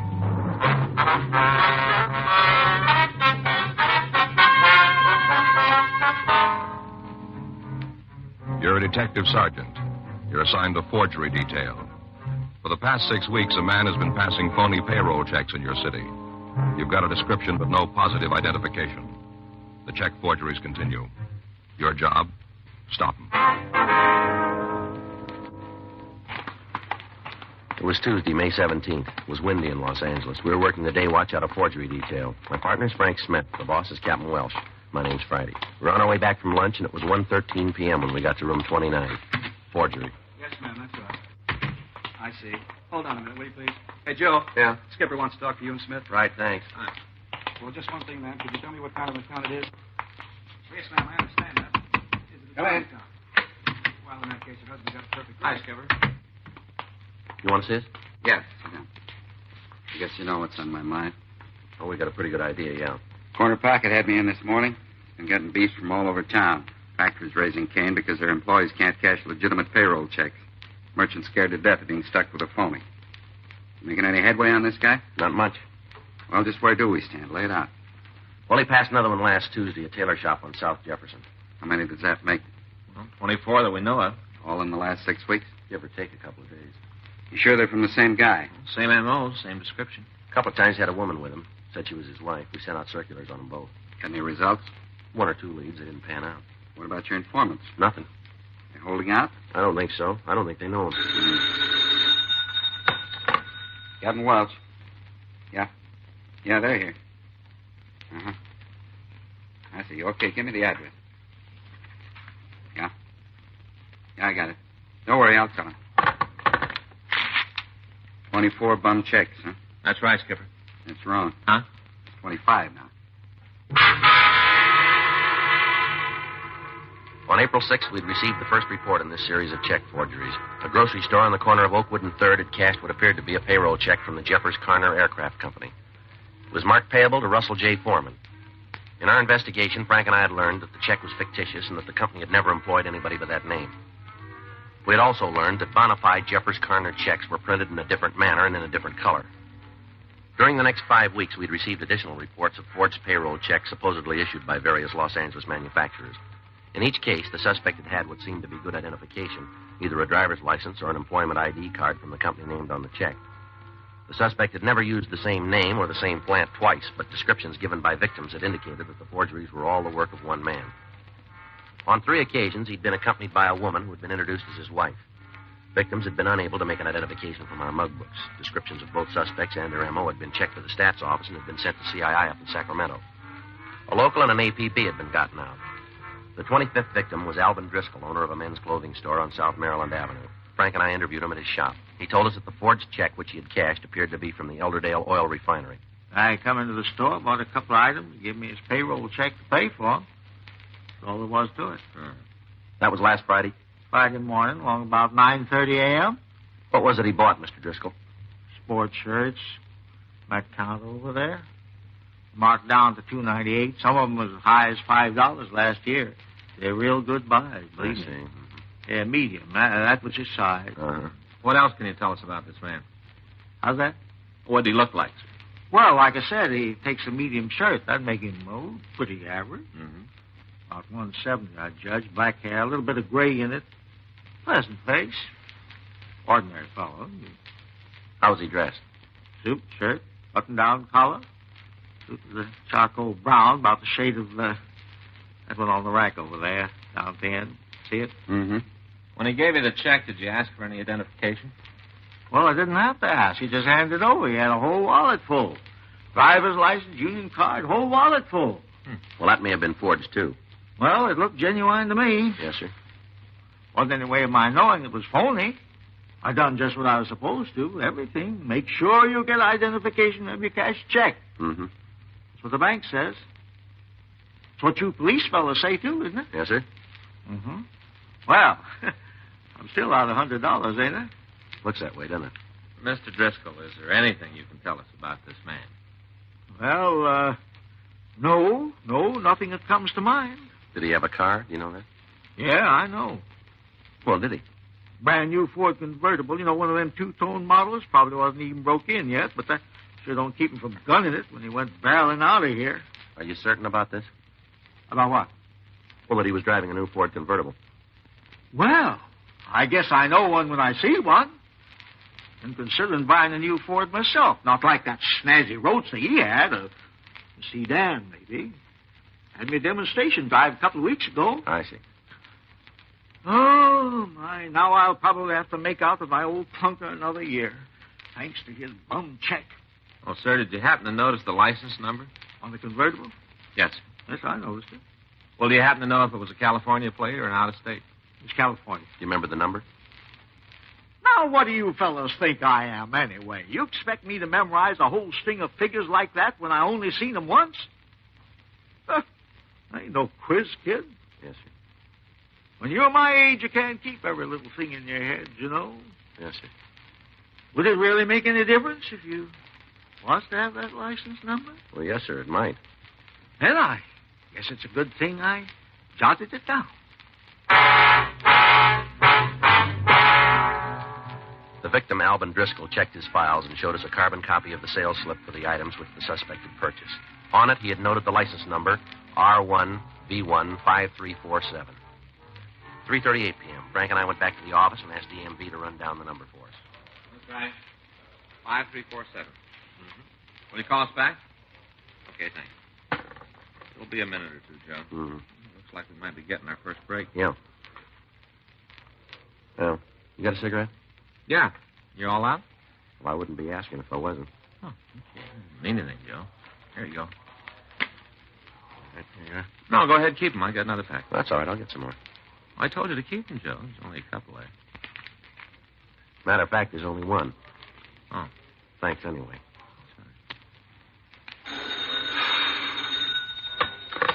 Marjorie Smith. Wait a minute. Okay, go ahead. Myson? M-Y-S-O-N? Yeah, I got it. 117. Huh? You sure? Yeah, I see. Okay, thanks.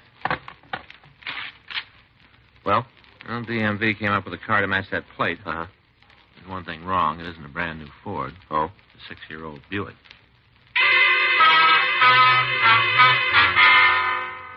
The Department of Motor Vehicles had reported that the car bearing license number R1V15347 was registered in the name of Philip B. Myson at 117 South Helen Avenue. Records showed that the car in question was a Buick sedan, which had been manufactured 6 years earlier. We ran Myson's name through R&I. They had nothing on him. We also ran the license number through our auto records to check to see if it was a stolen plate or a hot car. The report was negative. 4:09 p.m., Frank and I drove out to the Helen Avenue address. It was a small one-story bungalow with rain-streaked stucco walls.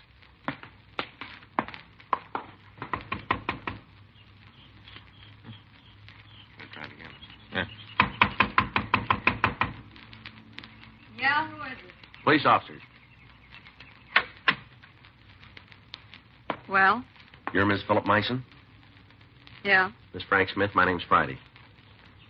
All right, your name's Friday, his name's Smith, my name's Myson. Where's that get us? We'd like to talk to you for a minute, Miss Myson. You mean you want to come inside? Well, it might be a little easier to talk there. Nobody's stopping you. Yes, ma'am. If you want to sit down, you have to clear off a space. I'm not much of a housekeeper. It's all right, we can stand. Suit yourself. Miss Myson, is your husband home? Phil? Yes, ma'am. Mm-mm. Do you know where we might get in touch with him? No. You must have some idea. I haven't seen him since last March. Oh? What kind of a car does he drive? Ask him. Do you ever own a Buick sedan? License number R1V15347. Why? We'd like to know where the car is now. It's out in the garage, and that's where it's staying. You can tell that lousy crumb if he thinks he's going to take the car away from me. He's got another think coming. Your husband isn't trying to take your car. Yeah? What are you doing here? We'd like to check the license plate, that's all. You sure that's all you want, just to check the license? That's all. Oh, wait a minute. I'll get you the garage key. Thank you. Sorry if I gave you a rough time. You can't blame me. Character like my husband, he'd have to try anything. Yes, ma'am. Oh, here you are. Be sure you lock it up when you're done. Yes, ma'am. I'll take a look at it, Joe. Right. Well, I might have known it was too good to last. Ma'am? Not hearing from Phil for over 2 months. Is he still in Los Angeles, would you know? Not if he's got good sense. What do you mean? If he's smart, he'll stay as far away from me as he can. Yeah. He's just plain lucky I didn't kill him. Giving me a shirt with some other dame's lipstick on the collar, expecting me to wash it out.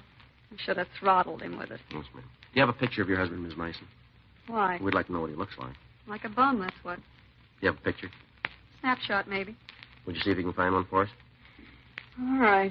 Just looking at him will probably spoil my supper. Yeah, here's some. I'm married to a face like that, and I have to worry about other women. All right, if we borrow this for a couple of days. Do me a favor. Keep it. Joe. Excuse me, Miss Mason. Yeah. the right license plate, the wrong car. Buick sedan? Just like BMV had at 6 years old. Okay. Here's your key, ma'am. You locked up tight? Yes, ma'am. Sorry if we bothered you. Oh, forget it. Hey, wait a minute. Yes. Not that I give a darn, but how about telling me why you're so interested in Phil? It was just a police matter. You don't think he pulled a job or something? Why should we think that? You shouldn't. If you do, you're way off base. You really picked the wrong guy. Yes, ma'am. Take it from me, if a jerk like Phil ever got out of line once, just once, you boys wouldn't have to go looking for him. Oh? No. You'd catch him red-handed.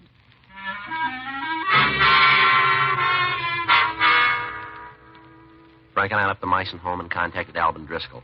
He confirmed his description of the suspect's car, but he admitted he might have been mistaken about the license number. We showed him Meissen's photograph, and he was certain that Meissen was not the man who had passed the forged check. The next day, May 18th, we showed the Meissen photo to several of the other victims. They all agreed that he was not the forger. 11:17 a.m., we went over to DMV and began to try variations of the license number Mr. Driscoll had given us to see if we could come up with a late model Ford Convertible. 12:32 p.m. How you doing? Well, I turned up a couple of Fords, no convertible. I've switched the last two numbers every way I can think of. What are you working on now? V15. Okay, I'll try the 5-3 part of it. Wait a minute. Huh?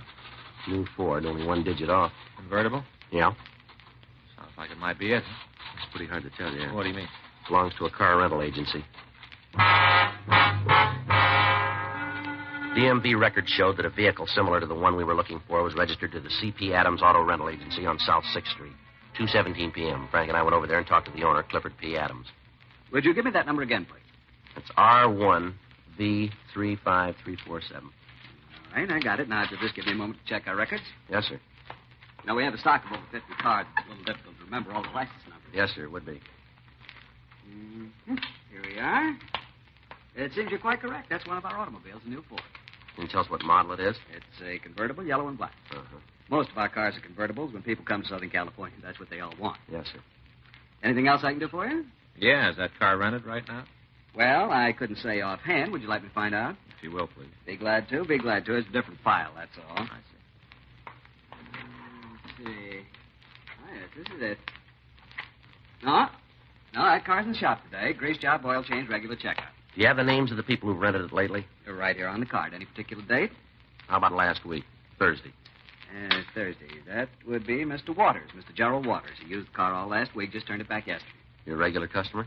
He's rented from us several times, as I recall, on and off during the last month or so. Can you tell us what he looks like? Actually, I've only seen him once or twice. He's a youngish man, about 40, tall, black hair, a little gray at the temples. How about his wife? Did you ever meet her? Yes, she picked up a car for him. Would you describe her, please?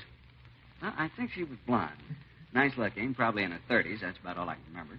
Yeah, their address, Mr. Adams. Oh, yes. We try to get all the information we can about our clients, but I'm afraid it's in a different file. It's all right. Take your time. Someday we'll have to work out a more efficient system for all these records. Thompson, Tucker, Berger, Waters. Yes, this is it. Home address, Springfield, Illinois. What about here in town? Oh, we have that, too. The Haven House Motel on Sunset Boulevard. I see. But I'm afraid you won't be able to reach them there. Oh? When Mr. Waters turned in the car yesterday, he asked us to drive him and his wife to Union Station. Yeah? Yeah, he said they were leaving town.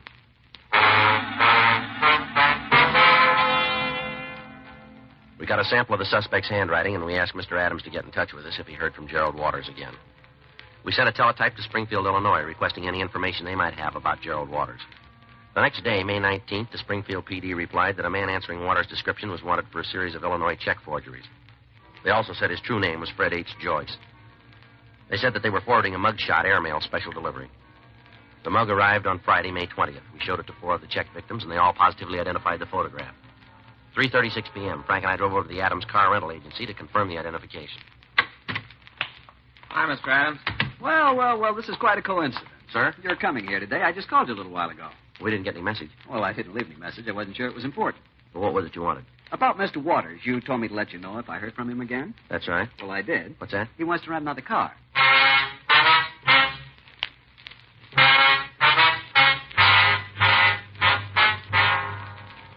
We showed Mr. Adams the mugshot of Fred Joyce, and he stated positively that Joyce and Gerald Waters were the same man.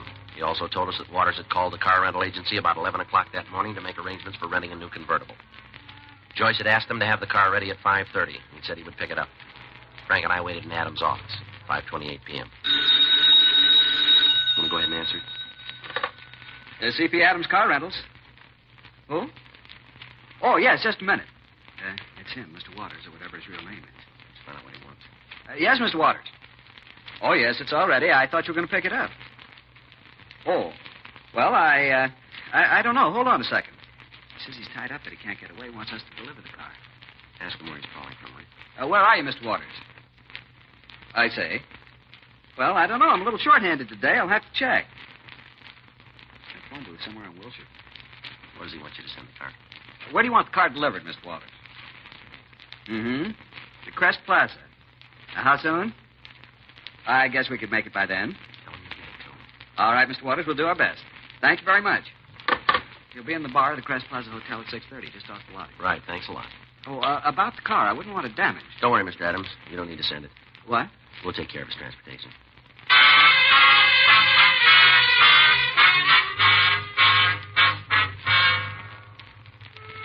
We went over to the Crest Plaza Hotel.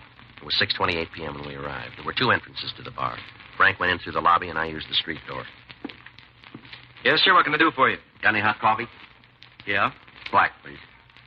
That all you want? Yeah, that's all. Not very busy tonight, are you? Place livens up later on. All right. Evening. Hi, you two guys together? That's right. He wants coffee, too, huh? Yeah, Black. Figures. Okay, sports. I'll get it. You see him? No, he's probably not here yet. There you are. Thank you. Don't mention it. That'll be 20 cents. All right. There you are. You sure you don't want anything to drink? No. Well, would you mind finishing the coffee over in the booth? What do you mean? Well, it's not good for business. Why? We sell booze, not coffee. Other customers come see you sitting here swilling coffee. It's liable to give them ideas. Thing like that catches on, the place will go broke. We're police officers. What? Police officers. Well, what are you doing here? Something wrong? A couple of questions we want to ask. Yeah, about what? Take a look at this picture. I'd like you to tell us if you know him. Wait a minute. Let me get some light. Yeah. Yeah, I've seen this guy around. Do you live here in the hotel? I don't think so. He comes in once in a while, though. He usually drags a blonde around with him. Mm-hmm. You guys been looking for him long? Quite a while, yeah. You must be looking in the wrong places. What do you mean? He just walked through the door. That's him. Let's go. About dry martini, eh? A couple of them will set pretty good before dinner, huh? Yeah? Something you want? You Gerald Waters? What? Gerald Waters, is that you? You from the car lot? You come up with the first answer, mister. How about the name? Yeah, I'm Waters. Where's the car? You won't need it. Police officers, you're under arrest. What are you talking about? You keep out of this, honey. All right, come on, Waters, on your feet. You better take it easy. You're liable to find out you're rousing the wrong guy. Well, I'll tell you, I'm going to run that risk. Get up. Okay. Keep your hands on the table. I don't know what this is all about, but I know you haven't done anything wrong, Gerald. Whatever happens, I'll stick by you. I'll get a lawyer. I'll raise the money somehow. Whatever happens, I'm never going to leave you, Gerald. Don't worry about it, lady. What? You're coming along. We took the two suspects into custody and drove them down to the city hall. 7:08 p.m. We turned the female suspect over to a policewoman to be searched, and we brought Joyce into the squad room for interrogation. All right, Joyce, take everything out of your pockets. My name's Waters. You know that. We know it's Joyce, too. Go on, empty. Lay the stuff on the table. Where do these keys fit? Lockers. Where? I forget. Sure. Listen, why are you holding my wife? She hasn't done anything. If you think you can frame me, go ahead and try it, but turn her loose. That's not up to us. Why not? She's been with you too often.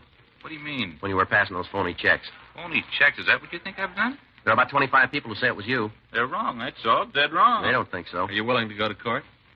I better shut up. Ever been in Illinois, Joyce? What? Springfield. What do you know about that? You're in the upper brackets, Joyce. We got the whole story. Come on, Joyce. It'll make it easier all around. How about it? Where's Myra? She's all right. Where is she? Right down the hall. I'll tell you what. Yeah? We can get together on this thing. We can come to an agreement. Go ahead. What if I admit the whole deal? Tell you all about it. Yeah. What about Myra? Will you let her go? That depends. On what? How clean she is. Oh, she'll stand any kind of a look. She's never been in any trouble. Mm-hmm. And she hasn't got anything to worry about. Go ahead with the story. Okay, I'll get on your side. I'm the guy you're looking for. We knew that going in. Whole thing started right after Myra and I were married. Yeah. It was making pretty good money, enough to give her the things she wanted. You know, she's a pretty girl. A woman like that's got to have nice things. Mm-hmm. I don't know how it happened. Just all of a sudden, the bottom seemed to drop out of the whole company. You mean your business? Yeah. The whole thing just seemed to explode. No matter what I did, it was wrong. Nothing worked. Mm-hmm. Couldn't let Myra know about it. They just couldn't. Yeah. Tried to borrow the money, talked to all my friends, tried to get them to stake me again. Mm-hmm. All I could see of them was their backs. I had to do something. So you started hanging paper. It was the only way, the only one. Do you have any more checks? Yeah, keys there. They're for a locker downtown. You'll find all the stuff there. Okay. All right, now how about it? What? Now, you let Myra go? She didn't know anything about it, not a thing. She didn't have anything to do with it, I swear to you. Mm-hmm. You're not going to hold her, are you? Now that I've told you the truth. Forgery, Friday. Yeah. Mm-hmm. Where? Okay, thank you. They just checked your wife's prints, Joyce. Why'd they do that? You aren't going to hold her. You gave me your word. You don't want her for anything. A couple of other states do. What? You aren't the only husband she's had, and you aren't the first forger she's worked with either. What kind of a double cross is this? No double cross. She's got a record as long as your arm. That's a lie, a dirty, lousy lie. Oh, take it easy, Joyce. Sit down. Still a lie. Figure it out for yourself. Take a good look. What do you mean? Did your wife know anything about the checks? Sure, after we got going. Wasn't any way to keep it away from her. How about when you started? She know then? No. You sound pretty sure. Maybe you talked it over with her. I don't know, maybe. She might have helped you out a little then, huh? Maybe some of the operation was her idea. How about it, Joyce? I don't know. I don't much care anymore. Maybe it was her idea. Maybe she did play me for a sucker. Sure sounds that way to us. Doesn't really make any difference if she did. Take a look around you, cop. Everybody's a sucker. Everybody in the world is going to fall for a con game sooner or later. Everybody. Mm-hmm. Those guys that cash the checks for me. Suckers, every one of them, just like me. Look at all the money they're out. Well, there's a big difference. Huh? That's all they're out.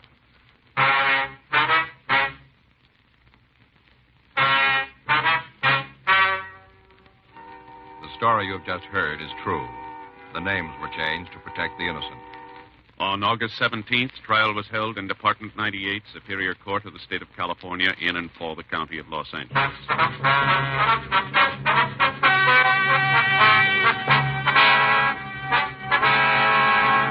Frederick R. Joyce, alias Gerald Waters, was tried and convicted of forgery, 5 counts.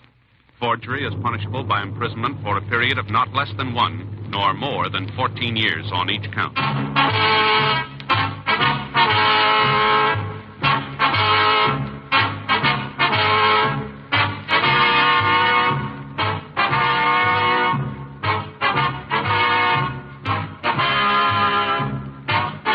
Just heard Dragnet, the authentic story of your police force in action, and starring Jack Webb, a presentation of the United States Armed Forces Radio Service.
Dragnet.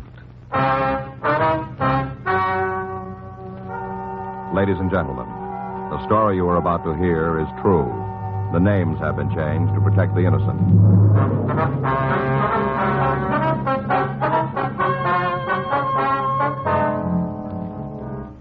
You're a detective sergeant. You're assigned to robbery detail. 2 men have been terrorizing the tavern keepers in your city. In spite of your efforts, they continue to run free. Your job? Stop them.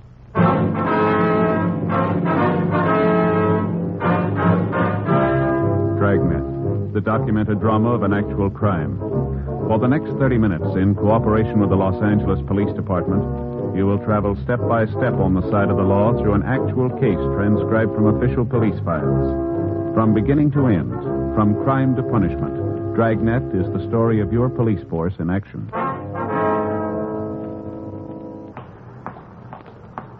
It was Tuesday, June 14th. It was hot in Los Angeles. We were working the day watch out of robbery detail. My partner's Frank Smith. The boss is Chief of Detectives Thad Brown. My name's Friday. We're on our way out from the office, and it was 11:13 a.m. when we got to the corner of 7th Street and Sunset Boulevard. The Black Dog Bar and Grill. In the back. Now. Hi. How are you? Hello. What'll it be? Police officers. Oh, cops, huh? That's right. This is Frank Smith. My name's Friday. How are you, Nick Thomas? I guess about last night, huh? That's right. We'd like to go over a couple things with you. Why, sure. Can I get you anything? No. You mind if I have a cup of coffee while we talk? No, go ahead. Okay. Sure surprised me. What's that? Last night, I sure wasn't expecting it. Yeah. You know, you read about things like that happening, but you just never figure them happening to you. Mm-hmm. Of course, you've been in the business as long as I have. You ought to expect it. At least that's the way I figure it. Yeah. Well, okay, what do you want to know? Well, according to what you told the officers last night, the men came in the place about 11:30. Is that right? That's right, 11:30. You sure about the time? Oh, yeah. You see, I always look at that newscaster, 11:15, 11:30. Mm-hmm. He went off the air, and they just put up the card where it tells what station it is, and this guy walked right in. Yeah. I can't stand him myself. What? The newscaster, I can't stand him. Me and the missus have gotten some real bad beefs about him. Is that right? Oh, yeah, she digs him, but I can't stand him myself. He's a real no good. Mm-hmm. He's the kind of a guy where if some old man spit in the sidewalk, he could build it up so we should evacuate the whole city. You know what I mean? Yeah, I think so. Well, he's like that. Mm-hmm. He's a real no good.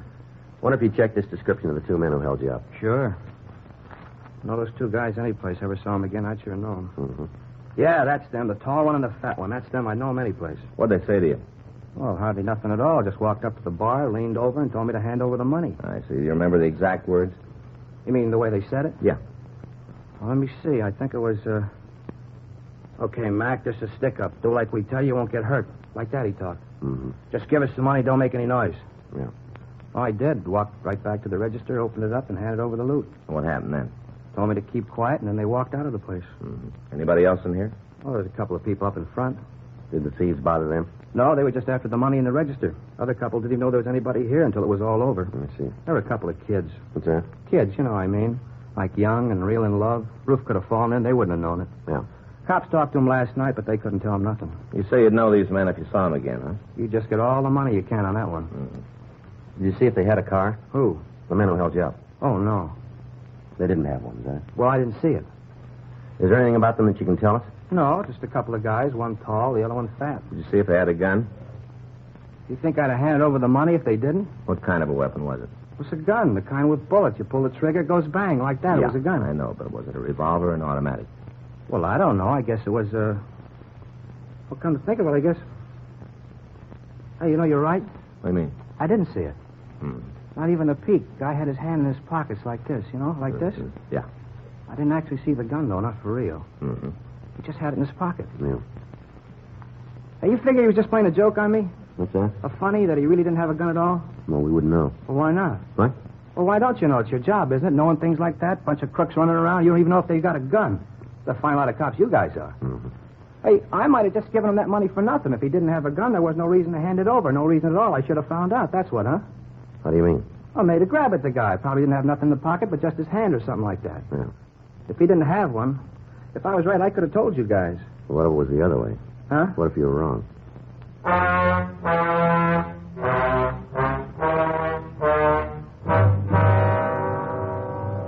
From the method of operation and the description of the suspects, we knew that they were the same two men who had staged 6 robberies in the past week.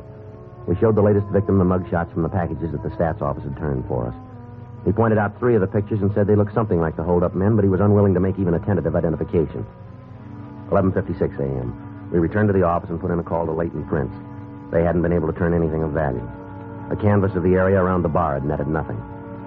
The case stood where it had 7 days before when the robbery was first reported, 1:15 p.m. Well, it doesn't seem to be a directional trend. No, they're hitting all over, aren't they? Mm-hmm. Anything from Brereton? List of names came in this morning. We've already checked most of them out. We could use a few more leads. I'd settle for one. Yeah. You seen the skipper? Yeah, I was in earlier. I don't think he's in the office now. I wonder when he's going to climb on us. I don't know. I've been expecting it, Joe. Better off around? I haven't seen him. Why? Well, he said he might be able to help us turn something. Yeah. Said he had an informant down on L.A. Street. Mm-hmm. Hot shots.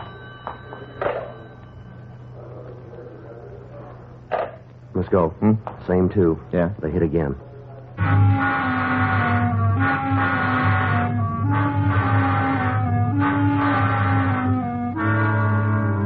Frank and I left the office and drove out to the scene of the latest robbery. It was a small restaurant located on South Spring. By the time we got there, a radio car had arrived, and the officer was checking the area. You the cops? Are you? Are you more cops? That's right. That's what I thought. Other fella, he left. He said he was going to look for the crooks. He just went up the street. You want to tell us what happened? Held up, that's what. Held up. Yes, we understand. Did the officer get a description of the thieves? Sure, got it first thing. Said something about doing a broadcast or something. I'm not sure what he meant, but that's what he said. All right. You want to give us your name? Hector Pip. What's that? Pip. P-I-P. Like C. Uh-huh. Conan Doyle wrote a story about him. Pips. C, you know. Yep. Hector Pip. This is my partner, Frank Smith. My name's Friday. Sure thing. Now, what do you want to know? Well, would you tell us what happened, please? Better get on the ball. Can't stand around and waste time. Better get the fellas what did it. Mm-hmm. Came in, right through that door, came in and told me it was a stick-up. That's it, just as plain as anything. Stick up. Mm-hmm. Sent me to hand over the money in the cash register. Over. How much was it? Well, I'm not sure. Must have been about $60, $70. I'm not sure. Did you see him when they left? Well, certainly. Couldn't very well miss him. Small place. Just stood here and watched him go. Watched my money go right out the door. Yes, sir. What I meant was, did you see him get in the car? No, I didn't. No, I sure didn't. Just stood here and watched him go. But I didn't see no car. Was there anybody else in the place? Oh, there was one fellow. Well, where's he? He left. All excitement got into gear, and he left. Chintzy, too. Chintzy. What do you mean? Owed me for a piece of cream pie and a cup of coffee. Mm-hmm. Have you seen him before? No, a new face. He ain't from around here. Brand new. Did you hear either of the two men use a name of any kind? I sure did, yeah. You want to tell us? Do I have to? Well, we'd like you to, if you will. Lard. That's what he said. Lard. Which one? The tall one, like a fence picket. He's the one. He called the other one Lard. No. But you said he used the name. Sure. But he was talking to me. Yeah. Well, look, is there anything else you can tell us about the men that might make it easier to identify them? No, just two fellas. One tall, thin, other one fat. Mm-hmm. Didn't have no reason to call me Lard. I've been on a diet for a couple of weeks. Eating those pills that swell up in your stomach. Mm-hmm. Well, I guess they work for some people. It's make me feel as though I had a sponge. Mm-hmm. Was there anything outstanding about the men? No. Not that comes to mind, no. They have a gun? Not right off. What do you mean? Didn't have one when they come in. Of course, I didn't know that. No, sir, I didn't have any idea, no. Mm-hmm. Got Got him now, though. Stole him with the money. What? 38 revolver and the 25 automatic. Took him.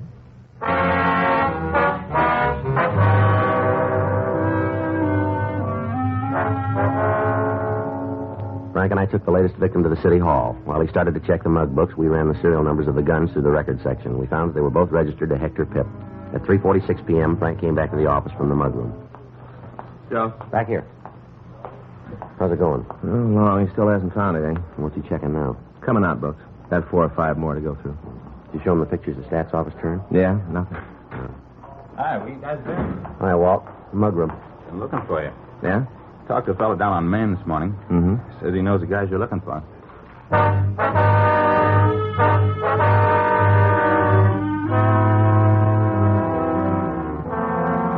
We made arrangements for somebody to stay with the victim, and then Frank and I left the city hall. Sergeant Walt Bitteroff drove us over to talk to his informant. We found him in a cheap hotel on Wall Street. All right, Walt, come on in. Thanks, Angie. You get it? Yeah. Here you are. Hey, cold? Right out of the icebox. Thanks. These are the 2 guys I told you about, Angie. Oh, yeah. Hey, you want some cold beer? No, thanks a lot. How about you, Walt? Uh-uh. You don't mind if I have one? Well, go ahead. Oh, I must have had a good time last night. Yeah. My eyes feel like they're 3 feet apart. Uh-huh. Yeah, nothing like a cold beer next morning. My girlfriend gave me some new glasses, like in the beer commercials. Yeah, nice. Sure looks good, doesn't it? Mm-hmm. Oh, yes, sir. That's what I needed. Funny. What? Funny about beer. Always tastes good, but a glass like this makes it taste better. Ambrosia. Pure ambrosia. Yeah, I wonder if we can get down to business, Angie. Oh, sure. Now I get my head back. What can I do for you? Said you had some information on the two guys who were pulling these bar holdups. Yeah, that's right. I'd like you to tell Friday and Smith here about it. They cops? That's right. You're after fellas, huh? Mm-hmm. Won't tell you anything about setup? What do you mean? Well, anything you get, it didn't come from me. Yeah, they know that, Angie. Well, I gotta make sure. I remember something that helps you out. I forget it right away. You talk to me 5 minutes from now, I don't remember. Deal? All right. What about the guys? Heavy. Got in town a couple of months ago. Where are they from? St. Louis. You got the names? Yeah, part of them. What do you mean? Well, just what they're called. That's all I got. That'll do. Don't pay to ask too many questions, you know. Yeah. Step on somebody's toes and you find their foot in your face. What about the names? Well, the tall one's called Ronnie. Fat guy's tagged Whale. Is that what everybody calls them? All I heard. You know where they live? Nope. Where'd you meet them? I move around. I run into them, a couple of bars. Seen them once or twice. Well, how do you know they're the ones we're after? Just figures, that's all. Got a big roll, talk loud, and the way they look, just figures. You know where we can pick them up? Haven't got any idea. They driving a car? Not that I've seen. Anything else you can tell us about them? You've had it. Have either one of them fallen? No, we never spent an evening talking about it, but it figures they did. Back east, maybe? Yeah, I guess so. I heard the Whale say this was the first time they'd been on the coast. All right, Angie, if there's nothing else. There isn't. If you hear anything, Angie, we'd appreciate a call. Works out, I'll let you know. I'm not going to put anything in writing. Those jokers hear about it, and I'd have to dig a hole. Okay. Thanks for coming by, Walt. Yeah. Glad to have met you guys. See you again, huh? Yeah. Sure. Thanks for the beer, Walt. It's okay. Sure made the difference. First got up, I felt like a gang of midgets that been playing soccer in my mouth. Mm-hmm.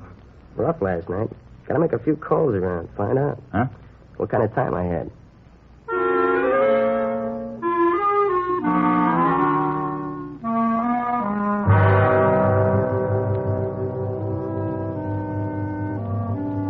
We returned to the office and sent a radiogram to the St. Louis Police Department requesting all information on anyone in their files who'd used the nicknames Ronnie or Whale.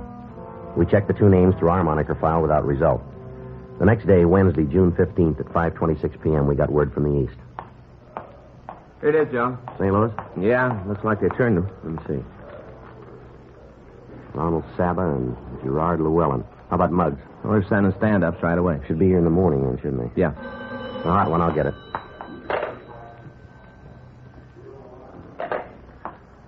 What is it? Robbery out on Olympic. Sounds like Ronnie and the Whale. How long ago? Just left the place. Shot it up pretty bad. Anybody hurt? Yeah, policemen got in their way.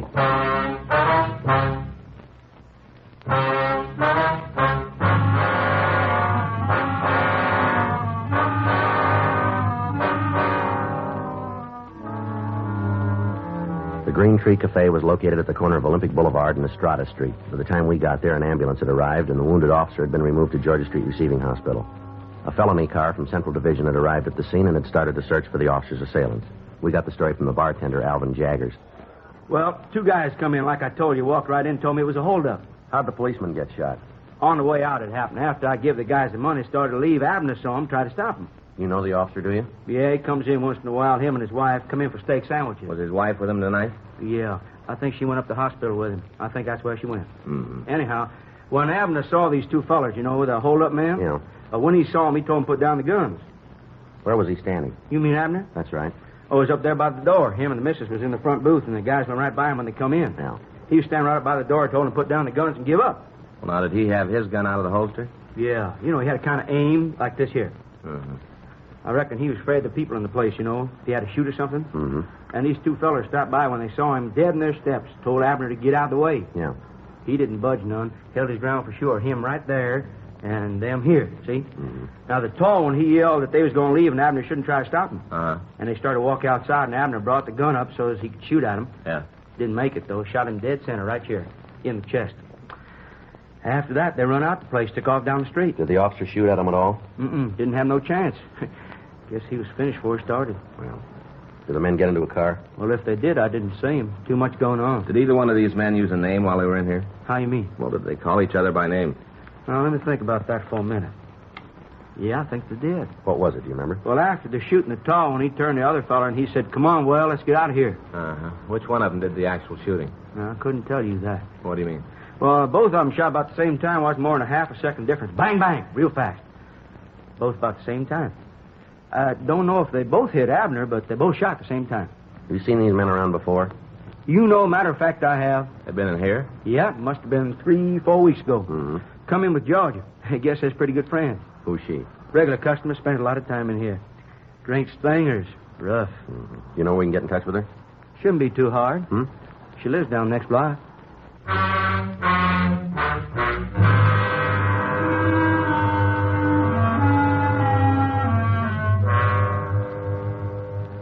We left the bar and walked to the entrance of the apartment hotel down the street. According to the building register, Georgia Wells occupied apartment 314.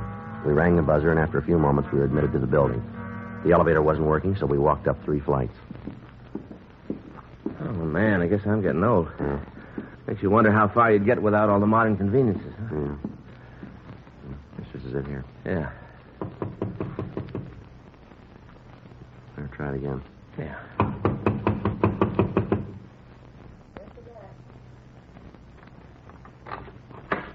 Yeah? Georgia Wells? That's right. I know you. Police officers, we'd like to talk to you. What about? Might be better if we came inside. Sure, come on in. Nothing here to hide. Come on. I'll look around, Frank. Yeah.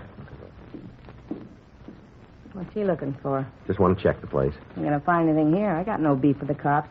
Never been in any trouble before. I want to keep it that way. All right. It's clean, Joe. You gonna tell me what this is all about? You know a couple of men named Ronald Saba and Gerard Llewellyn? Why are you asking? You know them? Yeah. You know where they are? No, look. Maybe if you tell me why you're looking for the boys, I can help you out. It's a police matter. And you go find them yourself. When'd you see them last? A couple of days ago. Where? Bar over on 6th. You know where they live? Look, mister. I don't carry no water for them, but I'm not going to blow the whistle until I know what the beef is. It's pretty serious, and you're not doing yourself any good acting like this. You know where we can find them? Look, I'm going to level with you. I know the boys. Sure, they're a lot of laughs, good spenders. That's all it is with us. We got it that you're pretty good friends. You've been talking to the landlady. She's all the time sticking her nose in where it don't belong. That's so? Yeah. She's hacked at me anyway. Go out of her way to make trouble. All the time, she'll go out of her way. And why'd she do that? She don't like me, that's why. She got no reason. She just don't like me. All the time yelling about how I'm using too much laundry, how I let the water run too long, beefing about how I'm not supposed to do no cooking in the place.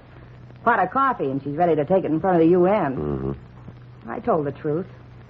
Boys and me been out a couple of times, dinner, drinks, maybe a show, that's all. There's nothing serious between us. Matter of fact, they both leave me cold, romantic. Well, then you shouldn't worry about telling us where to find them.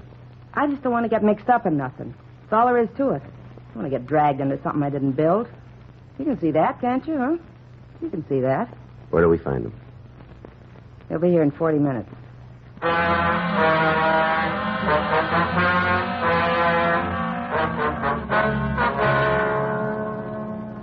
We put in a call to the office and told them where we were.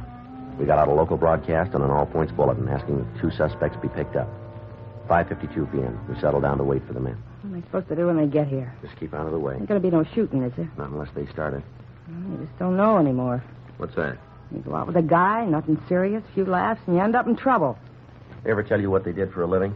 Ronnie mentioned something about starting a car agency. Yeah. He had some deal back east where he could get the cars cheap, then he figured on having them driven out here and selling them. Told me how him and the whale was going to clean up. Mm-hmm. Said it was the sweetest deal they ever come across. Real sweet, they said. Mm-hmm. Joe. Yeah. You better get in the other room, Miss Wells. Yeah, sure. Please, no shooting. All right, go on. Go ahead.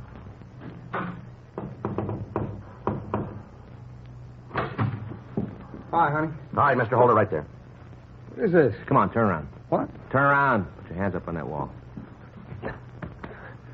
There. Here, Joe. 38. Where'd you get this, Saba? I don't know what you're talking. This gun, where'd it come from? I never saw it before. It was in your coat. Well, then you creeps put it there. It ain't mine. Where's Llewellyn? Who? Gerard Llewellyn. I never heard of him. All right, put your hands down. Can I turn around now? Yeah. You guys gonna tell me what this is all about? You know more than we do.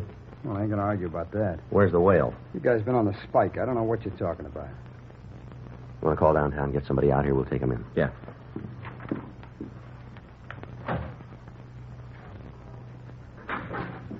I got you, huh? You lousy bum. You finked on it. I had nothing to do All right, with it. take it easy. She told you, didn't she? Didn't she tell you where to get it? Doesn't make any difference. It does to me. All she ever wanted was a good time. All the time wanting to go to the best places. All the time with the expensive clothes. You lousy bum, that's all she is. All right, that's enough of that. You're not kidding. You're with me if I never saw her again. Be the best thing. Well, then you're going to be happy. Huh? That's the way it'll be.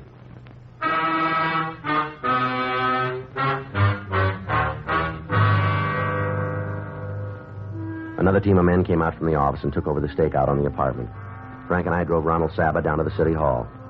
We put in a call to the receiving hospital and found that the wounded officer would recover. 6:57 p.m. We started to lay out the evidence for the suspect. We checked the gun through our records section. That's the one you stole from Hector Pip yesterday. Mistake someplace. Yeah, but we didn't make it. You got nothing to hold me on, nothing. 4 of the victims have seen your picture. They're willing to swear that you're one of the men who held them up. Yeah, bunch of creeps, that's all they are, the whole slew of them. Sure. Come on, where do we pick up your partner? I keep telling you guys, I haven't got any partner. I don't know what you're talking about. You want to explain the gun? I don't have to. I never saw that gun before. You guys turned it on me. That's what you say. Well, I say it ain't mine. You planted it. What about the victims? They made a mistake. It's happened before. Lots of times. You read about it all the time where some joker gets up in court, swears he knows some fella, guy ends up spending a couple of years for something he didn't do. All the time there's stories like that in the paper. Mm-hmm. All the time. Well, you sit there and think you're clean. We got it figured different. I don't care how you got it figured. I'm telling the story the way it happened. Now, you keep talking about this fella Whale or whatever it is. I don't know. I never heard of him. All these jobs you say I did. I don't know anything about them either. I'll get it. Oh, yeah, well, got a call from D. Lightner. Yeah. He picked up the wallet. Rose apartment? Yeah, he copped out, gave him the whole story. We're bringing him in now. Okay.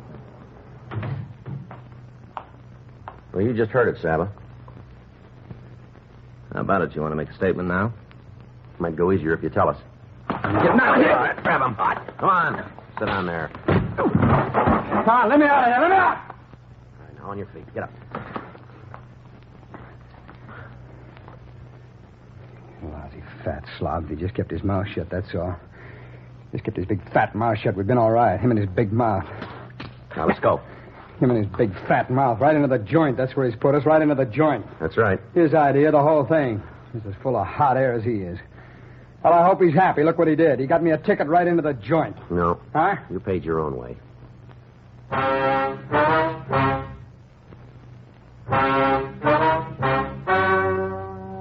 The story you've just heard is true.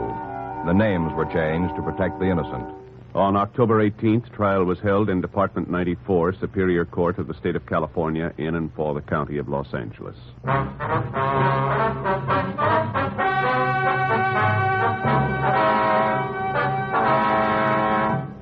Ronald Eben Saba and Gerard Stephen Llewellyn were tried and convicted of robbery in the first degree, 6 counts, and received sentence as prescribed by law.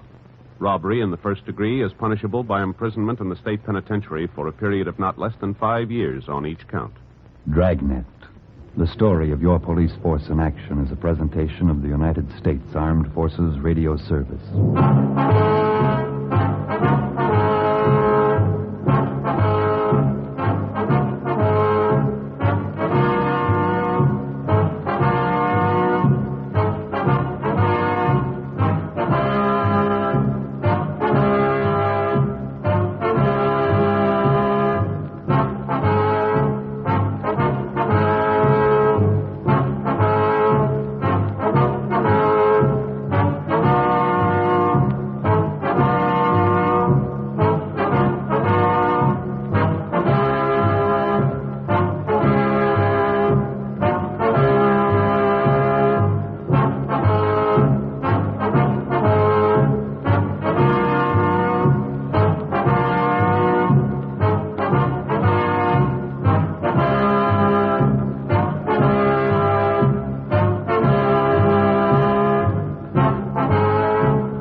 Cerebral Cinema hopes you have enjoyed this movie of the mind.